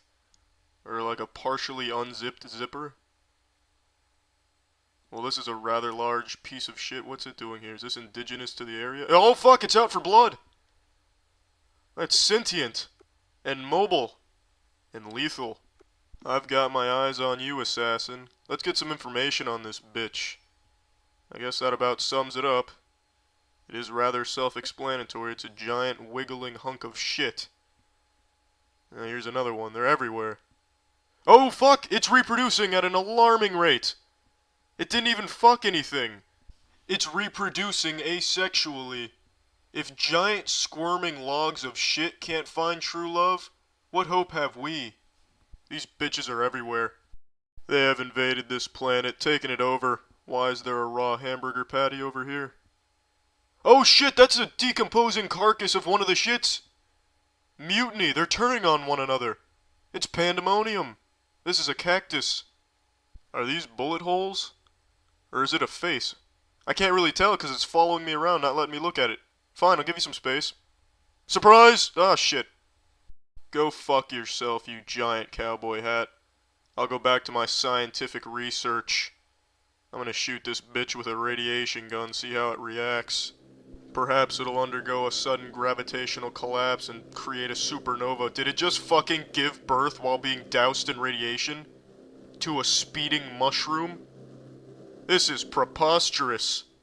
You are foul. There's only one way to reclaim our planet. A mass genocide of these filthy creatures. It's the only option. They've brought it on themselves. This may look like a field of raw steak, but make no mistake, this is simply wiggle shit corpses. I didn't even make a dent in their numbers. I must continue the battle. I will fight for our planet. Ambush! Yes, it worked perfectly. I caught him off guard. You will be murdered thoroughly, just to be safe. This is how it all ends. This is it. I always knew if our world was going to succumb to evil or be conquered, it would be by the hands of a substance we create. A substance once synonymous with safety and happiness. Our excrement. What the fuck has happened? What type of bizarre metamorphosis is this? The shit has fused with piss. They are now a piss-shit hybrid of sentient fuck. Some of them even have legs. Look at this. This abomination has the face of a marshmallow. They're becoming more human. Soon they'll have titties and nipples, and we won't be able to distinguish humans from these lemon shits. What are you? Tell me what you are. Oh, don't you dare walk away. I will slap you with this shit. Why can't I attack him? There we go. That's your own fault. Do you want to suffer the same fate as that drowsy lobster? Tell me what you are and where you come from. It looks like that engineer space shuttle from the movie Prometheus. Case closed. Thank you for your cooperation. What the fuck is this? It's like a giant walking abacus. It looks like somebody glued dildos to the body of a sea creature. Why did it just stop moving? It was hauling ass a second. Oh shit! It gave birth. This one's got teeth on its face. Interesting. Oh fuck, Stampede! Oh shit. Looks like there's about to be a fight. A brawl, a showdown. Let's see who's gonna win this encounter. Newton's Cradle or the purple lizard just looking for a hug? Come on, fight. Fight each other, what are you doing? Oh fuck, don't run away. Damn it. This is a weird fucking spider. It's got some really fucked up shoes and a really fucked up place to have feet. Fuck, the flood have shown up. And there's a squid on the land. What is that doing on the land? There is a ton of fucking creatures here. And there's even more over here. Our planet is lost. I cannot fight them all. Alright, well I'm done playing this. Well, that's the end of this video. Remember to rate the video, comment the video, and subscribe if you want to see videos similar to this one. See ya. I haven't heard of video game drama this big since the whole Dream Minecraft speedrunning saga. What's happening with the Marvel Rivals $40,000 tournament situation is pretty bizarre. In a nutshell, there was a Marvel Rivals tournament with a $40,000 prize purse. There was a player by the name of Kingsman who really wanted to take this seriously, making a mention that this money would be very helpful to him as a college student. And the rest of the team didn't seem to take it all that seriously, and eventually, when Kingsman was trying to, make changes to the team comp so they could better stand a chance at winning, they all attacked him, and eventually it led to him getting kicked from the tournament. His team then went on to place second to last in the tournament. You guys. Okay, guys. Pace and point proven right now. Do you understand? No, it's not. You've been making me play circles. I'm gonna How do you not see the problem right now? Wait, first of all, it's that ass Kingsman, shut the fuck up. Okay, bro. You're doing too much. Lucy's not even on Invis. Second of all, you're getting value because No, she shouldn't be dead. Yes. I'm getting value because I'm 1v6ing. Hulk isn't peeling for you, bro. Yes, Zaza is 0-5, but we won the point, bro. Why? Because they were hard. 4 people are dying here. That means 4 of their util, 4 of their resources are all spent on Zaza. I saw this a couple days ago and I was so confused why anyone would be joining a tournament if they didn't actually care about winning at all. So he is very clearly trying his best to help the team win. And they were talking about like how toxic and annoying and insufferable he was, things like that, which eventually led to him getting kicked and being like disrespectful, that kind of thing. From all the clips I've seen, he never made any like personal attacks against anyone. He was never even like overbearing or like yelling and screaming. The closest he came was in this clip here where he's like, do you understand? Like, case in point, we should make a switch. This isn't working. Our widow is 0, 5, and 0, which is a very fair point and a good suggestion because it clearly wasn't working. They may have won the point, but I think it's a large part because Kingsman put the team on his fucking back here. Like 18-2, he was kind of going Insano style. I don't know why this became such a huge issue for his teammates where they hated him so much for trying to win that they started insulting him after the fact. And that's where most of the drama stems from. Them refusing to switch is one thing that feels like it's kind of trolling and just intentionally throwing the tournament for the sake of vibes, which is weird because, again, just go play quick play or something. Why even bother going into a tournament if the goal isn't to try and win it? He made it clear he wanted to sweat because this would be very important money for him in his situation with college. Now, I also heard that when the tournament was put together, there wasn't an announcement about how much money was on the line. So I think maybe there was some confusion from the team where they wanted to just play for fun and sillies and goofies. And then once $40,000 was announced, they still had that mindset. Meanwhile, Kingsman really wanted a piece of that pie because it would be helpful to him. It'd be like $3,000, which is a significant amount of money, especially for someone in college where this could be very useful. So that clashed where he really wanted to win. His team, who they didn't give too much of a fuck. They didn't think it was that big of a deal. So he, throughout like their time playing together, would be making like suggestions and saying like, hey, you know, there's going to be this in the tournament. There's going to be that. Maybe we should look at this. Maybe we should look at that. And I think they were just getting so annoyed that he was wanting to win so badly that they started to really resent him for it. It eventually led to like the bubbling over point where he got reported to the tournament organizer. They said a whole bunch of nasty stuff about him, and then it snowballed into what it is today, mainly because the team captain was so vocal about her disdain for this guy.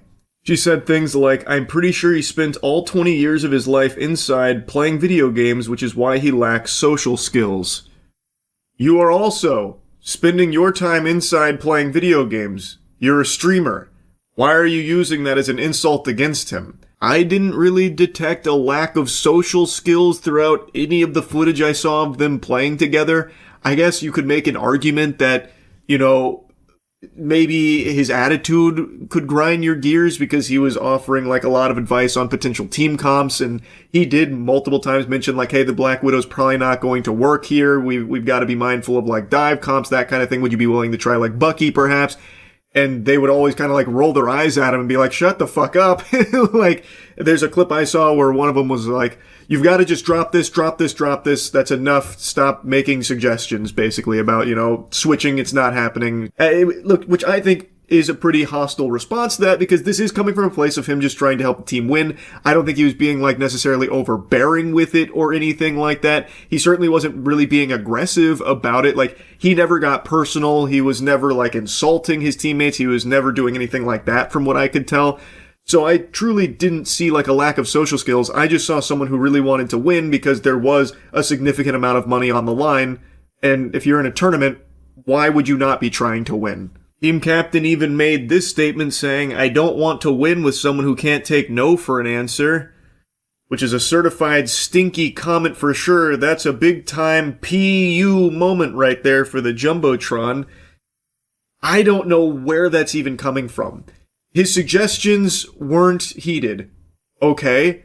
He didn't start like, you know, stomping his feet and yelling and screaming and pissing and shitting about it either. He's just like, okay, all right, we'll do it.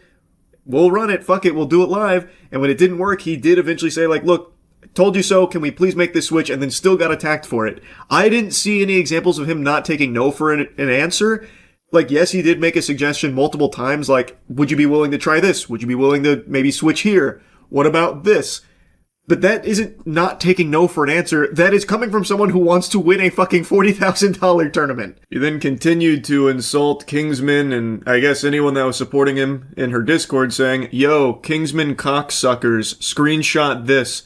Y'all think I ain't seen the toxicity in the Kingsman Discord with not spreading hate from the mods and Kingsman community? Fire emoji. This one will really get your eyebrow in the air. So she's calling out the people that were supporting Kingsman, saying they're cocksuckers and how toxic they are. Meanwhile, she has been the most openly toxic, like vocally expressing her disdain for this guy and now like his community. And let's not get it twisted. I think it's pretty obvious. Most people have probably seen a lot of like really dog shit takes from people that are using this as just like a giant insult against all women who play video games. That is absolutely happening, and that shit sucks. Those are some fucking losers you can make fun of. Absolutely.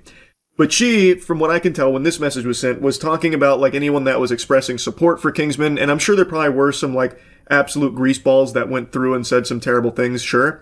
But to extend that to like anyone that was supporting Kingsman, calling them cocksuckers, I think is just kind of crazy, especially considering she has by far been the most mean and nasty about this.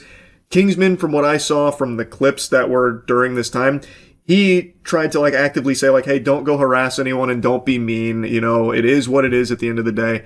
Like, he was clearly upset about it, but I felt like he was doing, or at least making an effort to try and stop people from going and doing shit like that. She, on the other hand, was just openly attacking him. Character? No, I everyone thinks this guy's a loser. Kingsman's a loser. Like a bug. That's just what happens. That's such a good point. You're so right about that. And we're still gonna play Widow. I need this for my college. I need this for my college. I have about 6 or 7 more years. This is a clip I keep seeing spread around. That first clip is when he is explaining like why the Widow's not going to work, and they're like, oh, great point. Go fuck yourself. We're still playing Widow. That's all we're gonna do. We're here just for good vibes, good time, and I don't care if this money means something to you, because it doesn't to us. That second clip, that is not Cece. That is someone else named Lucy, whom has deleted this VOD, so I can't even find the full context here, but from the sound of things, she is insulting Kingsman because of him expressing the want of the $3,000 because it would be very helpful to him as a college student. So then she's like making fun of him, taking the piss, even threw in an absolutely revolting 6'7" meme reference that'll make your skin crawl about it. It's just very mean-spirited. There's also another clip of her talking about it, saying, like, even if you support Kingsman, like it's fucking Israel or something. I don't even know what she was trying to say with that one. I guess since I referenced it, I'll show you that clip too. I have a genuine question. Like, seriously, answer this. Even if you support Kingsman, whatever, support Kingsman like it's fucking Israel. Anyways, whatever you have in your head, I have a genuine question. I think everyone has a genuine question after seeing that segment there. I don't know why she would be saying something like that with this. Again, the whole VOD, from what I can tell, is no longer accessible, so I don't even know what the question she was about to ask is. But yeah, it's definitely not a good look, and she is very openly, like, making fun of Kingsman from what I can see in the clips that still exist of it. But this is not Cece. This was not someone that played on Kingsman's team. I don't believe. All of this is only the tip of the iceberg, by the way. It gets so much deeper. There was a Google Doc that was put out there from the Widow's boyfriend. The tournament organizer initially like doubled down, saying, nope, I maintain my position here. He deserved to be kicked from this tournament. He violated all of our rules. And then today he came forward very somber, like, look, I know everyone's mad at me and they're right to be mad at me. I was wrong about everything. I looked at this misleading evidence. It was only from one side and it was incorrect. I acted too hastily. So now he's like singing a very different tune about how, you know, he's had this come to Jesus moment after seeing the other side of the story with Kingsman. It's very clear that he was manipulated by incorrect information. He shouldn't have kicked him from the tournament. When they come in here, the people, when they come in here, when they hate, they're justified in what they're saying. They're absolutely right. They're absolutely right. 100%. No question about it. Like, there's no beating around the bush. I don't know why it's, like, difficult to admit when you're wrong and when you fucked up. I made a decision based off of haste and based off of misinformation, but everybody in the team knew what was going on. Everybody in this team knew what was going on, and the fact that nobody told me it was... That's whatever. It doesn't matter. Also, Kaplunk, whom was the boyfriend in this story, is reaching out with an apology. saying that he went about it the wrong way and overstepped. Zaza, the widow, told him to leave it alone, but he couldn't control his impulses. The demon had to be let out of the cage. Thus, he went in and started sending clips to the tournament organizer to kick him, the Google Doc, all that kind of stuff. And then finally, CC, the team captain, the one who was by far the most openly hostile to Kingsman and anyone that was showing any level of support for him, came forward with an apology as well, saying, "I'm sorry, I was going off the video and forgot to explicitly call this out. Earlier today, I woke up with 1,000 noties from the day before, and people had joined my server from Kingsman, having a panic attack, and I just started experiencing them. So in my freak out, I said Kingsman lacks social skills because he spends his time playing video games inside. I was angry and ended up lashing out at him lashing out at him instead of his community. I deeply regret it. I apologize for flinging another insult out. It shows I have terrible character, but I will be working on watching the words I say and getting help with my panic attacks." A community note even got hot dropped on here straight off the battle bus saying, "Even after the initial situation calmed down, CC continued to bully Kingsman and speak ill of him across social media. CC has a history of attacking other players and talking trash." So that apology didn't really go as smoothly as I think she was hoping it would. And interestingly enough, from what I can find, Kingsman throughout this entire thing has tried to urge people not to harass anyone that's been involved in it. You know, Zaza, her boyfriend, Cece, anyone. He's been trying to actively calm things down to the best of his ability, but this clearly blew up well beyond anyone's wildest expectations. And Kingsman actually was able to make over $3,000, which would have been his cut of the prize money should they have won the tournament, through subs and donations the last time he streamed, which I believe was last night. So a bit of a happy ending for Kingsman. Not exactly the smoothest sailing for his teammates that were bullying him, attacking him, and insulting him. That hasn't worked out super well so far. Anyway, that's really about it. So, yep. I might be 31 years old, but I game like I'm 20. I've still got it. You know Brian Johnson, the guy who's becoming the immortal vampire through endless research experimentation and 2,000 pills a day? Well, I found the real cheat code to immortality. It's playing games. Keeps you young. And man, do I still have the ability to do that really well. I got reflexes like a cat and aim like a geriatric octogenarian trying to get piss into a toilet bowl. Point is though, I've been playing a lot of games and something very special happened. I played a horror game that wasn't dog shit. Now I know what you're thinking. This can't be possible. It's unheard of. But, sports fans, with my hand on a stack of Bibles, it's true. I played a game called Who's at the Door, which is an anomaly hunt horror game, which I know isn't the most, unique combination of genres blending together. That's kind of like peanut butter and jelly in the horror space right now. There are 1,000 of those puppies being farted out every day. But Who's at the Door was a really interesting world and story with a really well-designed anomaly hunt that actually startled me, which doesn't happen. I'm basically immune to jump scares for the most part. But this one was able to penetrate my defense, and it's not like it solely relies on cheap jump scares or anything. It actually just builds up tension really well too. I played it for the gaming channel, which I've been going crazy on, Moist Critical Gaming Official. I think you should all go subscribe over there because I'm playing 1,000 games a month. A lot of people still think it's just stream highlights. It's not. The majority of the content on that channel is me off-stream gaming tons of things, like Who's at the Door. And most recently playing through the Peter Jackson King Kong game from 2005, which is still a super slapper. That game holds up really well. Anyway though, I wanted to show you highlights from Who's at the Door because I actually really like this game. I am a psychiatric patient. Fuzzy hallucinations and voices are part of my everyday life, but lately these hallucinations are lasting longer. Now they won't go away unless I take some medication. The boundary between reality and illusion has been blurred even more, and I feel increasingly trapped between them. If this really is... Oh boy, I got hit with dyslexia. If this is really a treatment, how much longer must I endure this pain? In such cases, immediately take your prescribed medication. Or try to calm yourself quietly in your room. Hang in there just a little longer, and you'll make a full recovery. How do you feel about ayahuasca? With the way people talk about that these days, it's apparently a panacea to cure everything. It's quiet now, no voices, no shadows. Should be safe to open the door at a time like this, right? Hey, what's up, buddy? Can I help you? Man, the Fint has really hit this neighborhood hard, huh? You hate to see it. You really hate to see it. No, Jesus! Fine, come in. You're welcome.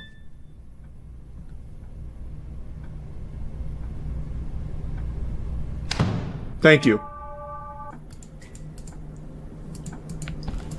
Ooh, a bar of soap that's not cheeky? Oh! I see why this is a horror game now. Oh my god. Couldn't even imagine.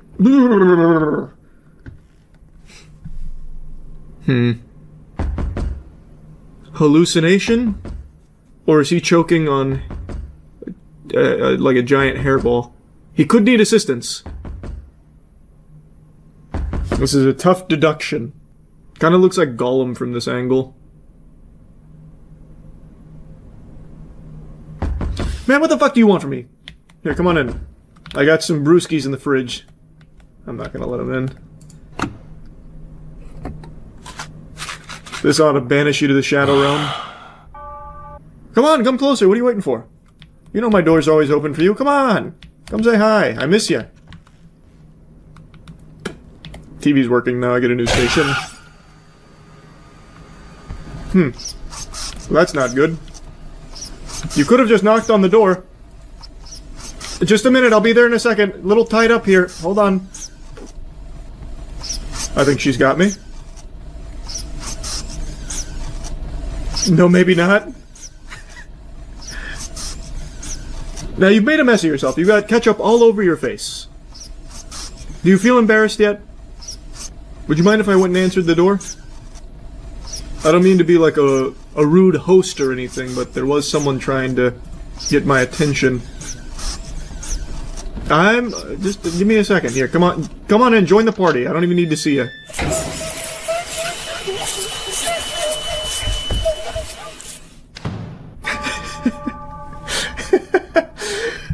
Nice. I feel like I shouldn't let you in, to be honest. It's been nothing but chaos in this abode, if you can believe that. I know. In a neighborhood as nice as this. You're not even knocking. Do you want to come in? Oh, you heard me. Okay, yeah, she's here.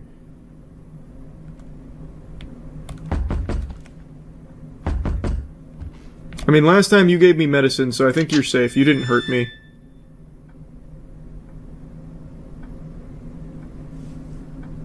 You have such a wonderful smile. Check the TV. Check the TV.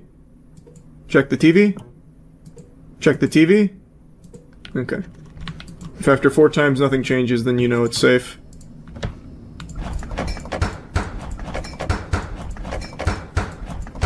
Imagine I just unlocked a super secret ending with that. I input a cheat code. And now I see myself in the game. Who are you?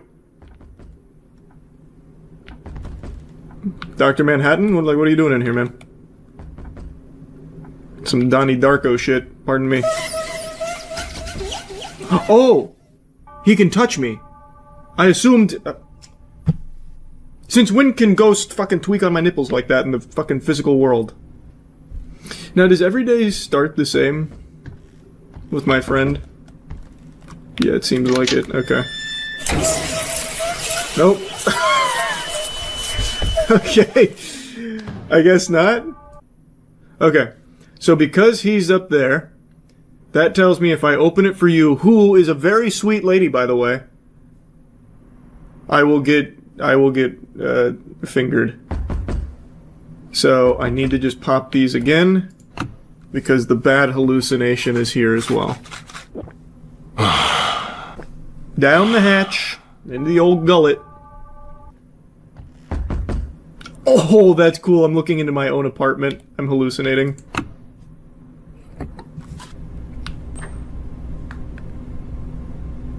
Dropping Labubu from the ceiling, guys, really? No ghost chef cooking in my kitchen. No ghost freeloader using my tub. You again? I feel like I'm just too trusting. And you know what? If that gets me tickled, then so be it. Come on in.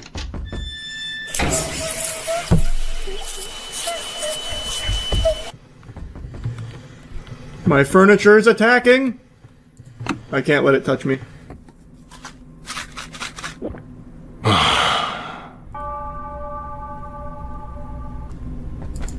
Oh my god, the game knew I stepped away to tinkle! Well, that's not true. I also filled up my water. Oh my god, the game knew. Who's at my door? They're in here fucking watching me. Uh-oh, the lights haven't turned on. Oh, hey! I think I'm hallucinating. Who's here? I mean, it's probably better. I think if I went and looked in there, I probably would have got fucked. Don't get too close. Oh, fuck. To what? To who? The door, maybe? Oh, to you. That's probably hallucination. Oh, but it might have disappeared. I think I was a little too hasty. Blood on the fridge. This is a hallucination. What's in here? Oh, just a jump scare. Oh, but it disappeared. So this is probably safe now. My hallucination ended. I'm gonna put it to the test. Like, I feel like it should be fine now.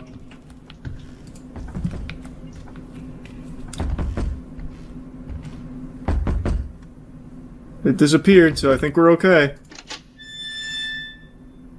Nice! Thank you so much for coming by, bud. Fuck. Alright, we'll know for sure now. If I get jumped while the napkin here, the handkerchief is there, then we'll know that it's supposed to... Huh. Well, that's probably hallucination. Which tells me that the handkerchief is correct. So I'll know going forward, if it's anything but the rag there, it's a hallucination. Yep. Probably hallucinating. Do you leave? You gonna disappear? Looks like he's about to start fucking popping and locking on me. Just entertain yourself. I'll be back in a moment. Just need to pop some pills.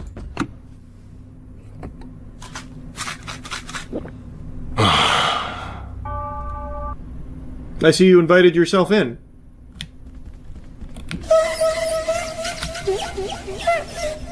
Okay, she really turned on the turbo boosters there. I think I probably wasn't supposed to look at her. I thought it was going to be like Weeping Angels. It was not. Alright. God damn it! That just reset me from the beginning. Alright. I was cruising too. Oh boy. Oh boy, okay. This is a big one. That's a big doll head. Go, go, go, go, go, quick, quick, quick. Take my pills. That can't be! I immediately turned and sprinted. And he still caught me. Now I lose that doll head? What? What kind of baloney? Holy shit. That was loud.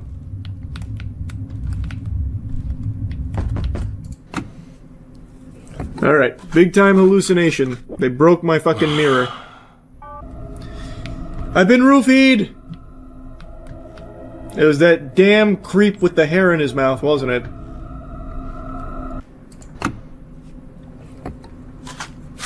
You watching me take these? Are you happy about that?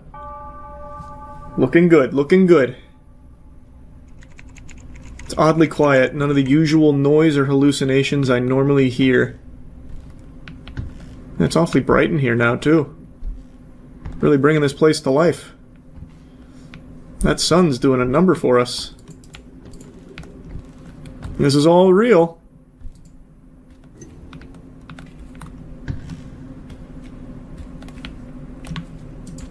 Now I knock on someone's door. Do I just go into the dark? Okay, there we go.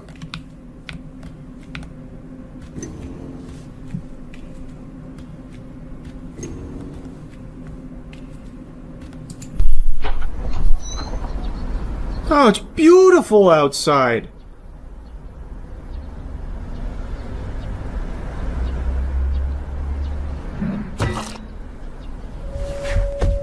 What the fuck? Who hit me? Muriel brought the frying pan out and just blasted me? It hurts, there's no escape. You went outside?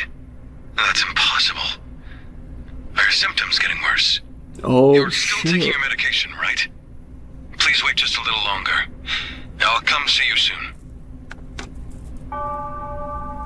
Oh, that's interesting. Okay. My head hurts so much, I vividly remember being hit with a blunt object, but could even this be a hallucination? Alright, we're just getting started. Well, I know this apartment really well now. I'm coming, Bori. Hopefully I don't get chased, because I'm not very fast.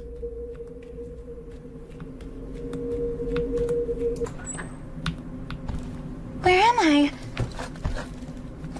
Excuse me, Doctor. Someone, please. Ah, you're awake. What is it? Sooner than expected. Why am I tied up? Untie me! Right now! I can't do that. You're about to become something more special. Of course, you're already beautiful enough. Yet beneath the surface, I believe a truly perfect form lies hidden. You'll become so beautiful, even your reflection won't recognize you. Don't!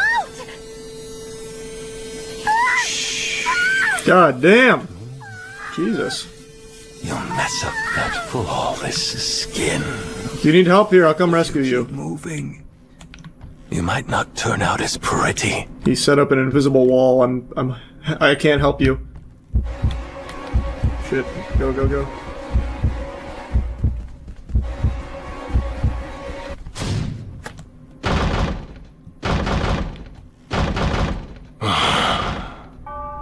Wow. Damn, this game is cool. The pain she endured still won't leave my mind. It's still fresh in my memory. Oh, there's the drill that was used on her face. This is a hallucination. Oh, another doll piece.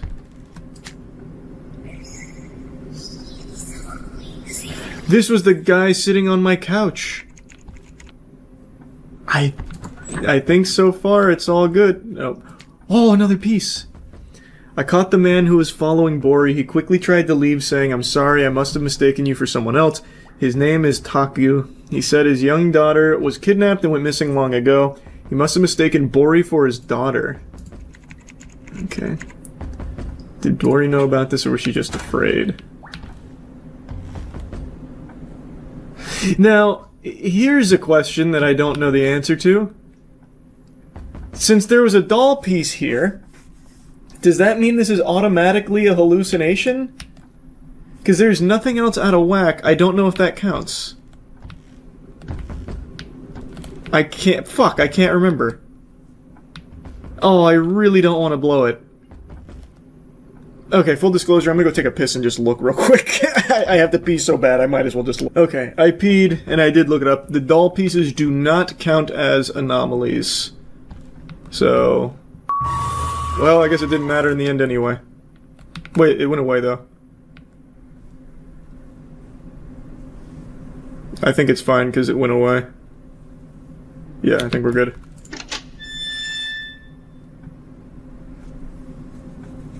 Thanks, bud. How about a hair transplant? Your daughter would like it too. I said to the man who was left only with guilt for not being able to save his daughter, drunk every day. Taku hung his head in drunkenness, his hair swaying in the wind as if accepting my words. I couldn't stop myself from laughing. I don't know why I care so much about this story. Taku, Bori, and this house, everything seems connected. Yeah, I mean, I think that phone call made it pretty clear why we should care, right? Unless I misunderstood. Oh. I mean, I think that's pretty clearly a hallucination. It's not going away, but I think if I open it, I might die. So let's just take the pills now.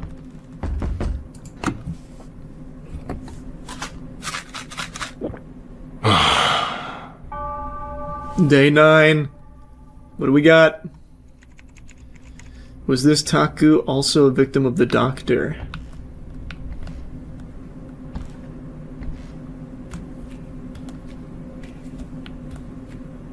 No lights coming on this time.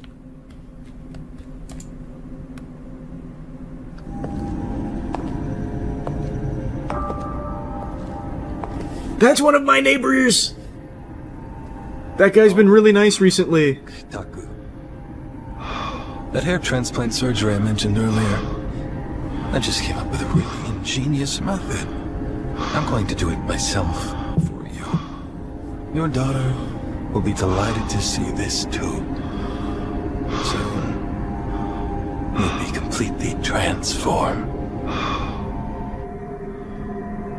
Taku, open your eyes. The surgery went absolutely perfectly. As one of your neighbors, I can vouch for that. Now, you look extraordinary, how about Taku. you take a look in the mirror.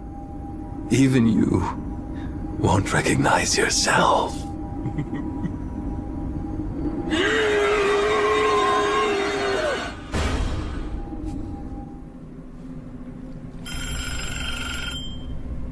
Are you the teacher from the orphanage where Bori stayed? She's very sick right now. Your number was the only one written in her notebook. Oh yes, that's right. How is Bori? Bori has been asking for you a lot. She must have relied on you quite a bit. If you don't mind. Yes, I'll head there right away. This is so good! Why did that doctor perform such cruel procedures? What was the purpose? A good question. I was wrong, see? It's a good thing I checked. We're hallucinating. Did I just see a light turn on? Oh, it was this light. Okay, I think this one's safe. Nope.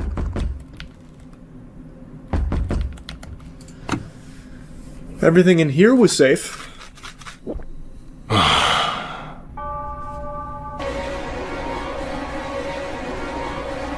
Is this gonna go away, or...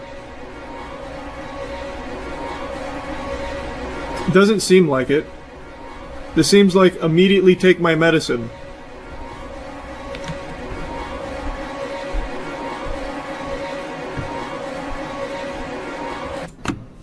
Yeah, that one's just immediately hit the bottle hard.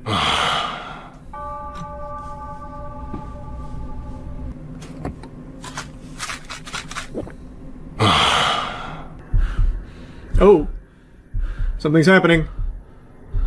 Ahead of schedule.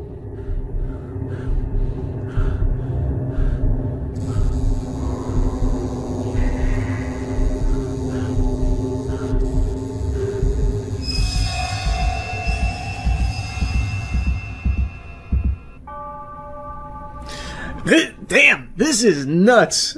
Okay, Jesus. Alright, we're only missing one piece, or one doll piece. And it's the one that was in the hallway earlier. Okay, I don't know how to handle this one. Because I can't just fucking run by her. Oh, she left. Wait, but does that now count as a hallucination? I mean, it disappeared, so... But she chases. Oh, fuck. That just made it really hard for me to know, because... Wait, the knocking stopped. Let's just go to basics. Let's just go to basics. That hallucination disappeared. It didn't chase me or anything. Which tells me we're safe to open this door if everything out here is okay.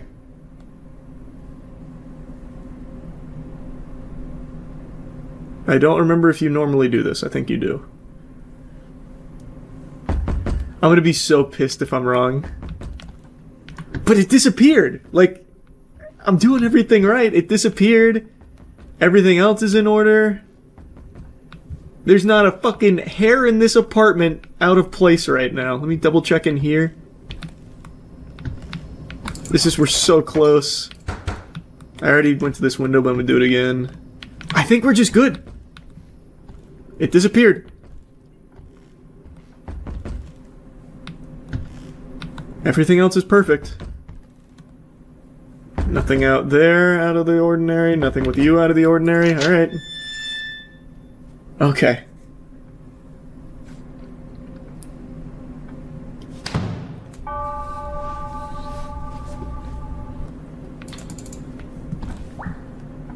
Door closed. That's not normal. Okay. It's the sprint again. Okay. I cannot fuck this up again. I don't know how I messed it up last time. I'm full sprinting right now. This is me at a full sprint. Let's grab it from the max distance.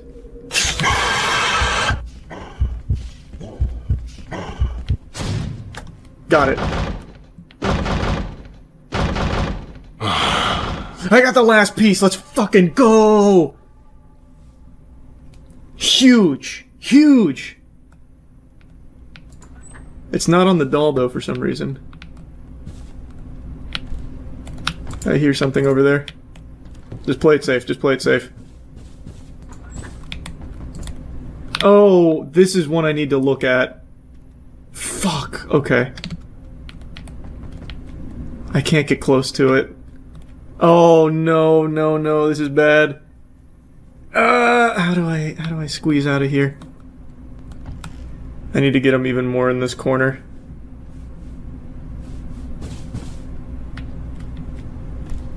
Or maybe... maybe I can come around this way.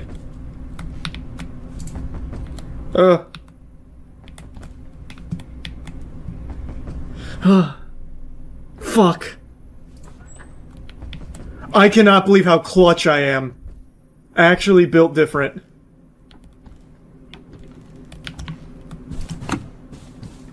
Holy Lord, that was clutch. Oh my god, I can't believe I squeaked that out from between my butt cheeks. That was unbelievable. I didn't get to read all that. It said the doll is gone.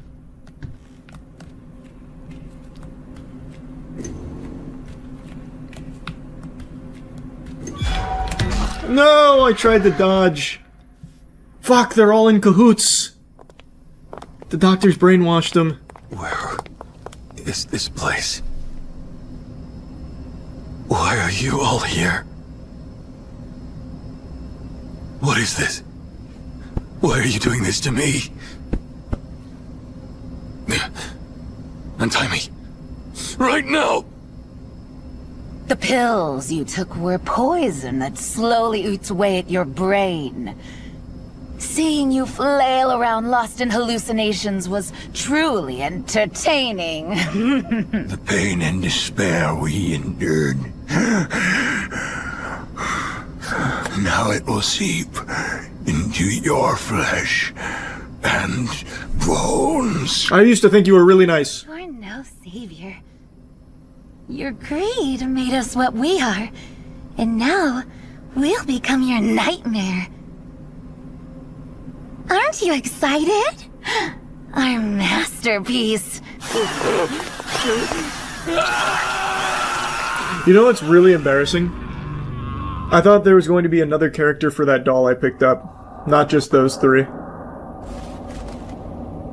That was so good, though. I really, really enjoyed that. I guess it's not embarrassing, I guess I just overthought it. The perpetrator of those horrific human experiments has gone missing. Yes, Mr. Kim, who had received a life sentence, was controversially released on parole 10 years ago and has since vanished without a trace. Yes, there are also suspicions of medical record trading with higher-ups behind the parole decision, right? Yes, human rights groups strongly opposed the decision at the time, and after his Oh, it's us. there were even suggestions that the victims' families might have kidnapped him. This led to renewed scrutiny of his past. His brutal crimes committed under the banner of human experimentation. It's hard to believe that a person could do such things to another human. Yes, the case remains unsolved, and Kim's whereabouts are still a complete mystery. Where could he possibly be? This has been Caseline. Thanks for watching. I had a suspicion that it could be us from the beginning, but as we learned more and more, I thought it wasn't. What do you think happened to Mr. Kim? Well, I guess he probably didn't survive. Damn. Honestly, someone like that deserves to be punished just as cruelly. Rip, destroy, tear apart, and make sure he suffers just as much, if not more, with most agonizing pain possible. That's what I would do.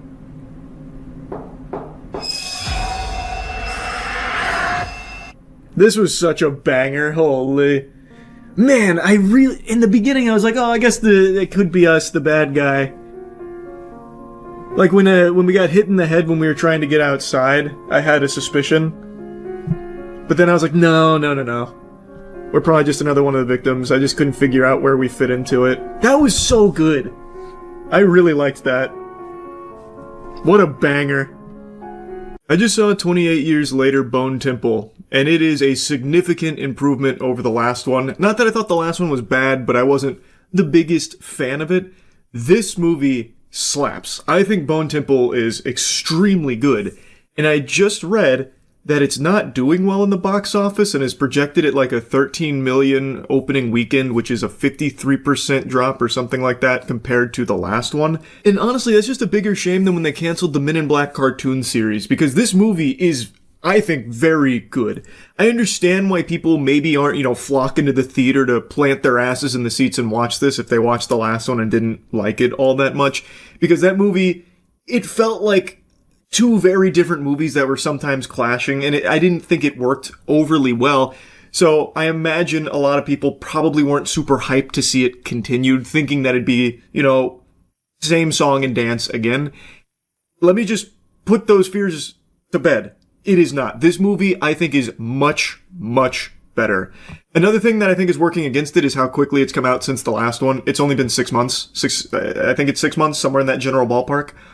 So it hasn't even been like a full year since 28 Years Later. So I think a lot of people think that this is like fucking DLC or something, or behind the scenes look at 28 Years Later, and marketing hasn't exactly been stellar for it. So I definitely understand there's a lot of contributing factors for its less than amazing performance so far on the box office, but I just need you to know this movie is like really good, and it would be really just a sin to not see this story concluded, because there is still more to the story, and the way that this one ends, I actually sat there and said out loud, holy shit.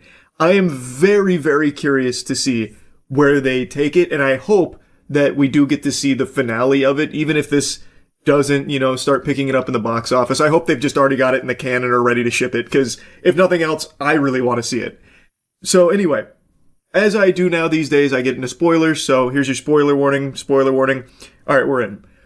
At the end of 28 Years Later, I mentioned a very silly, out-of-nowhere scene where you had basically the blonde-haired Power Rangers drop in and save our protagonist Spike out of nowhere. They come in and they just start, massacring some zombies using, fucking kung fu on them. One of them's doing, flips and shit, and it's just so wacky and tonally different than a lot of everything else we'd see in the movie. This film picks up right where that one leaves off. It's the cult of Jimmy, and Spike is now given the opportunity to join their ranks one of the fingers if he can kill one of the members. It's do or die, and he is getting toyed with by the Jimmy that is fighting him. But Spike is able to pull it off. He kills that Jimmy, and now he is forced into this lifestyle in the cult of Jimmy. It's led by Jimmy Crystal, who is an extremely entertaining villain. I thought it would just be, super goofy, over the top, and, cheesy, which has its own certain charm to it. But while he has, the characteristics of, some kind of cartoon villain, the way that it works in the universe of 28 Years Later, I think is just perfect. It's menacing, it's charismatic, and it's clear, there is a lot of fear that he is able to generate through just being so, unhinged and so, grand in, his performance and stuff. So, the whole thing is Jimmy Crystal is communicating with old Nick, Satan, and he and his hand, which is the 7 fingers, are going through and just offering charity to Satan, which is basically just killing people and torturing them, letting their screams be the music to old Nick's ears. And Jimmy Crystal is just very theatrical in it, oh, Nick, I can hear you in my noodle. What charity shall we provide? Ah, the shirt. And hearing me do that, you're oh, that sounds fucking stupid. But the performance here from Jack O'Connell, I believe that's the actor's name, is extremely good. So, like, when this is happening and they are torturing people, and it's gruesome, by the way, they do not pull punches on, like, the torture. They go fucking hog wild. It's, like, actually very intimidating. And you can see why the Fingers, like, are afraid of their leader, whom they are convinced is the son of old Saint Nick, the son of Satan. Like, there's fear, there's respect, and, like, the charisma. Like, it's very, very well done. Jimmy Crystal was a surprisingly interesting villain. But I would say the heart and soul of this movie is Dr. Kelson.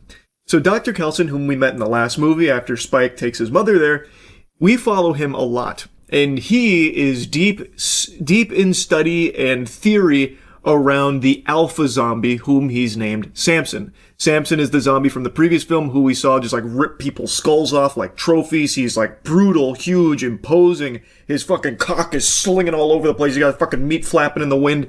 And he is the alpha in this territory. Dr. Kelson is studying him. He has this blow dart that puts him into an opiate-induced trance. And he's in like a fugue state. And while he's there, he's calm. And he becomes addicted to it, Samson. So now, in this film, we see Samson is actually approaching Kelson. Of course, not like friendly, like, oh, hello, neighbor. May I have some more of that morphine cocktail? But he approaches him in a way different than other zombies. Instead of like charging at him mindlessly, he charges at him, but then kind of stops when he notices that blow dart that he knows will put him into that state. So Dr. Kelson picks up on that and starts administering this morphine cocktail to him, and Samson keeps coming back for more. And over time, as he's getting more and more comfortable, they become like friends. Not friends in like the traditional sense, but Dr. Kelson is now treating him as he would any other patient. And it's so fucking fascinating.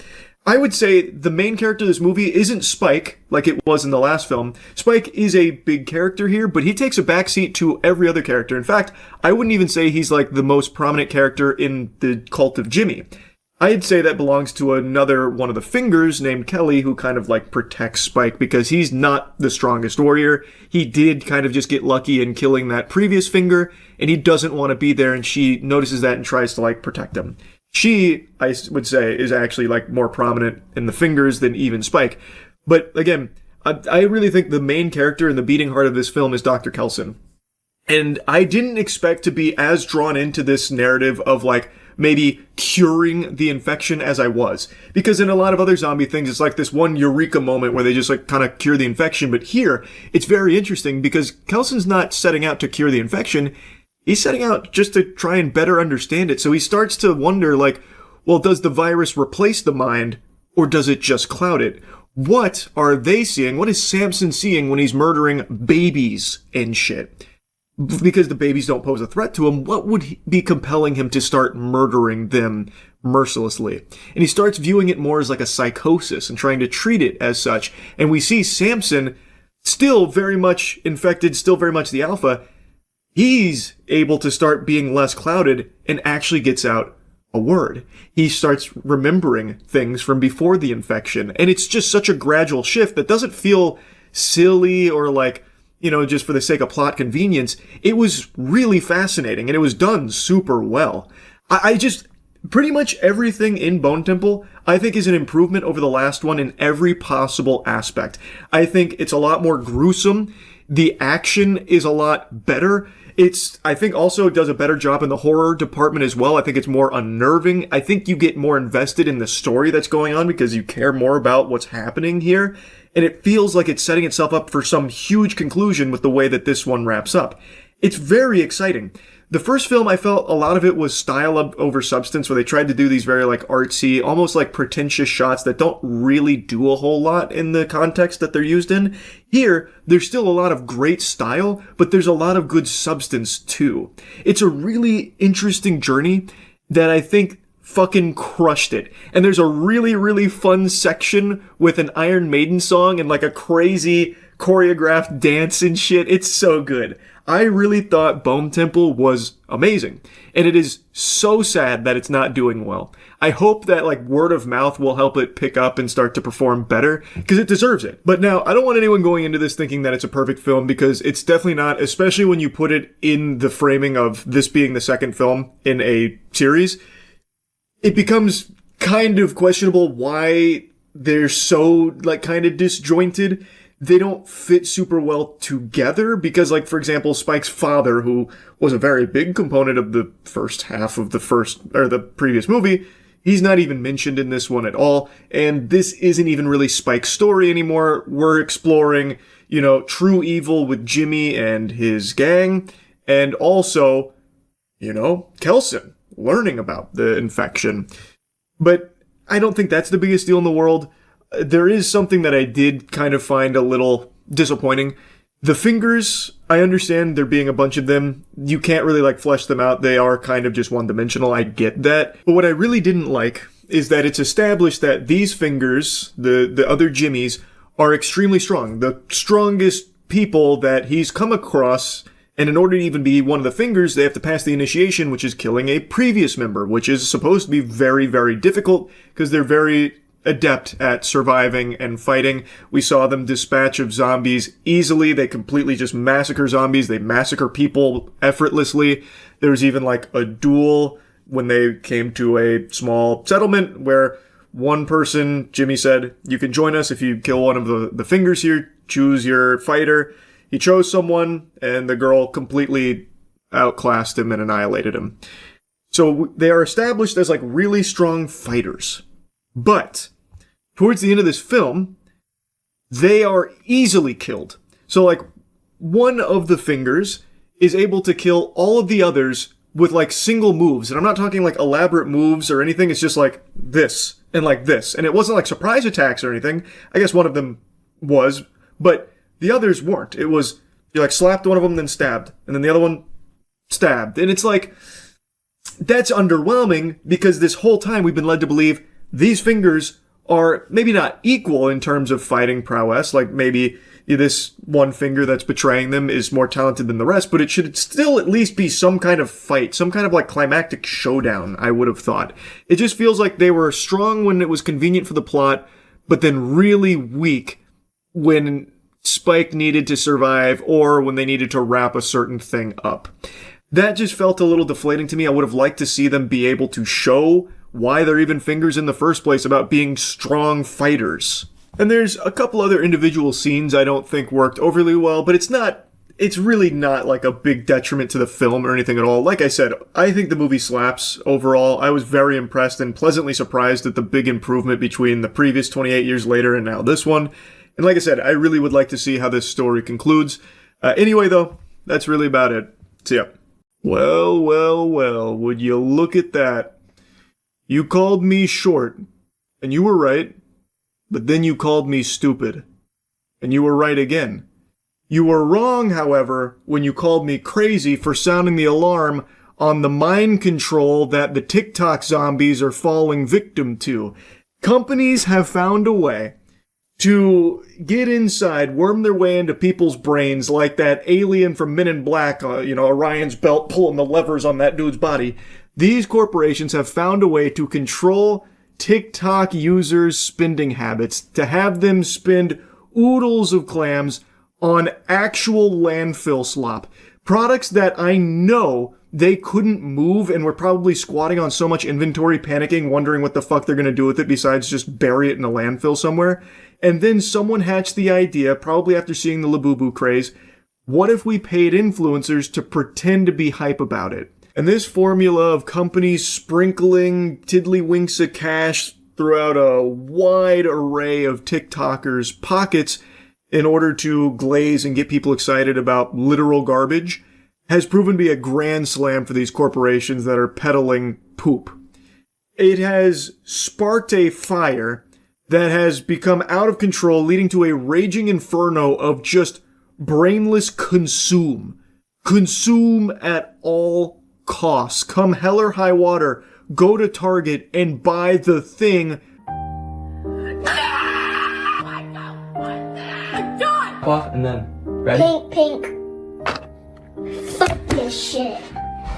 3, 2, 1. This is the latest one with the mystery glitter dumplings because companies have figured out if there is a gotcha element or a blind box mystery element to it, people will go ballistic over it no matter what the fuck it is. Even something like this, which is just a absolutely terribly made squishy toy. In a lot of these videos, people will pick up their glitter dumpling and give it a squeeze to celebrate, which is the intended purpose, instantly blows up like a fucking grenade in their hand. This is not a product that a sane society would ordinarily be going ballistic over. This would be something you'd see at like the checkout kiosk and be like, maybe I could use this as like a little fidget toy, or maybe my kid will. And it'd just be something real quick, real cheap. You throw it on the counter, you don't think about it, and it ends up in a closet for 20 years. But because companies have wisened up to the spending habits of TikTok, where they realized what everyone else with eyes has realized, that people will buy anything if they think it will help them get views or fit in with what's popular at the time. So the little trend starts, and this is not organic by any means, but the little trend starts where you open the glitter dumpling and you turn your head and you either get a boring static color like green, or you get the super rare, super exciting glittery dumpling. And brands obviously want to elevate the intensity of it, so if you get one of the commons, you gotta scream,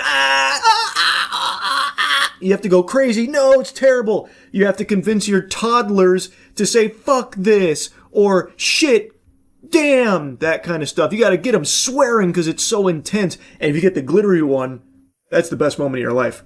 That's more important than marriage. Like, that is the biggest event that's ever happened in your life. And then people see that, they're like, okay, I'll participate in this. I'll go out and get fucking 50 of them, a whole pallet like that one girl there with the glitter. You could see like an entire box, a case of glitter dumplings as she's trying to get that pull for the sake of the TikTok. It's very clearly artificial. These companies have products like this, which is trash. And I imagine they've had it for a long time. This isn't a unique product. This is something that's existed since I was a kid. Back in the Stone Ages, fucking 20 years ago. But back then, this was something you'd find at like an arcade where if you didn't get enough tickets to get the actual item you want, well, you'd get this and maybe a stick of gum. So these companies have squatted on shit like this for a long time, but they've found a way to repackage it using TikTok influencers, spreading out money and making a trend out of it that has just gone bonkers for them. Just being able to hawk this, of all things, and people buy it and convince themselves that it was fun and a good purchase.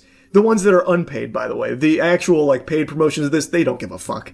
It is obviously fake. It is part of the brand deal, but it convinces normal people to also participate as well in order to get some views, participate in the trend, feel included in it. 3, 2, 1.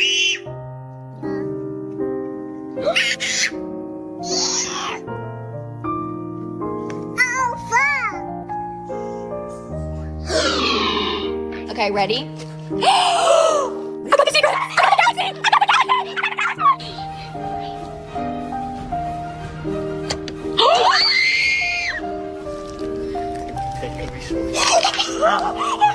galaxy! No. I got it! 3, 2, 1. I need the equality! I don't want it! This is the future of products. Like, I'm saying that genuinely.